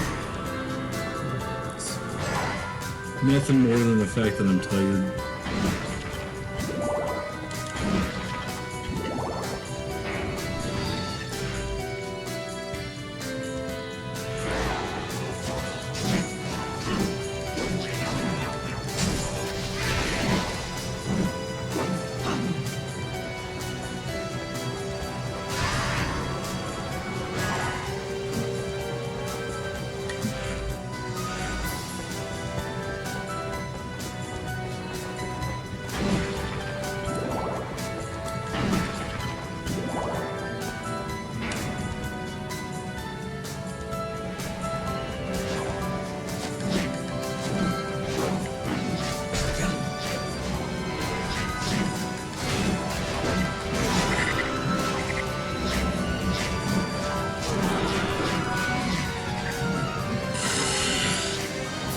The dick sword? Yeah, the dick sword is pretty bad.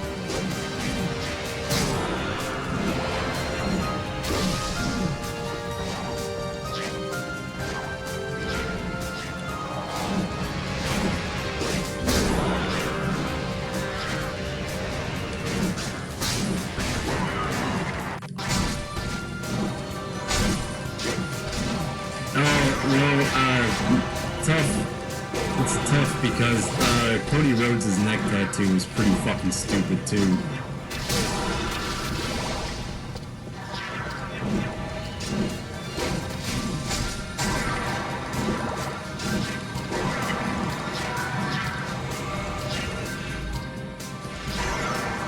tell you what's stupider than all that, though, is that annoying Joker guy thinks he has a lawsuit against Rockstar Games. And everyone's sharing it. This dude does not have a case.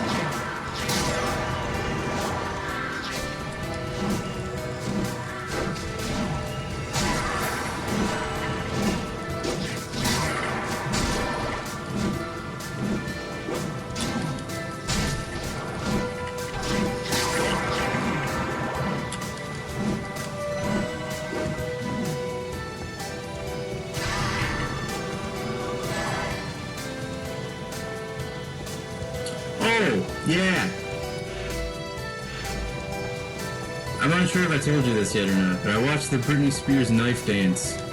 I want my 30 seconds back.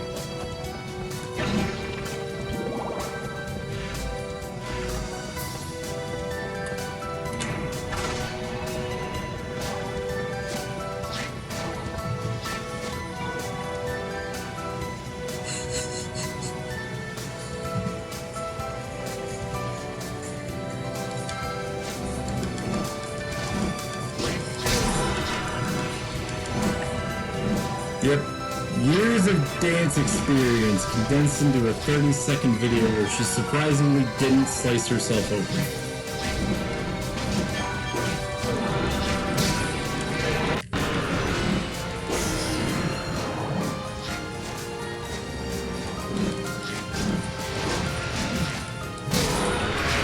With that amazing eye contact like a blowjob gone wrong.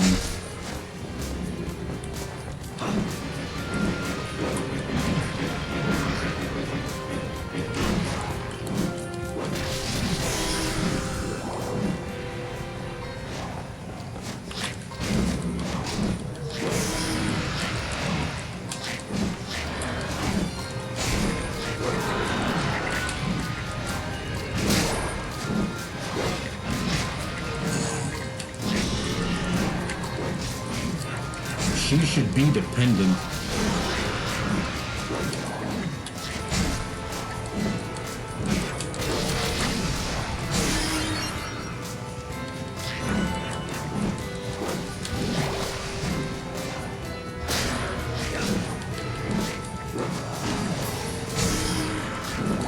Hey, in all seriousness though, I don't think,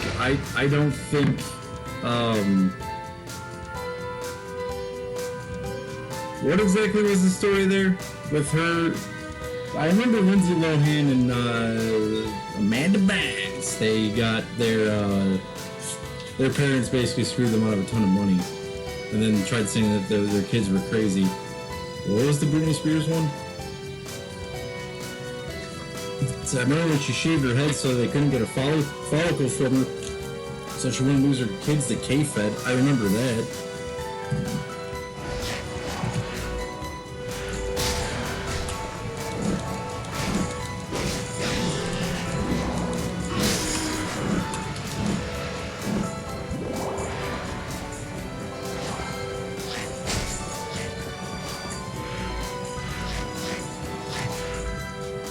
Wait a minute, can we reflect on that for a second? Britney Spears banged one of her backup dancers, married him and had a kid with him, and then he tried to sue her. He had the case to where she had to shave her fucking head. Really think about that.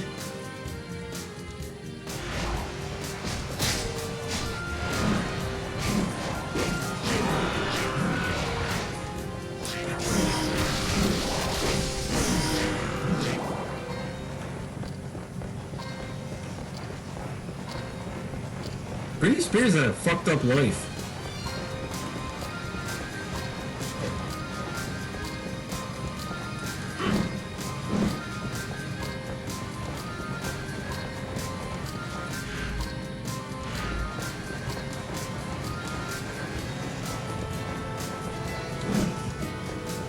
And it's all been on camera.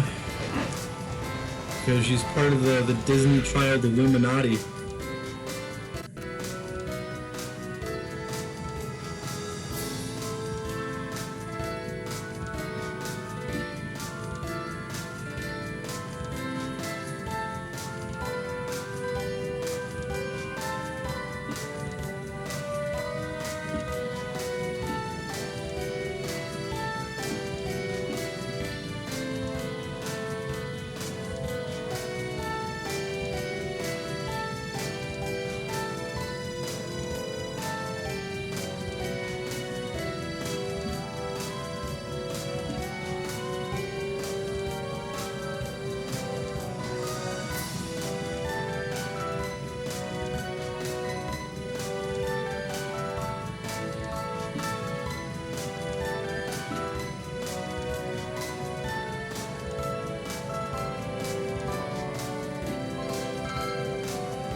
I'm going to Cadorva Town.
Really?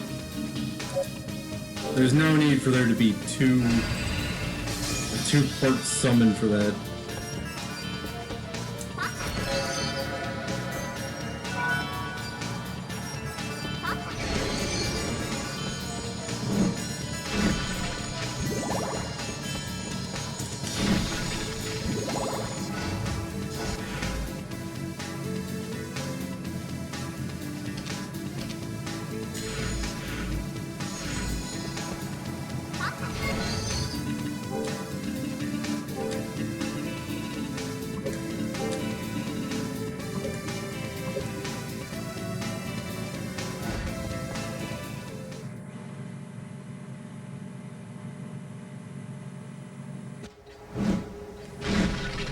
I mean, come on.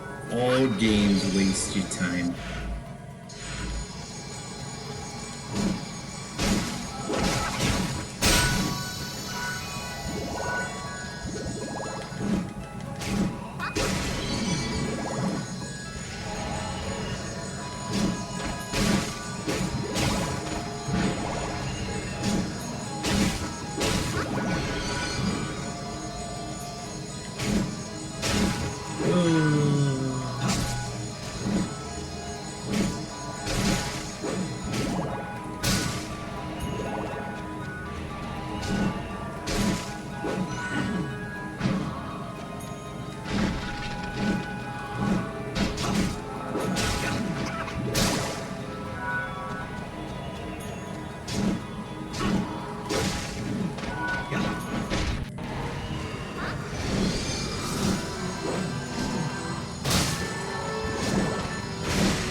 don't like Zelda.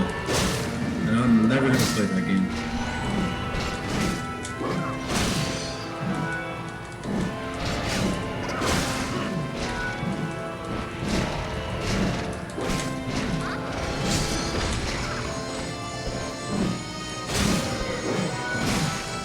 Unnecessary menuing sucks. That was one of the reasons I didn't like XCOM.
What's up, Sharpie?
There's some ghosts.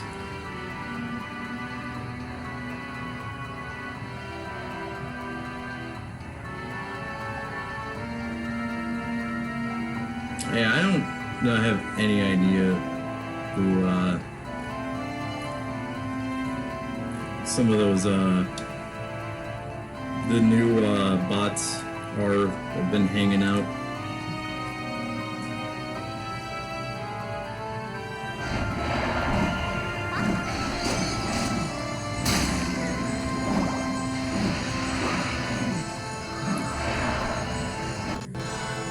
Oh, I see what you're saying. I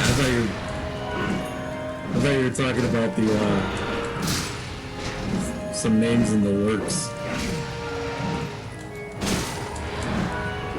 So there's some interesting ones that be parked. That is like I don't even know.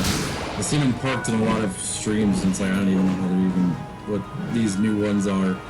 We've come a long way from an 8 apricot droop fruit and what was that other one?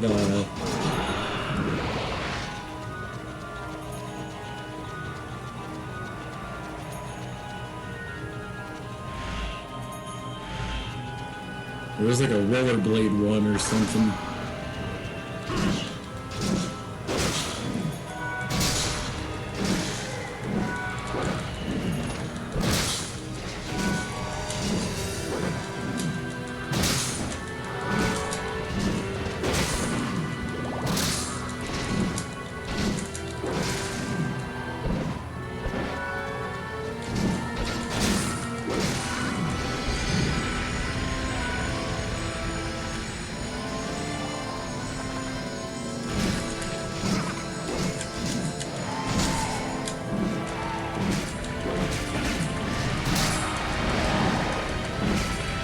don't know.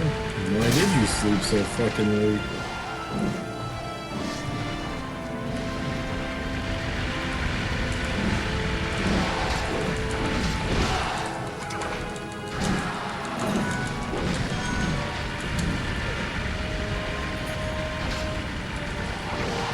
Alright. Webcam's getting annoying. I gotta turn the light on.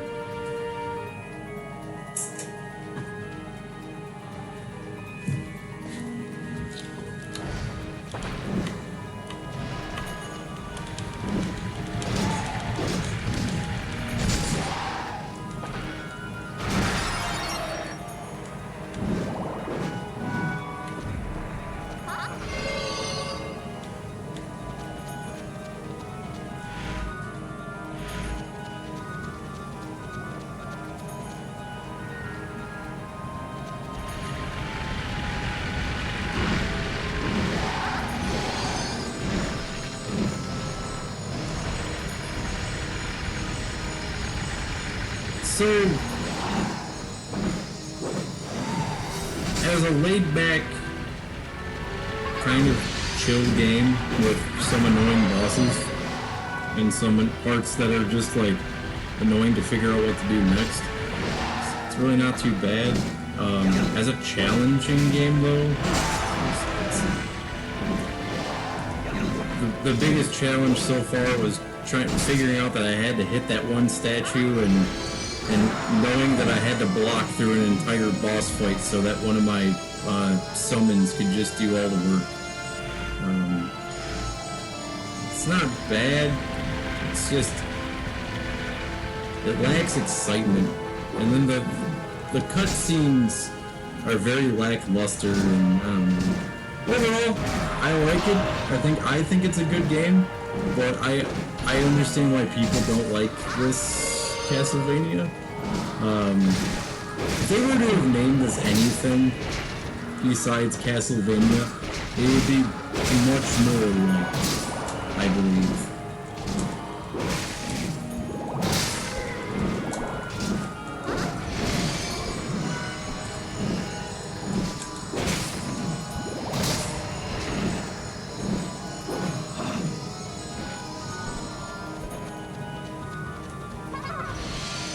It has nice visual effects too. Like there's something really soothing about the when you're healing. Oh shit! Give me 1 second.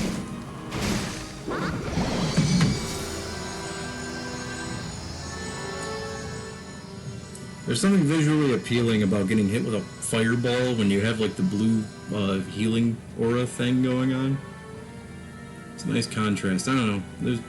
It's not, like I said, it's not bad. It's just, it's not challenging. For the beginning of a challenge, it's not too bad. I mean, it happened. Playing this game happened by chance.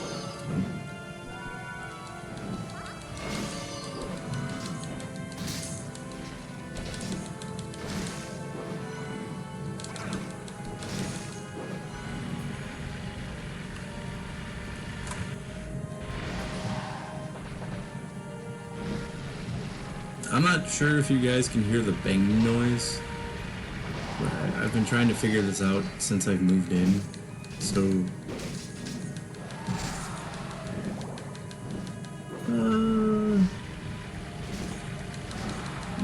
there are some challenging ones out there.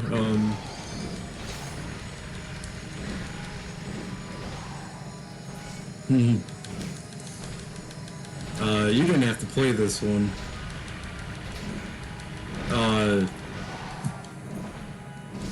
Dave Mira's Freestyle BMX 2 is probably the hardest game I can think of off the top of my head for this generation.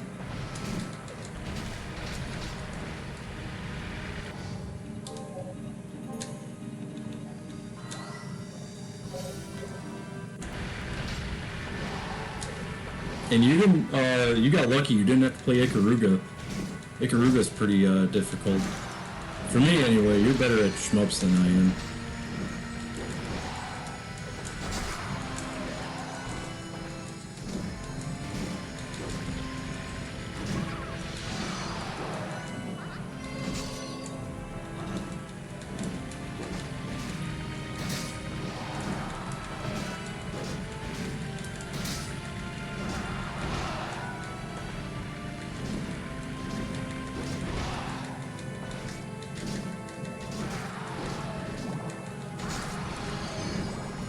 Yeah, Ikaruga is, that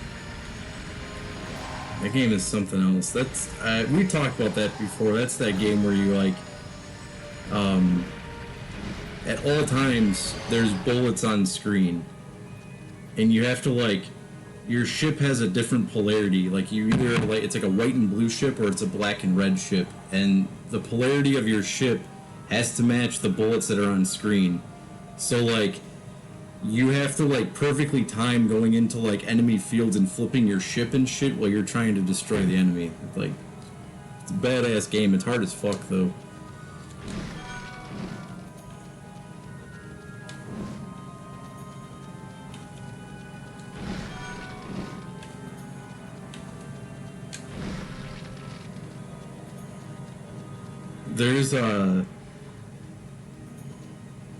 There's a few R-types I have to play. I don't get along with R-type. There's a few of, like, the collection games on the PS2 that are rough, because there's, like, there's, like, weird, like, Neo Geo ports and shit. Then there's, like, the Sega Ages games, too.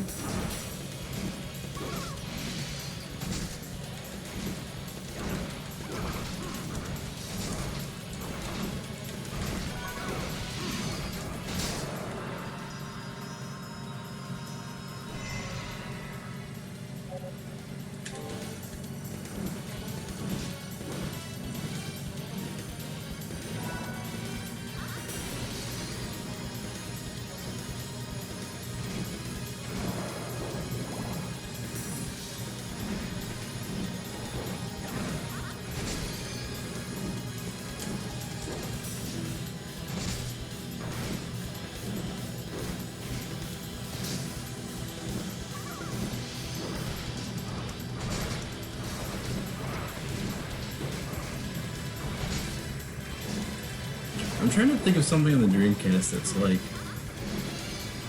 I know there's something I'm not thinking of. I know there's one... There's at least one that's kind of like... trying to think.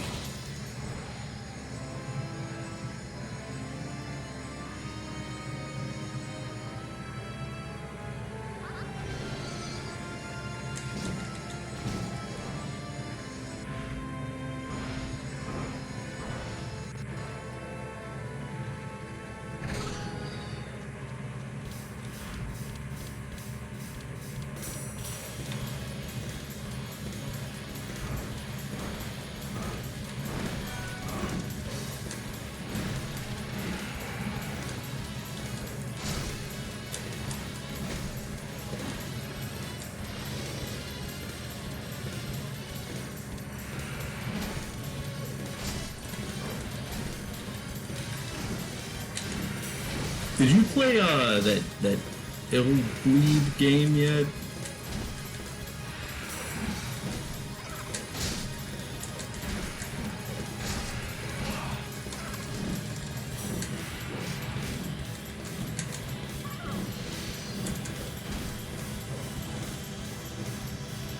Yeah, I've seen it played. I don't understand the appeal. I like that type of game. I don't see the appeal to that game, so...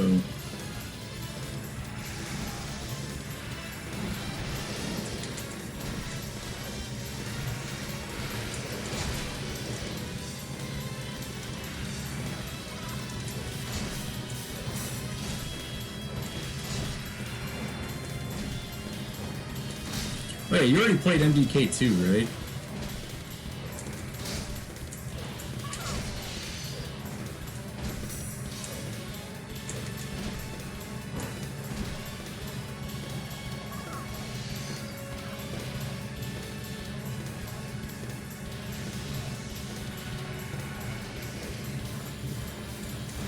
I don't understand the following of that game, and I don't understand why people... I don't understand the cult following of Ill Bleed and why people say it's so good. I don't get it either.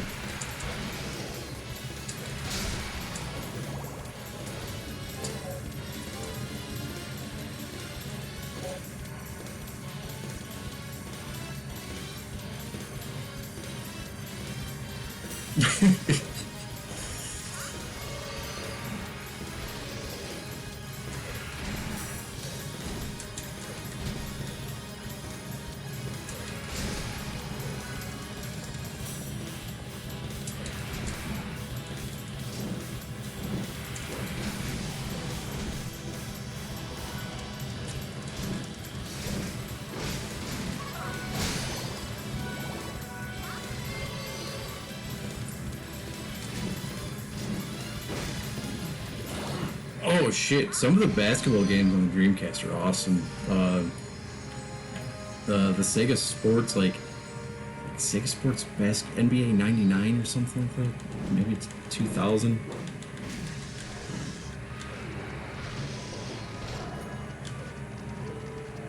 I like the way the Sega Sports games always knew how to implement the controller correctly. So like the way you line like shots up and stuff was pretty sweet. That's what I liked about the basketball games.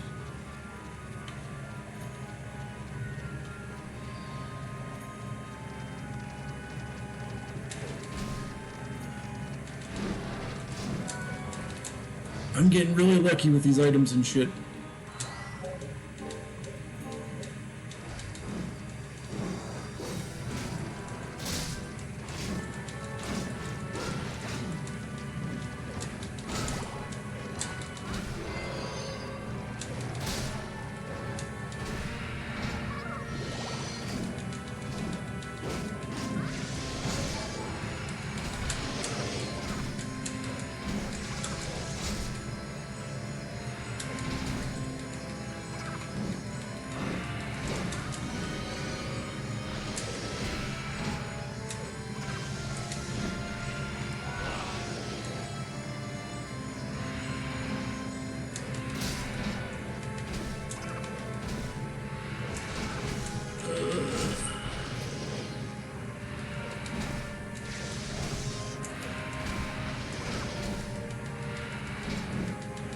No.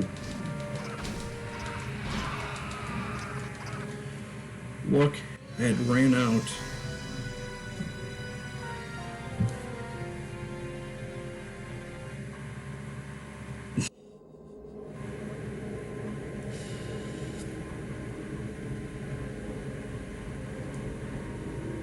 That's how I feel about parts of this game, because it's like not hard, it's just there's parts where it's like, dude, I don't know what to do.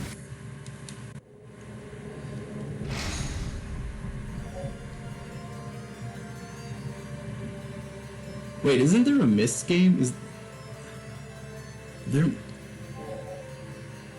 I think you might have a Myst game on the Dreamcast.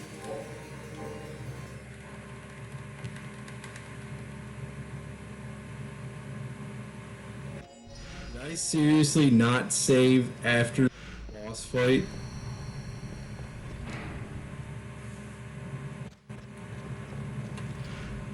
No. No. No. Are you fucking serious?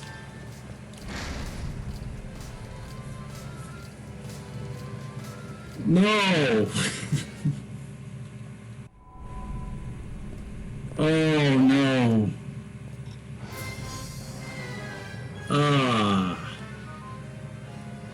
Yeah, I don't know how. I swear I saved.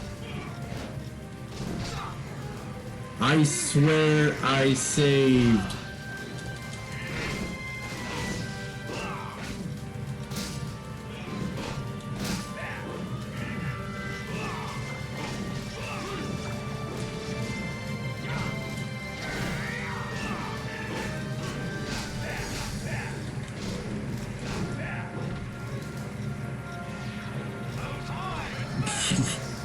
Yeah, PS2POCALYPSE.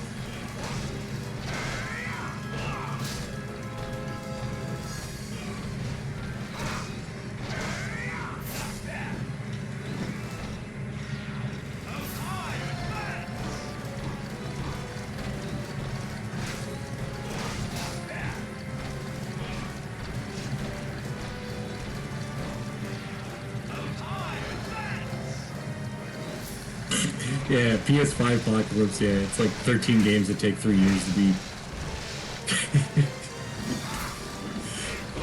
Yep. We found the difficulty curve of the 6th gen. Forgetting to save.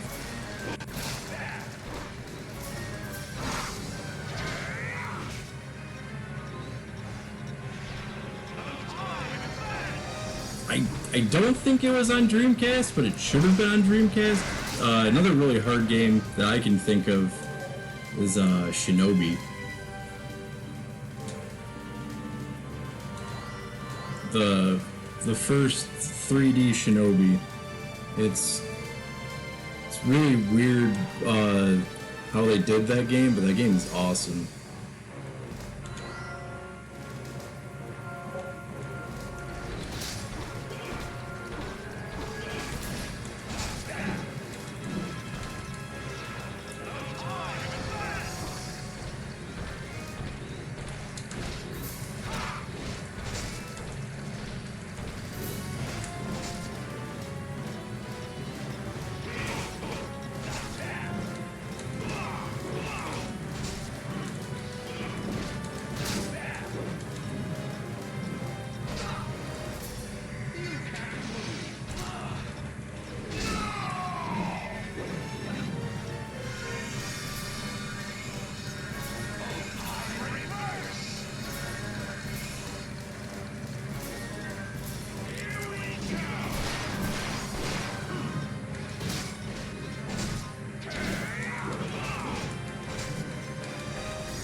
That's another thing. I don't understand why so many different games on this gen had, like, why the save files are all different sizes. Why some of them fill up an entire memory card. Well, that was a new attack. That was cool. I'm dead.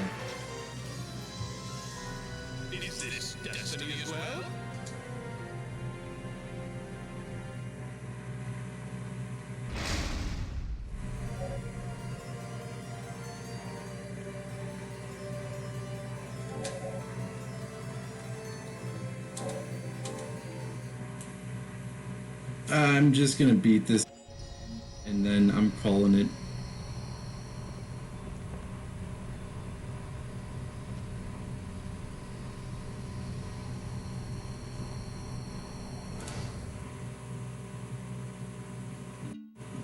Too angry at this game.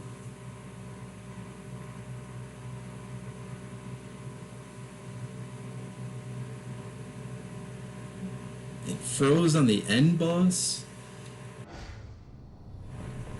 I only caught a little bit of that silver game. It looked boring.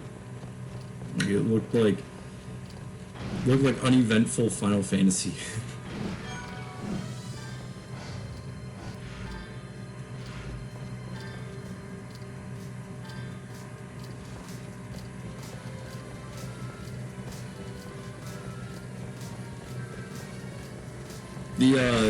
The voice acting was cool though. It's nice that they actually did voice acting instead of making you have to read everything.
I don't like what I don't like in modern gaming is like the half-assed voice acting, where there's like options and there's like parts of games where they do like this like instead of like actually saying the words. And then there's parts that have the full dialogue. Like, I don't understand that. If you already paid the voice actors to be there and you're a multi-million-dollar company, why don't you just pay for all the lines to be voice acted?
Yeah, I just...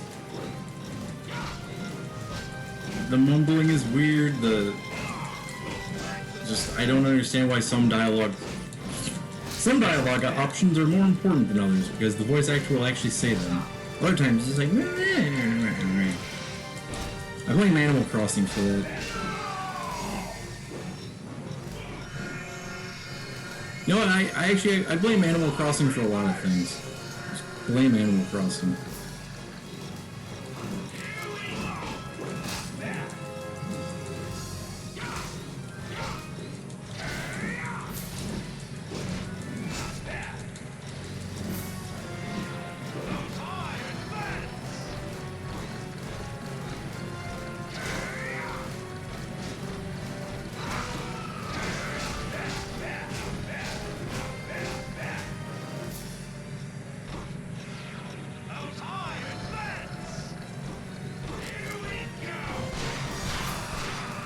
It's not even fair. Is this destiny as well?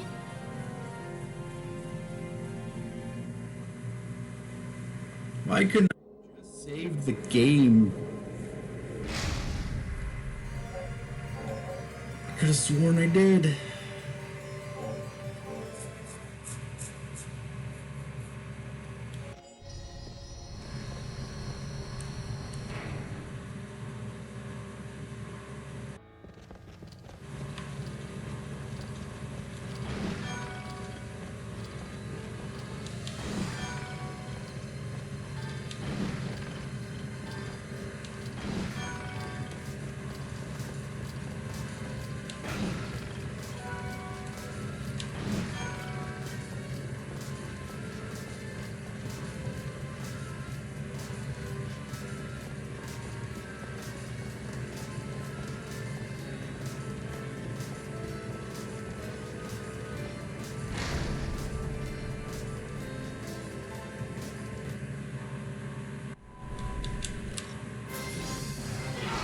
I really don't like this boss.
I don't even know if I'm angry. I just feel defeated at this point.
Yeah, time advance.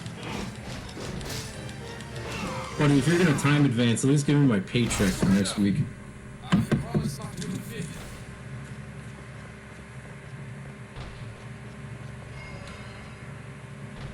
Really?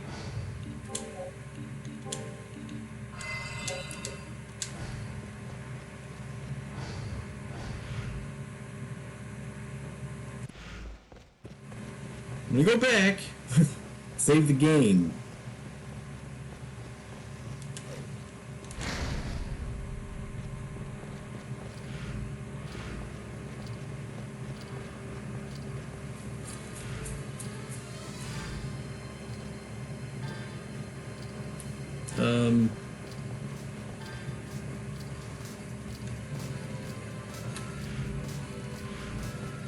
All right.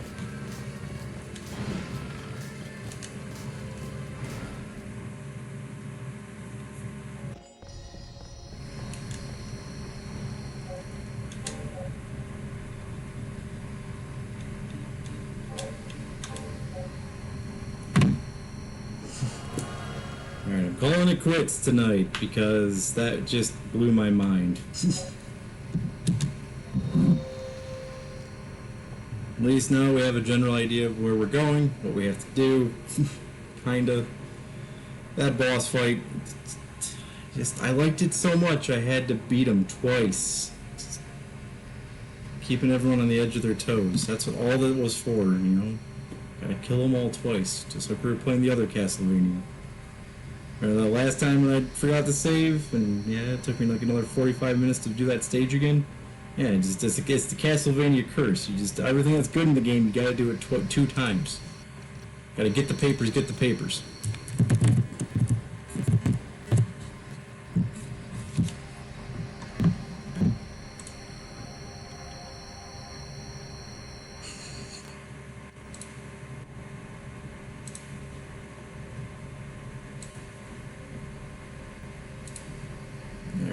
Just finding someone to raid, and I'm out of here.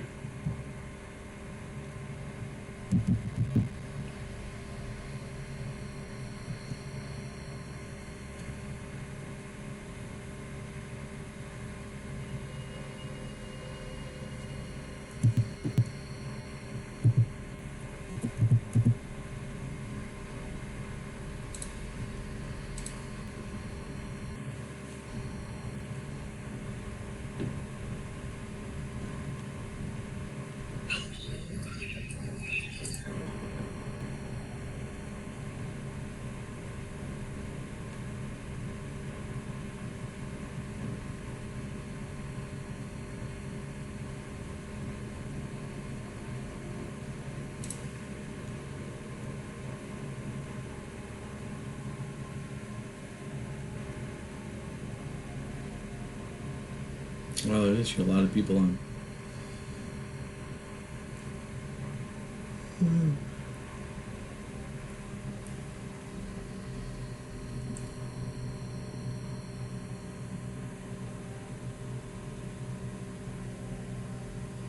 You know what? I like that game. We're gonna go see what Core Tube is up to over there with that Deus Ex.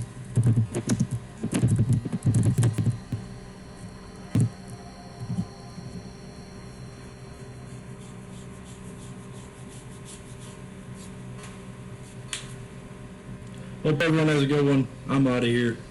It was fun. That boss sucked. He really did not want to do that twice. I know I made the joke. I was joking. It was not planned. Everyone have a good one. I'll try to be back as soon as possible. I don't want to say tomorrow, but hopefully I can stream tomorrow. But catch you guys all later. Peace.